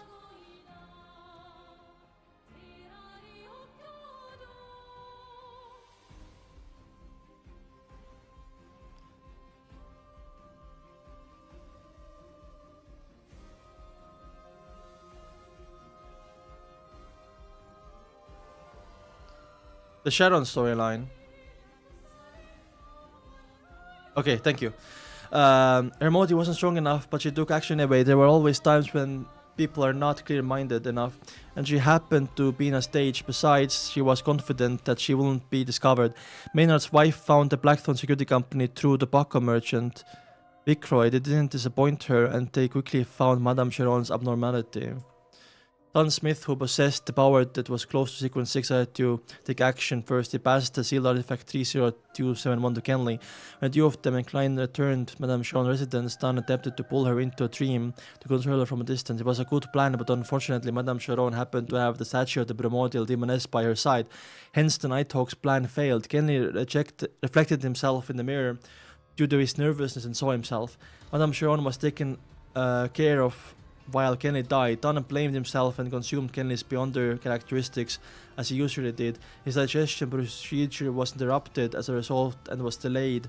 As such, his mental state became unstable. Oh, okay, I see. Yeah. Yeah, I did watch the donghua, man.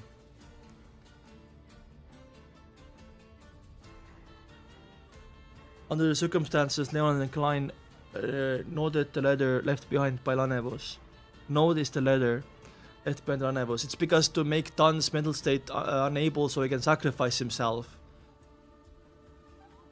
Meus recited a baffling summoning and arrived at Sutherland Street. She entered the Blackthorn security company and the baby in her stomach was at a critical point in its development. It couldn't stop her urges.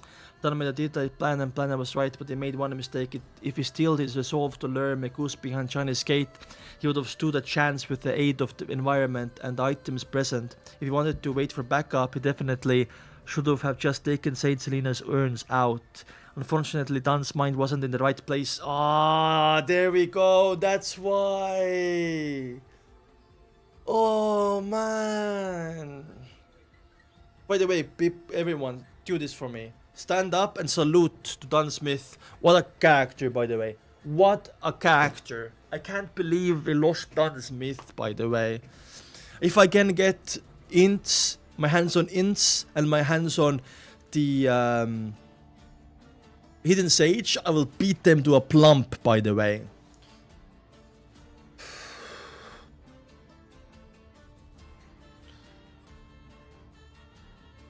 I'm gonna cry, man. I fucking love Dunn Smith, dude. I'm gonna miss his receding hairline so much.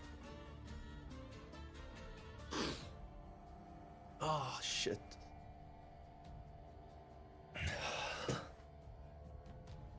Yeah, Dunn is actually, yeah, Dunn is one of the goats, man. Everything is explained in the novel, exactly. Yeah, that's what the novel is speak.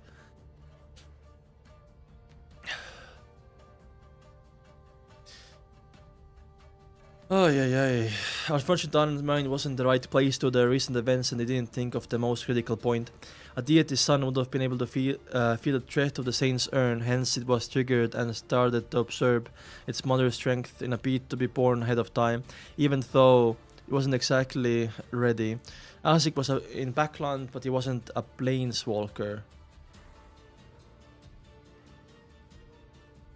Such a thing as planeswalker exists. We know that Traveler is on the apprentice pathway. Planeswalker, it sounds like a lot of people can do it because he says specifically maybe Planeswalker is a sequence, but it more sounds like an ability. Also, it's capitalized. Letter P is capitalized. I'm gonna copy this because people who are planeswalker exist. I'm guessing they can travel very fast. Okay. If it is a sequence, I think it's on the apprentice pathway. Right? Because Traveler... don't tell me, Kravish. I'm gonna find out myself, I guess. Anyway. A few rows were scribbled away. Meus became a monster and the fight began. With the aid of the Saint's Urn, Blood Vessel Thief, and 2 high-level charms that strangely appeared. Strangely appeared? Ince has no idea. Meus died and Deity's son was exorcised. Dunn died as a result, and the power of Saint Selena's ashes was severely damaged as well. That went perfectly with Ince's intentions. Ince didn't get a chance to showcase himself, but it didn't hinder him from achieving his goal. He killed Moretti. He killed Moretti, yeah, right. The fellow who kept disturbing his plans, and he took away Saint Selena's ashes. Ince set up a ritual. So I guess Ince finished him off then. Ince set up a ritual with the remaining half of the characteristics of Death's descendant. Oh, Saint Selena was also Death's descendant then. So was Azik. Oh, remaining half of characteristics. Never mind, my bad. Reading comparison of a toddler. He consumed Saint Selena's ashes and successfully advanced, because Selena is from the Sleepless pathway, never mind, and successfully advanced from sequence 5 of the Death sequence pathway, Gatekeeper sequence 4 of the Evernight sequence pathway, Night Watcher. Oh, that's so cold. It's so fucking cold. So he did all of that just to by the way, the characteristic of Death Descendant is Engo Eggers, or Tengo Eggers, or whatever. Tengo Eggers, right?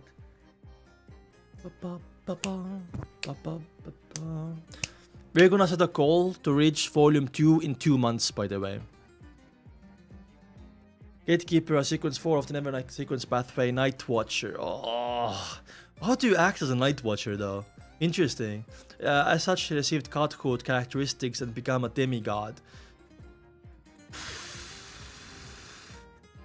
Well played, actually. Well played, Ince. Well played. Tenno, not Tengo, sorry. What the fuck is a Tengo? The sun continues to shine brilliantly on the land. Oh my god, that makes more sense, dude. That makes so sense why they wanted Tenno Eggers' skull, because Azik is a descendant of Death himself, the god Death. I should have figured it out myself beforehand, man. Okay, I'll do better in the volume 2. I'll do better. The sun continues to shine brilliantly on the land. Nearly no one in Tingen City realized how they narrowly escaped a huge disaster. Monster Ademisol would be left very confused about it. Oh, why mention Ademisol? The guy who has really high spiritual perception from the fucking market. Oh. I'm the only web novel reactor. Yeah, I assassinated Easy and what's his name? Animewiz. Ademisol will be left very confused about it. He did call it, man. Ademisol did fucking foresaw it.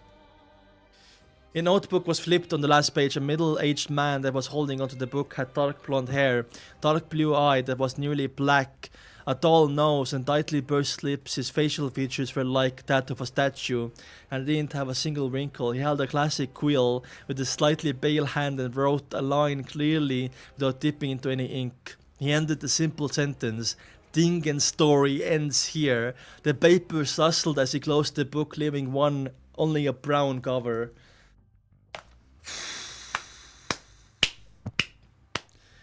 By the way, I just wanna say this. Is this one of the biggest plot twists of cinema of all time? Is it actually is it? Because I wanna say that Klein always knew that there was somewhere there behind the scenes, right? He always knew that, but he could never figure it out because he realized that there were too many consequences all this time. Right? And we saw all of these events orchestrated. What the fuck? Planned by one man with one artifact, the 008 quill, that wrote Klein's like story, not only Klein's story, but Ince's story for him to change pathways from sequence 4, sorry, to sequence 5 to sequence 4, and they succeeded. Klein was only a piece of a puzzle, but you know, we know Klein is the main character, so I'm 100% sure that Klein is gonna have revenge on Ince in some way or another in the future, right? It will be really interesting if Ince somehow, like, imagine if Ince joins the Tarot Club somehow, and then Klein is gonna find out later that Ince was the one. That will be absolute cinema, right?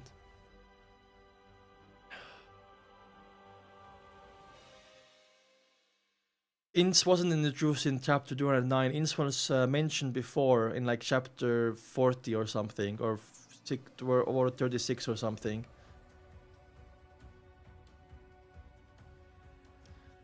I wanna beat Ince up. It will be so funny if Ince joins the Tarot Club, and then, you know, Klein can learn about it later though.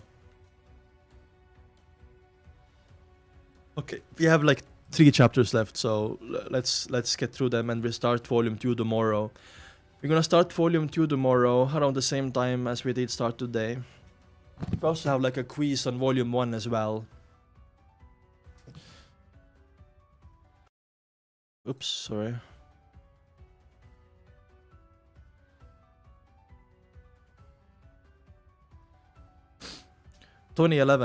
Sorry, 211.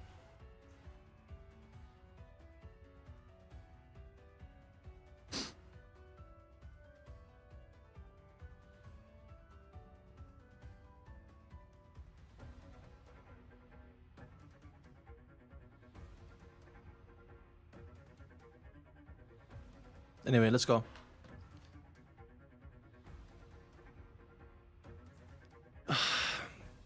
What's up with the volume 2 hate, by the way? Funeral in the basement of St. Selena's Cathedral, in the card room outside Chinese Gate. I wonder, like, because I have seen donghua, right? How, like, confused and how many times did you guys have to read chapter 210, like, over and over again to, like, fully comprehend it, right?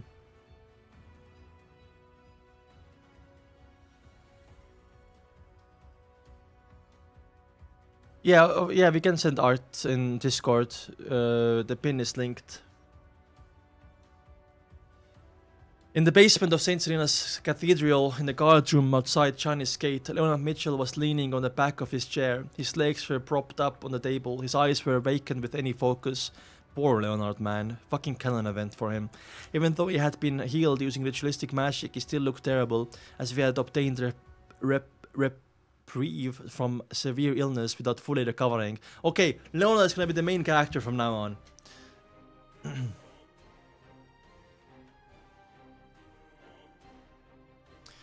Sorry, I'm looking too much at the chat. I'm so sorry. At the moment, the powerful Beyonders sent by Holy Cathedral were creating another seal behind the Chinese Gate since the ashes of Saint Selena was lost.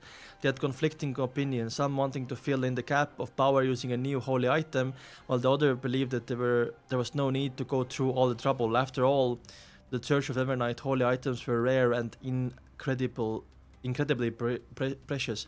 When they succeeded was lowering the presence of the Nighthawk in Tingen and transferring the artifacts with living characteristics or difficult to seal artifacts to the headquarters of the Cathedral of Serenity in Backland, the keys only leaving behind those that could be controlled more easily.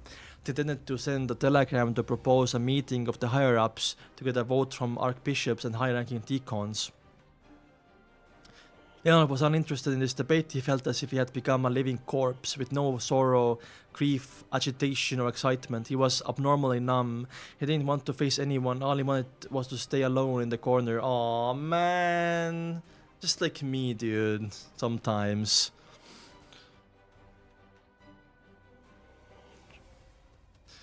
Occasionally he would feel puzzled about why the murderer would only take away Klein beyond their characteristics and leave Captain Dunn Smith's one attacked. Oh, Because he was more interested in Klein, right? Because like, oh, how the fuck did you figure out? Oh no, Klein survived. That's why. Never mind. Klein survived. That's why. It's not that Klein was taken away. Klein left himself. Thought footsteps heard in the corridor. Zika Thorn, whose right arm had been bandaged, appeared in front of the guard door. Guard room. While Klein and the others were attacking Meus and attempting to save Tingen, she and keepers within Silence Gate were doing battle against a portion of sealed artifacts. It wasn't for the timely arrival of the members of the Mandate Punishers and Machinery Mind or the essentially arrival of the reinforcements from the Holy Cathedral, she also might have lost her life. Oh, because they lost controls because Silence Gate broke, right?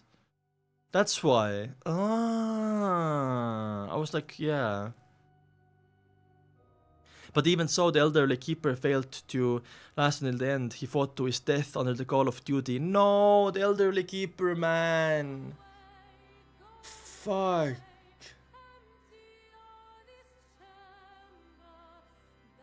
His beyonder characteristics never formed because he never truly died. Oh, that's so true.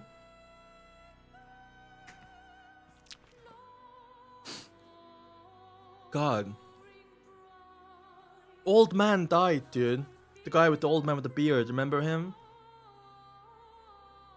Leonard, I found an unencrypted telegram in the captain's office. I sent over by the Holy Cathedral, Zikatron said. Leonard's green eyes moved slightly, finally coming to life. He faintly recalled the sound of new telegram coming in, but the battle was about to begin.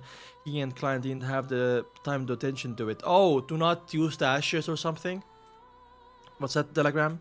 What does it say? Leonard noticed that his tone was unusually raspy. The white-haired and black-eyed Zikatron replied without hesitation. Beware. Oh, that was the message. I remember now from donghua as well. Beware of Ints. Beware of sealed artifact 008. Ints, the archbishop that betrayed the church, the gatekeeper who failed his advancement. Sealed artifact 008, an ordinary-looking quill, Leonard muttered first as he searched for his memories. Then he diddled his head to the side. Suddenly narrowed his eyes. The dispirited feelings and sadness disappeared from his body. So that's how it was. Leonard pulled his feet back and stood up, his green eyes burning with passion. He looked at Zika and said, I tend to apply to join the Red Gloves. Remember Red Gloves? Also Sesame is part of them as well, right? Yeah, I also agree. Web novel is so much like so much good. So much better. I don't want to say better, but it's good. The Red Gloves was codename for the lead team of Nighthawks. Under normal circumstances, Nighthawk teams were situated locally and had regions under their jurisdiction. They were not permitted to capture criminals outside of their local area of jurisdiction without permission. As such, some evildoers will change their location after every crime, making it terribly inconvenient for the Nighthawks. To deal with this, the Church of Every Night set up the Red Gloves. They were carefully selected elites, some even possessing incomplete holy items. Their missions was to reinforce Nighthawk teams and called for help, as well as track down and arrest evildoers without any restrictions. In some circles, they were also called pursuers or hunting dogs. That's scary, hunting dogs. Fanber, your rage bait is not working.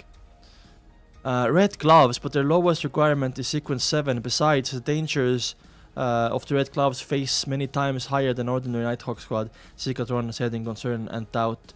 Leonard smiled coldly. I'm close to advancing soon. His eyes became cold. He clenched his teeth and said to himself, I want revenge. Let's fucking go. I'm on Leonard's side. I wish, please, Volume 2, please somewhat focus on Leonard. I'm gonna be so happy, dude. I want to join the journey of revenge with you, man. Ince, you must leave until the day I become powerful enough.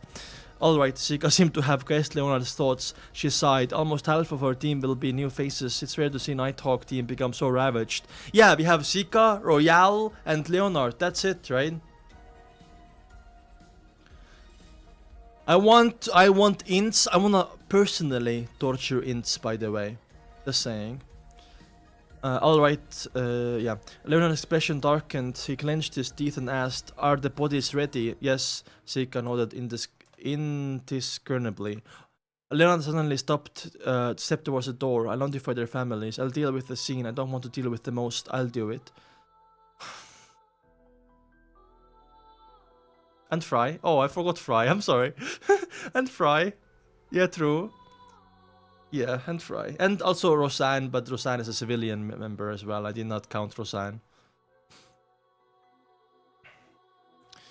At 2 Daffodil Street, Melissa sat on a sofa, inspecting the 3 tickets in her hands. She was looking at the words. Oh, the donghua, they also had tickets. She was looking at the words, the printed date and the seat number. Spencer was sitting beside her, observing his sister with a smile. He had a relaxed posture. Suddenly they heard the doorbell. Ding dong, ding dong. Melissa glanced at her busy maid, Bella. Then she took the 3 tickets with her and stood up, looking a little confused. She briskly ran to the door. Her black hair was shinier than it was before. Her face was no longer skinny. Oh, because, you know, she's not malnourished. Fucking, I have been yapping for like 4 and 5 hours. 5 hours, no, 4 hours. They can't speak anymore. She's not starving anymore, okay? The color of her skin had a ruddy color and her brown eyes looked brighter and energetic. Twisting the handle and opening the door, Melissa froze for a moment. She didn't recognize their visitors. It was a young man with black hair and green eyes. He looked handsome, but his face was unusually pale. Hidden in his eyes was deep sorrow. May I know who you are? Melissa asked, feeling somewhat lost. Leonard had specially draped a black formal coat over his white shirt. Oh, rare. Because usually he has it open, right? He said in a raspy voice, I'm a colleague of your brother, Klein. Melissa's heart suddenly skipped a beat. She instinctively tiptoed to look behind Leonard but didn't notice anything. She said with a strange quiver in her voice, Where's Klein? Leonard closed his eyes, inhaling as he said, I'm very sorry. Your brother Klein died at the hands of an evil criminal while he was trying to save others. He's a hero, a true hero. Man, that's so fucking depressing, dude. Not we know that fucking Klein is alive, but seeing Melissa's reaction like that breaks my heart, man. Melissa widened her eyes slowly, her body shaking indiscriminately. The 3 tickets in her hands dropped helplessly onto the floor. The tickets faced upward, revealing the name of the play, The Return of the Count.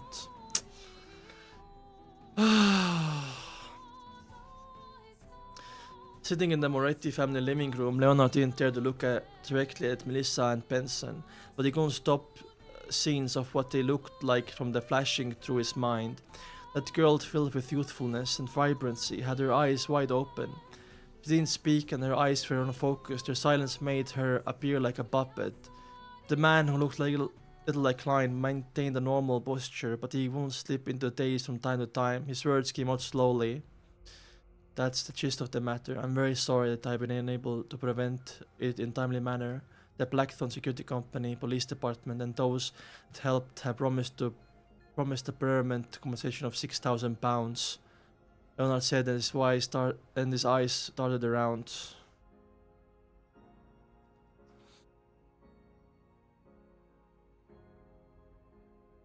Suddenly Benson interrupted him. His voice was hoarse as he asked, "Where's his body?"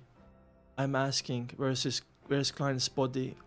Wow, imagine like having £6,000 and then ignoring that and just, yeah, I mean, I would too, right? If my friend or like my family died, I wouldn't care about the money immediately. Exaggerated.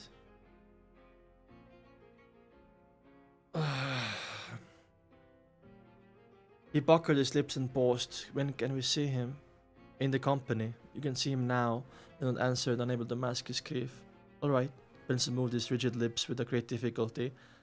Let me use the bathroom first. Without waiting for Leonard's reply, he quickly entered the bathroom and slammed the door closed. Man, fuck. We did not see this like in the donghua. In the donghua, we did not see anything like this, right? We saw the exaggerated smile. Change the music. Yeah, true. No more paddle music, you're right.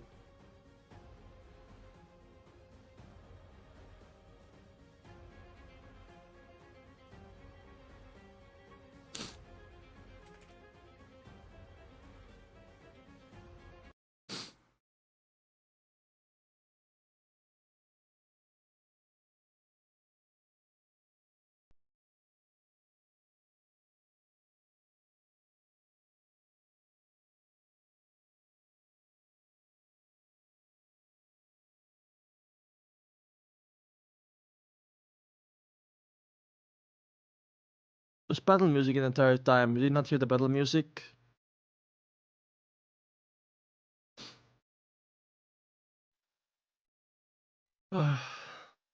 It's raining.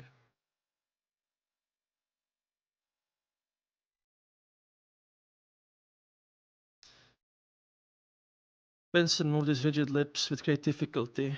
Let me use the bathroom first. Without waiting for Leonard's reply, he quickly entered the bathroom and slammed the door closed. He stood in front of the sink and turned the tap, allowing the water to flow. He bent down and repeatedly splashed water onto his face. As he did that, his actions came to a stop. Nothing changed for a long time, leaving only the sound of running water reverberating in the bathroom. A few minutes later, Benson lifted his head and looked in the mirror. He saw that his face was covered in water droplets. The redness in his eyes was impossible to hide now.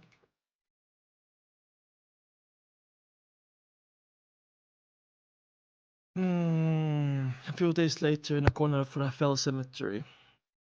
After finishing Dunn's funeral, the crowd gathered before a new tombstone, and it was Klein's black and white photograph, a very scholarly photograph.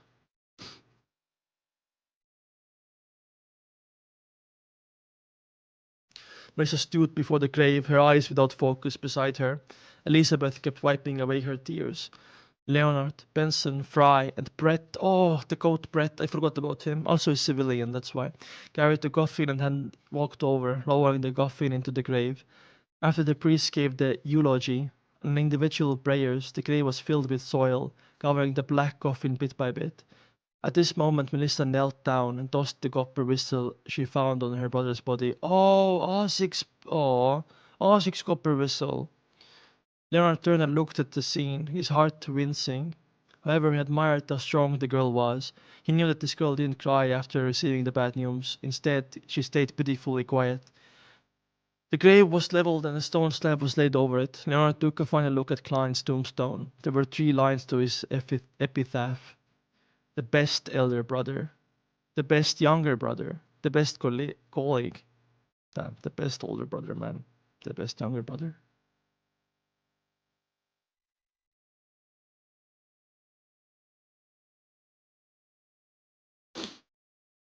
Under the more under the mournful fuck. Under the mournful atmosphere, the members of the Blackstone Security Company gradually left. Selina and Elizabeth also paid farewell under the urging of their families. The only people left behind were Benson and Melissa. In the rental carriage, Benson was in terrible condition. It was as if he hadn't slept for a long time. All right, Melissa nodded. After seeing her brother leave, she turned to look at the tombstone. She squatted down on her. Fuck, I can't read like this, man. She squatted down and buried her face in her arms. After some silence, Melissa suddenly scolded, "Stupid." She cried, she wept silently. Her tears just wouldn't stop. Yeah, Klein was the very best.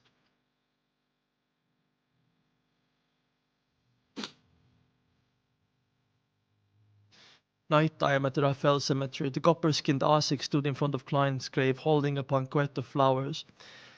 He didn't speak for the longest time until he finally sighed and muttered to himself, "I'm sorry. I was 10 minutes." Whoa, he came so fast. You came so fucking fast, dude. I don't think I don't think I know who it was. He bent over and set the bouquet of flowers before turning to leave the cemetery. He also left Tingen, but didn't retrieve the copper whistle. The place was quiet and serene under the illumination of the crimson moonlight. Suddenly the stone slab oh, is back. The stone slab sealing the grave was flipped open, a pale hand extended from the soil. A hand came out. Whoosh! The gravestone was shoved aside, the lid of the coffin was pushed open. Klein sat upright and looked around lost. His memory was still frozen at the scene with the brand new leather boots and the palm that grabbed onto the urn of Saint Celine's ashes. Everything after that felt like a dreamless sleep. Done. Everything, Klein instinctively lowered his head and unbuttoned his shirt. He looked at the left side of his chest only to see that his ravaged injury and missing heart were skirming and as they healed, similar to how recovered from the bullet wound through his temple back when he looked in the mirror. The only difference was that the time the recovery was much slower and much more difficult. Yep. Damn.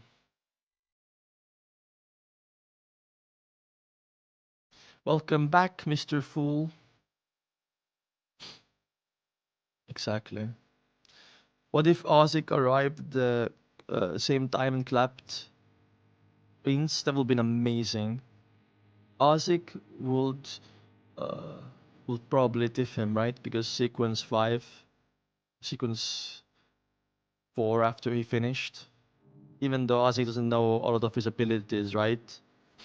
Anyway, Klein is back, which means Dunn is not gonna be back, um,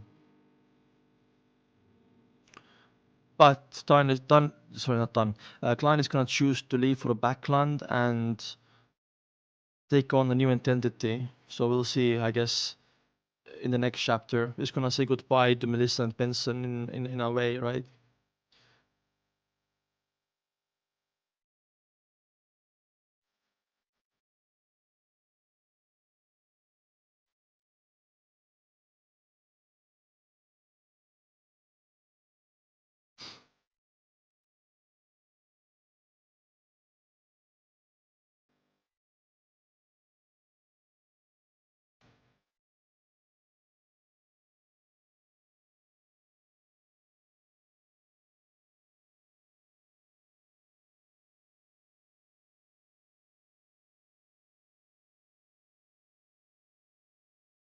One second.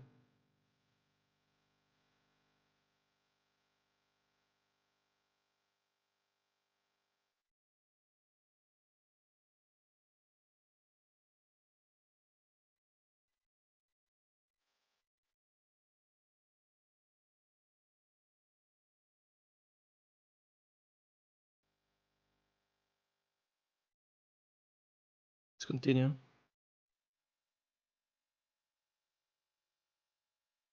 We can't we can't play the race song uh because of copyright. We are on YouTube. If we were on Twitch, we could do that.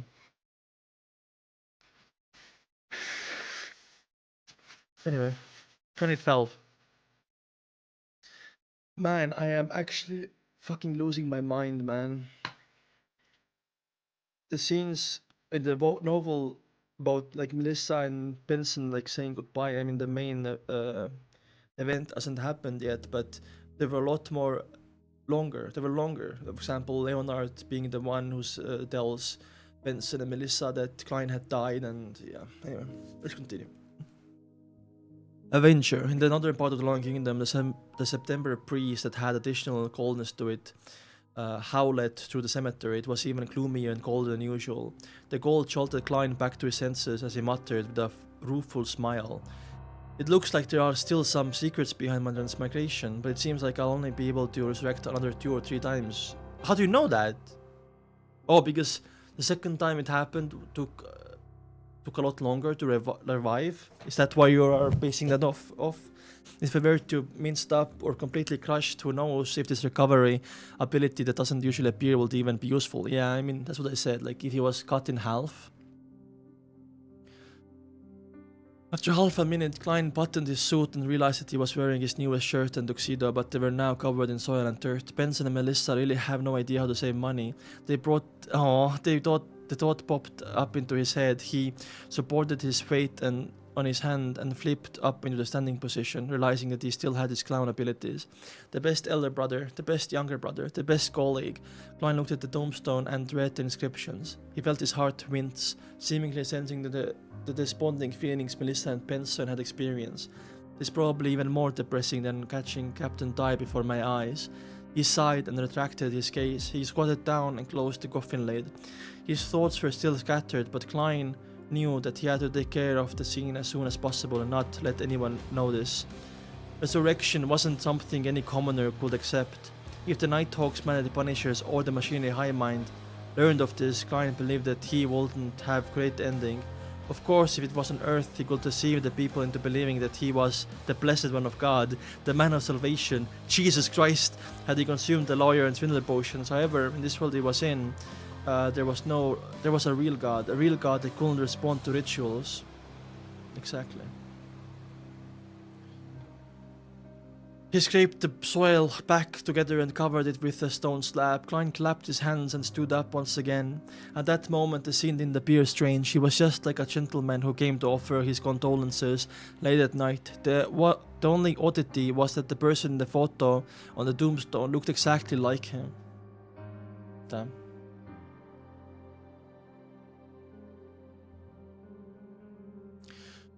During the process of filling his grave, his spirituality noticed the existence of Azik's copper whistle. Hence, he dug it out and wiped it clean.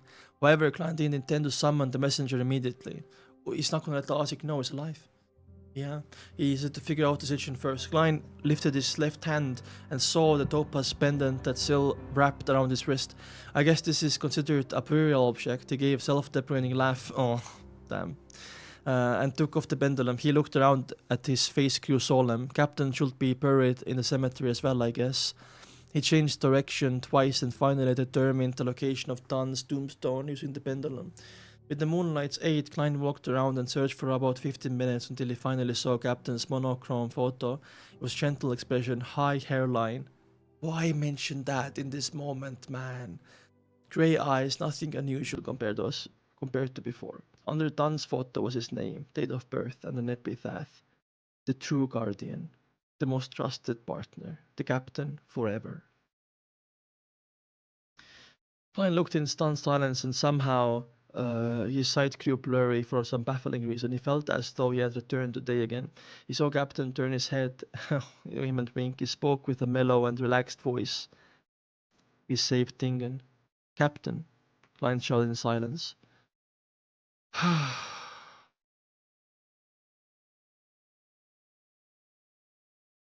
Also, he has no money. He has nothing, right? I'm gonna continue reading. We're reading volume 2 tomorrow.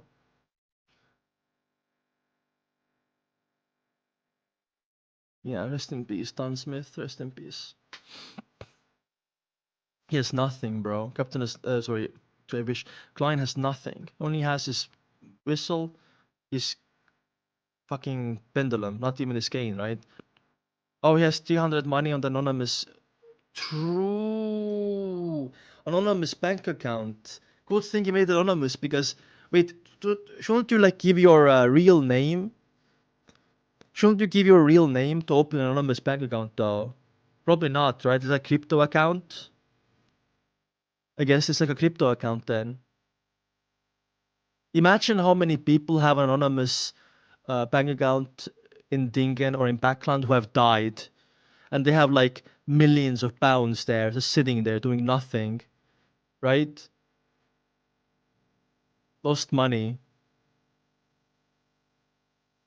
Only the password and number? Yeah, makes sense. I thought maybe it was tied to his name somehow. Like it was anonymous with the senders, but not anonymous with the bank, as in the institution, right? You think the bankers don't take the stuff? Yeah, the bankers actually invest the money, I'm pretty sure. But that's how it happens in real life. Anyway, let's read. He stood there like a statue for a good few minutes until he suddenly said with a smile, Captain, your mental state was definitely not the best that day. You even said things like you could bring old Neil into the dreamland if you had lost control. He was a mystery prior, and you're a nightmare. You couldn't consume the beyond... Oh, true. You couldn't consume the beyonder characteristics that he left behind. Yes, you didn't ask me what powerful Venser attacks I had. Was it trust or did you forget about it? But you definitely request something. Only took one seal artifact and it was for Leonard. Even without brain, you could have guessed that I had the extra means for a powerful attack. Having said that, Klein paused and he shook his head and sighed. I have no idea what I am now. Maybe I'm just an evil spirit that has clawed its way back from hell to seek revenge. As he spoke, he suddenly stopped. His tears streamed down his cheeks and finally, he shouted softly with a choking voice, Captain, we miss you too. Aww. Now we welcome the Avenger Detective Sherlock Moriarty. Exactly, dude. Million pounds is insane. Yeah, I mean, Duke Negan has tens of millions. Klein felt the cold breeze blow past him as he lifted his hand to wipe his tears and blow his nose. He became silent again and found a hidden spot nearby. He took 4 steps counterclockwise and entered the world above the grey fog. He wanted to find the person that killed him with the aid of divination. He wanted to know the murderer who triggered all of this. As he already appeared before me, I'm sure that I can divine some information. Klein pursed his lips tightly together and saw the lofty palace, ancient model table as usual. He took the seat that belonged to the fool. A yellowish-brown coatskin and fountain pen appeared before him. Since his physical body in reality was under limited protection, Klein didn't write down his divination statement after a moment of thought. Didn't delay and wrote down, yeah. The person who killed me. She recited 7 times and leaned back in the chair. He entered the dream with the aid of cogitation. In the blurry world, there were countless points of light dancing and gathering. In the end, he formed a scene. A pair of new leather boots, a pair of slightly pale hands, and the Saint Selena's urn that was held by those hands. He looked up, and Klein saw a middle-aged man with a short, dark blonde hair. He wore a black 2-button suit, and one of his eyes was obviously blind, while the other one was blue that was almost black. His facial features were like carvings, and his face had no wrinkles at all. Damn. The image shattered and Klein woke up from his dream. His eyebrows were tightly knitted. He found his murderer very familiar. Yeah, he saw him, like a picture of him in like episode 19 or something. Or, chapter 19. As a seer, he quickly understood why he found person familiar. Is it because he had seen the man photo on a wanted notice? The murderer was in Sangreal, the former archbishop of the Church of the Night, who took sealed artifacts seriously weight, yet failed to advance to gatekeeper. As a gatekeeper. It's him! Countless images flashed through Klein's mind, and they finally stopped at the scene when in Sangreal picked up the Saint Selena's urn. Tap, tap, tap. Klein extended his hand and wrapped the edge of the long bronze table. He felt suddenly understood many things. The captain said that Beyonder that dies normally will leave behind Beyonder characteristics. When gathered together, they are equivalent to potion that lacks the supplementary ingredients. Like Saint Selena, that's why, yeah. Because, Selena was... that ashes belonged to a Beyonder who burned or something, right? In other words, as long as one knows the corresponding ingredients, they can advance using remains. Of course, one cannot consume beyond their level, as it will easily lead to loss of control or going insane. Becoming a high sequence beyonder will require accompaniment of some special ritual that was mentioned in the incomplete unshadowed formula. Oh, because of Tenno Egger's skull, right? That's why. And that's why it made that's why he passed through death pathway. Hello Luvian, how are you doing? I'm taking your attendance right now. In Sangreal, a gatekeeper, sequence 5 from the death sequence pathway, he wanted to become a high sequence beyonder, a demigod. Based on the situation allowed by exchanging of sequences, he had 3 choices. One was obviously sequence 4 in death sequence pathway, second was sequence 4 in the sleepless sequence pathway, and third was sequence 4 in the god of combat sequence pathway, demon hunter. Yeah, yep. So every pathway has 2 pathways you can switch to. You know that from Roselle's diary.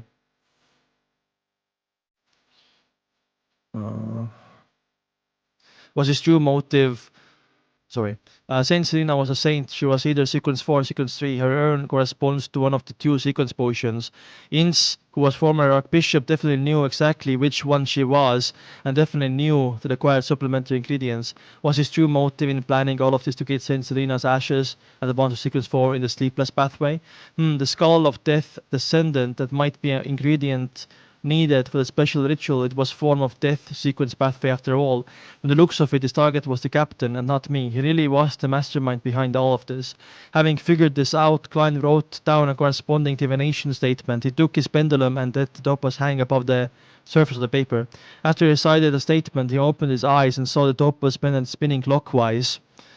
It meant that the information he provided was sufficient and divination was successful. It meant that Insangville had really plotted a series of events in order to get Saint Selena's ashes to advance sequence 4. What a guy, by the way. What a guy. Sequence 1, yeah. I think all of the... doesn't that add up to 22? If it does... It doesn't have to, because there's overlap as well, Fanber. right? There's overlap. Also, I think a lot of like artifacts, sealed artifacts, are created wrongly. For example, the sun charm, right? Sorry, not the sun charm, the emblem, the sun emblem. I didn't say 3 each. I said every pathway can switch between 2 pathways, but they can overlap, right? I think, at least. Anyway, let's see, keep reading. Klein rapped on the edge of the table again. He mulled over a different question. Ince was a merely sequence 5 gatekeeper. Relying on him alone would make it impossible for him to create so many coincidences. For instance, for Meus to follow his arrangement and visit the Nighthawks at the correct time. So its true power of sealed artifact 008. She is so epic. The music as well.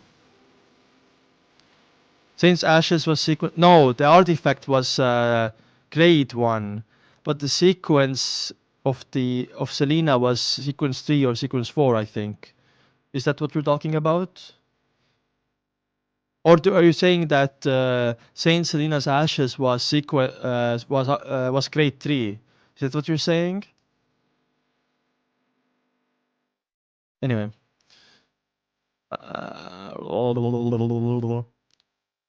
It appearances that ordinary quill, its function to write down events that are bound to happen. No, it couldn't be that easy, otherwise Ince could write the Saint Selena's urn grew a pair of wings and flew into his hands, then he could have just waited at home. There must be certain restrictions. Yeah, reasonable development and logical logical events going on.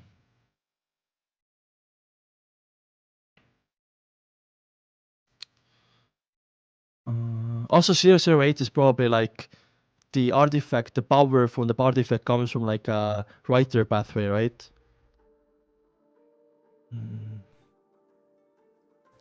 As one of the most dangerous sealed artifacts, perhaps it can become. Sorry, 008 most likely doesn't possess direct combat ability, otherwise Ince would have stormed through Chinese Gate in Tingen. As one of the most dangerous sealed artifacts, perhaps you can let people act according to its description without realizing it. That was the reason behind all the coincidences. If that's really true, then 008 is quite terrifying. Even Meus, who was pregnant with the son of evil god, adhered to its arrangements. No wonder Grade 0 artifacts are extremely dangerous. They're one of the highest importance and of the highest confidentiality. They're not to be inquired, disseminated, described, or spied. Klein stopped rapping the edge of the table. He divined his earlier guesses, but unfortunately he failed to lack of information. He saw that few minutes had passed and he planned to return to the real world as soon as possible, hence he didn't let his thoughts run wild, but wrote down the penultimate divination statement. The city where Ince currently is. It's gonna be Backland, right? I think so. Also, we're looking at art tomorrow because it's getting late for a lot of people, and we're gonna do exam tomorrow and start volume 2 tomorrow as well. To the existence of sealed artifact 008, the fact that Ince had likely become a demigod, Klein couldn't divine his exact location directly. He could only make rough inquiry of the general area. Of course, it wasn't a mysterious space like the world above the grey fog. To eliminate disturbances, he will definitely fail in divination, even if it was rough inquiry. He leaned against the high back chair and recited divination statement 7 times. He dreamed again, entering the blurry world. The blurry world suddenly cracked, and there was a wide river which was slightly murky. The Dussock River, I guess, right? There was a grand bridge above the river. Both banks had boards limited one after another. There were many goats and many workers. Northeast of the river there was rows upon rows of houses. Most of them had Lowen's kingdom present-day architectural styles, such as the polychanic roofs, oriel windows, and no veranda by the street. Other than that, there was a lot of Gothic architecture. The streets were filled with people and carriages. From time to time, strange machinery could be seen. The farthest east he went, the more chimneys there were and smokier it got. When he headed west, the elevation rose.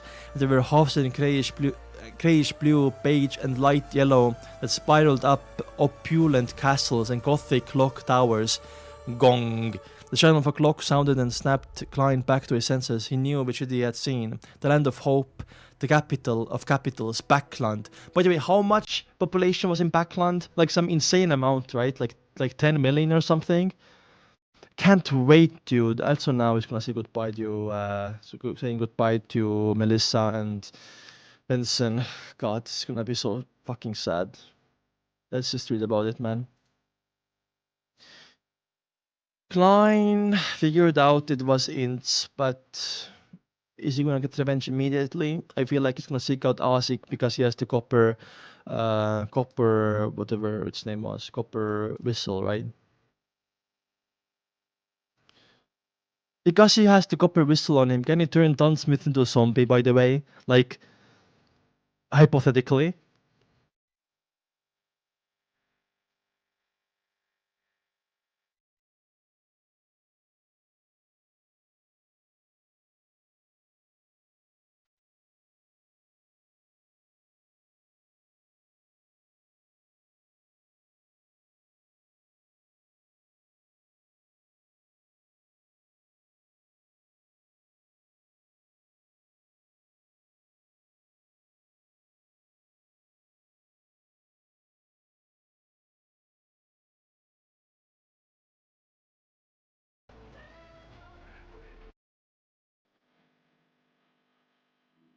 Let's go.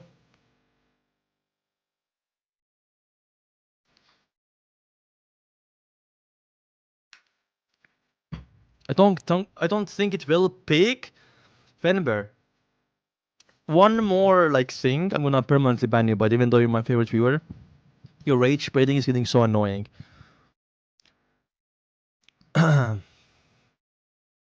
So Inns was come to backland. I wonder how long he'll stay there. Yes, I should confirm this every now and then. Klein leaned forward as he thought. He erased the contents on the cold skin and wrote a new divination statement. Lanevus' current location. Holy shit, going after Lanevus. Oh, I thought you were talking to me, by the way. I'm sorry. From his point of view, the person that goused the captain and him to nearly die was undoubtedly Sanguil, but the lunatic Lanevus was definitely an accomplice who cannot shrink from the responsibility. He had to pay the price in blood. Holy shit, Klein! Klein revenge arc. After signing the statement 7 times, Klein once again entered the dream, but the scene that appeared after the foggy world shattered was the same as the one he had seen before. A wide, slightly murky river, countless piers and buildings. The buildings were primarily in present law and architecture style, some a little more Gothic. There were crowded streets, flourishing sites, chimneys that continually spewed smoke. There were also opulent castles standing tall with the trademark Gothic clock towers. Lanevus was also in the Land of Hope, the captain of Capital's backland. Ooh, we're gonna start off in the, I guess, in the first part of Volume 2, I guess. Going after Lanevus first.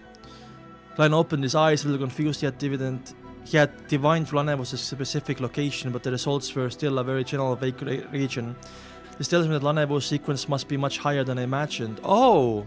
No, it could also be that he's received a large benefit from helping the son of the true creator descend upon this world. For example, a little godhood characteristics or some object similar to placenta left behind by Meus' baby. Ew. The latter will most likely have been taken away by Inns. Thoughts ran through Klein's mind as he muttered to himself while he made initial assumptions.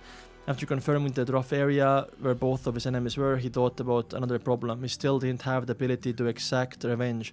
Even if Lanevus was only sequence 7 or 8, he wouldn't be easy to deal with. If he did indeed receive a large benefit, Lanevus is also obviously a very crafty. He could outwit and defeat Beyonders more powerful than himself. Inns is even more terrifying. He's a sequence 4 demigod and he wields a powerful grade 0 artifact. Although there were some secrets surrounding my transmigration, it's clear that I can't convert those secrets into combat strength. Exactly. It's like that it's not possible for a very long period of time. They only means that I have to continue raising my sequence, or could I collect even more powerful mystical items? I have to use both the method and at the same time, and between his thoughts, Klein decided to add another divination. He deliberated on the statement before writing solemnly, "My opportunities of becoming powerful." He gently placed the pen on the table and leaned back, then he closed his eyes. He recited the statement silently and fell into deep sleep with the help of cogitation. In the foggy world, he once again saw the scene that he had previously seen. Okay, so that literally is become powerful, go to backland, right? River appears, chimneys, clouds, castles, various machinery, and Gothic clock towers. He had once again seen the capital of Loan Kingdom, Backland. Immediately following that, the scene changed. He saw a magnificent peak piercing through the clouds. Oh, Hornatsis! On it he saw a majestic ancient palace. He saw the giant throne, carved from stone, adorned with tall gems, and gold. He saw a strange vertical pupil formed from the countless mysterious symbols. Oh, the seer symbol as well. Whew. The scene shuddered silently. Without warning, Klein slowly sat up and tapped on the edge of the table with his fingers. Backland contains the opportunities for me to become powerful. But what about the Hornatsis mountain range, dude? Does the second scene refer to the main peak? Yeah, there we go. Hornatsis mountain range. The treasures left behind by the Anticorn family. I feel like when Klein goes to the Hornatsis mountain range, he's gonna like awaken all the people that died there in the past, and there's like a zombie army or like a puppet army. The strange vertical pupil formed by countless mysterious symbols which the misfortune cloth puppet conveyed to me through the corruption of the Anticorn's family notebook is the key to beginning all of this. What? The strange vertical, yep. Which the misfortune cloth puppet, yep. Okay. Many thoughts flashed through his mind. Klein decided that he was into no rush to visit Hornatsis mountain range. Even a sequence 4 demigod might not be able to deal with the dangers that reside there.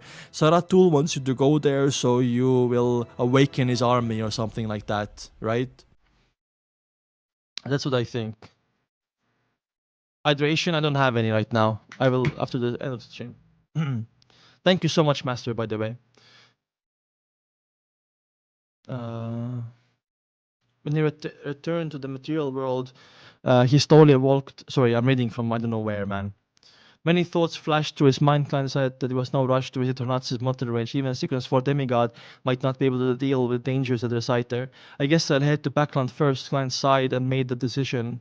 He enveloped himself with the spirituality and stimulated descent, exiting the mysterious space of the grey fog.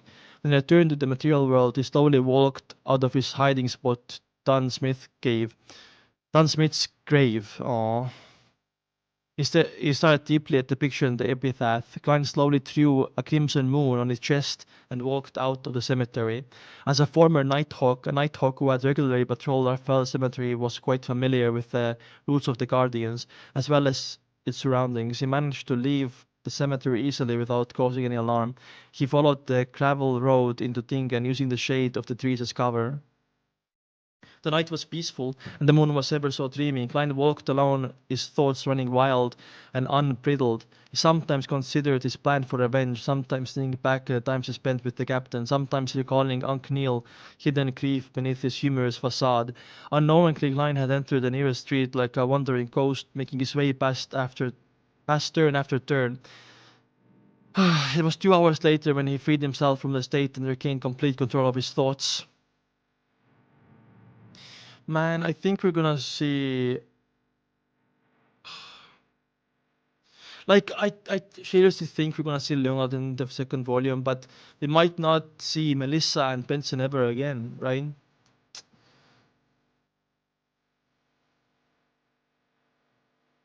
You guys are planning a trip on Hornatsis mountain range? He realized that he was standing on Daffodil Street. Opposite him was the house he shared with his brother and sister. Instinctively, Klein had returned here. He took a step forward with a clear joy, but suddenly paused. He let out a bitter smile and muttered with a self-deprecating tone, "If I went up and knocked on the door, Melissa might faint from shock. Benson would be nervous, his hair would start to drop. He would then try his best to calmly convince me in the name of a curly-haired baboon." Shaking his head, Klein stared at the familiar door for a while before heading towards Iron Cross Street. "This is fine too. This is fine too. The things that I do in the future will not implicate them.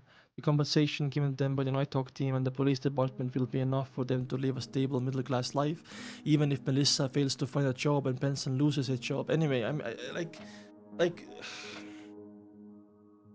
I feel like Klein is gonna be so stuck on the idea of revenge, which is never a good idea, even though like I'm always with Klein getting revenge, right? I want Klein to get revenge, but the thing is, revenge consumes you, and you become a different person?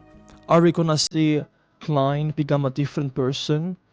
Like an evil person?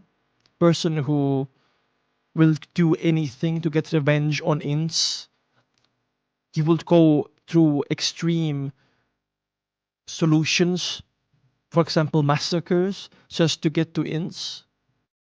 Will he do that? Being on a path of revenge is a slippery slope, just saying.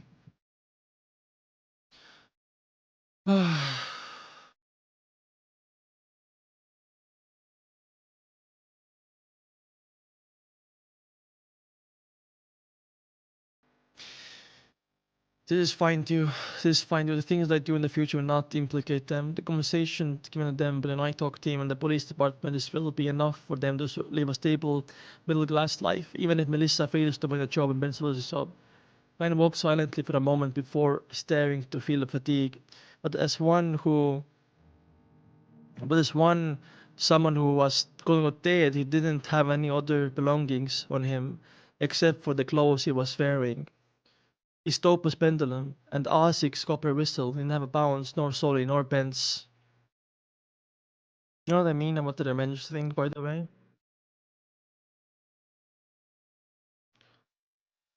That squad master is the Leonard Club. Imagine if Ince joins it on accident though, insane. Should I give the whistle to blow a scent? Leonard to Mr. Azik and get him to help me? Klein laughed optimistically. Forget it, I should contact him for the time being. Perhaps Ince is still keeping him under surveillance. I look for him when the time is right. To an old monster who has lived countless lives for thousands of years, he should be able to understand resurrection. At least it's not too cold tonight. I'll make do by finding a place to sleep for the time being and head to Tingen branch of the Backland Bank tomorrow morning to retrieve the money in the anonymous account. Yeah, I mean, I'm literally homeless right now. Italy, it's not even Shaw's family, by the way, but he still cares because now Pensamissa were his family, right? That should be enough to support my expenses for quite a while. I'll buy a newspaper tomorrow to confirm what day it is. Miss Justice and the others didn't make any new prayers, which means that I didn't miss the gathering. Klein thought as he found a spot that has no wind. He sat down and took off his jacket. He used it as a blanket and leaned on the wall to sleep. Literally homeless man.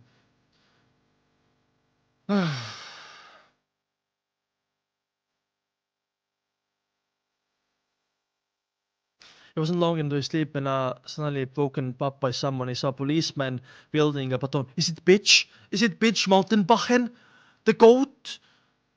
He only had a simple chevron on his epaulette. The lowest ranking police constable. Oh, never mind, it's not. Ryan glanced at him to ascertain his identity. The policeman said fiercely, "You can't sleep here. The streets and parks aren't for your lazy, jobless vagrants to sleep in." Most homeless people are not lazy. They're homeless because of the conditions of the system. Anyway, those are the terms of in the poor law. That's crazy.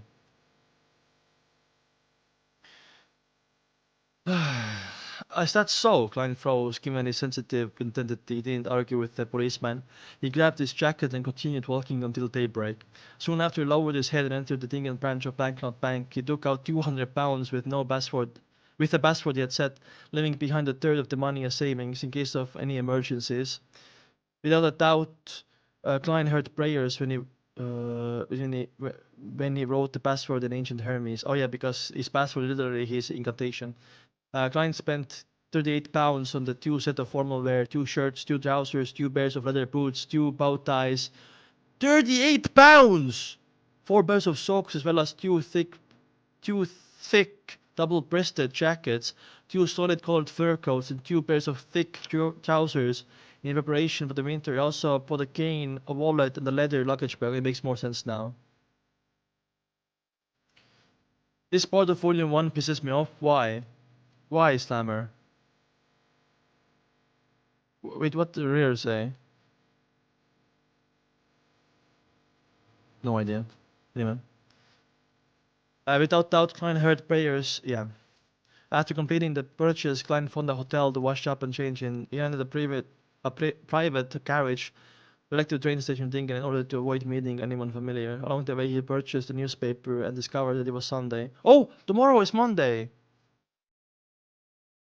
It took about 4 hours to get from Tingen to Backmount by train. A luxurious first-class seat cost about 3/4 of a pound, or 15 solly. A second-class seat cost 10 solly, or half a pound. Just buy the poor person's ticket. The packed, poorly maintained third-class seats are rather cheap, but only 5 solly. Klein thought for a moment before buying a seat for the 2 o'clock train, a second-class seat. Okay, fair enough. Klein thought a random... he's not going to say goodbye to Melissa, or what? Klein thought for a moment before buying a seat for a 2 o'clock train, a second-class seat. Klein found a random spot to sit in the waiting area with his ticket and luggage in hand. It was only slightly after 9 in the morning. He was happy that the Lone Kingdom didn't have the strict census. He could prove his identity just by using the water and gas bill, as well as his rent for the past 3 months. Purchasing a train ticket was even easier, as all he needed was money. Klein suddenly had an empty feeling in his heart after he was sitting there, thinking about how he was about to leave for Backland Tingen in the afternoon. He thought about his sister, who had always gave him motherly vibe. Aww. He thought about his brother, who liked to crack gold jokes. Aww. Vincent dad jokes. He thought about how they would fill their stomachs up so much that they would feel like moving. Recalling the scenes, Klein suddenly laughed. He laughed bitterly, for he thought about the tortoise that Melissa called a puppet, as well as Benson's pitiful hairline. The hairline again! Oh. He suddenly had a strong urge. He wanted to see his siblings again. Here we go, guys. At this moment, Klein suddenly realized why he had picked an earlier train, but instead bought a ticket for a 2 o'clock train. He carried his luggage and left the waiting area quickly, taking a rented carriage to Daffodil Street. Then he hid in the shady area on the opposite side, and he looked at the door to his house. There were many times when he felt like heading over, but he couldn't bring himself to cross the wide street. Klein looked across the road in days, suddenly having a feeling of homelessness. He had a similar feeling when he had just transmigrated. Damn, he really cares about his brothers, man. Suddenly he saw the door to his house open as Melissa and Benson came out. Melissa was wearing a black dress and black field hat. Benson was in a shirt, vest, trousers, coat and hat, all in black. They both had numb, sullen expressions. Melissa had become skinnier. Why is Benson so haggard? Oh, because Melissa is not eating from depression, I guess. Ay, ay, ay. Lionheart winced in pain. He opened his mouth, but he couldn't shout out their names. Without realizing, he followed Benson and Melissa to the nearest municipal square. He saw the tents had been erected there again. A new circus troupe was in town for a performance. Benson took out money and purchased the entrance tickets, and Melissa took the circus. He forced a smile. This circus troupe is very famous. Melissa nodded without expression. Okay. Suddenly she slipped and almost fell. Klein, who had also buying a ticket, opened his mouth. He wanted to help his sister, but he couldn't, only retract the hand he had instinctively extended and stood helplessly in the busy crowd. Oh. Benson jumped in fright, but he was too late. However, Melissa quickly steadied herself. She puckered her lips and said nothing. At this moment, clowns swarmed forward, some performing balancing acts on wheels and larger rubber balls, others tossing countless tennis balls into the air, then ridiculously catching every one of them. Melissa seemed to disregard the clowns as she looked at the performance. Benson tried to lift his sister's spirit by cheering, but he didn't succeed. He slowly turned sullen too. Klein puckered his lips tightly as he watched the scene from afar. He wanted to approach them, but he didn't dare to. Suddenly, he dodged the wallet in his jacket, an idea. Benson and Melissa continued walking forward silently, watching the various performances. Sometime later, they saw a clown running toward them. His face was painted in colorful pastels. At first, he threw a tennis ball into the air, and while the attention of the surrounding people was drawn into the air, he conjured a flower out of thin air. It was a Seville chrysanthemum. The clown brought the flower before Melissa and Benson. The flower was golden in color and symbolized happiness. Melissa and Benson looked at the clown in daze. All they saw was a wide smile plastered over the pastel face. It was a happy smile, an exaggerated smile, a ridiculous smile. Oh my god. Oh. In the anime or in the donghua, I love how the flowers all like came out here. It was like it was kind of pathetic in a sense that the Klein was running towards them, right? And it makes it more sad. Oh. It was a happy smile, an exaggerated smile, a ridiculous smile. Oh, that line. Oh my god.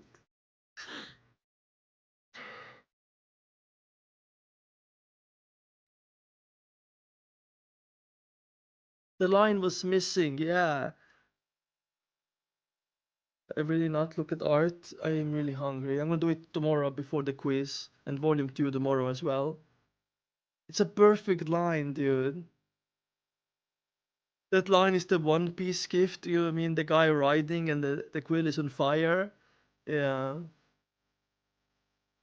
I think, like, honestly, I think 100% we're gonna see Leonard again. I don't know about Melissa and I don't know about Melissa and Benson though. And I'm so afraid of Klein going down the path of revenge, where he's gonna lose himself and he might get someone killed again. Maybe like someone close to him in the future. Do I know volume 2 name? No, I don't. There's some like art at the end here. I don't. Oh my god. Yeah. End of the EPUB. Anyway. When is volume 2? Tomorrow. I'm gonna announce it after eating. I'm so fucking hungry. Anyway, we're also gonna do tomorrow. We're gonna do like a 30-minute conclusion of volume 1 maybe and a quiz. And then we're also gonna do season 2 theories. And then we're gonna jump into season 2 tomorrow as well. Overlord in like an hour. So we'll have a full-on discussion about volume 1 and I'm gonna do a little Q&A as well tomorrow. So you can ask me questions, okay? That sounds good to you guys? Anyway, I'll see you tomorrow then. We're gonna do a big discussion tomorrow. Thank you for coming, by the way. I've been yapping for 5 hours straight. I love you guys. Bye bye.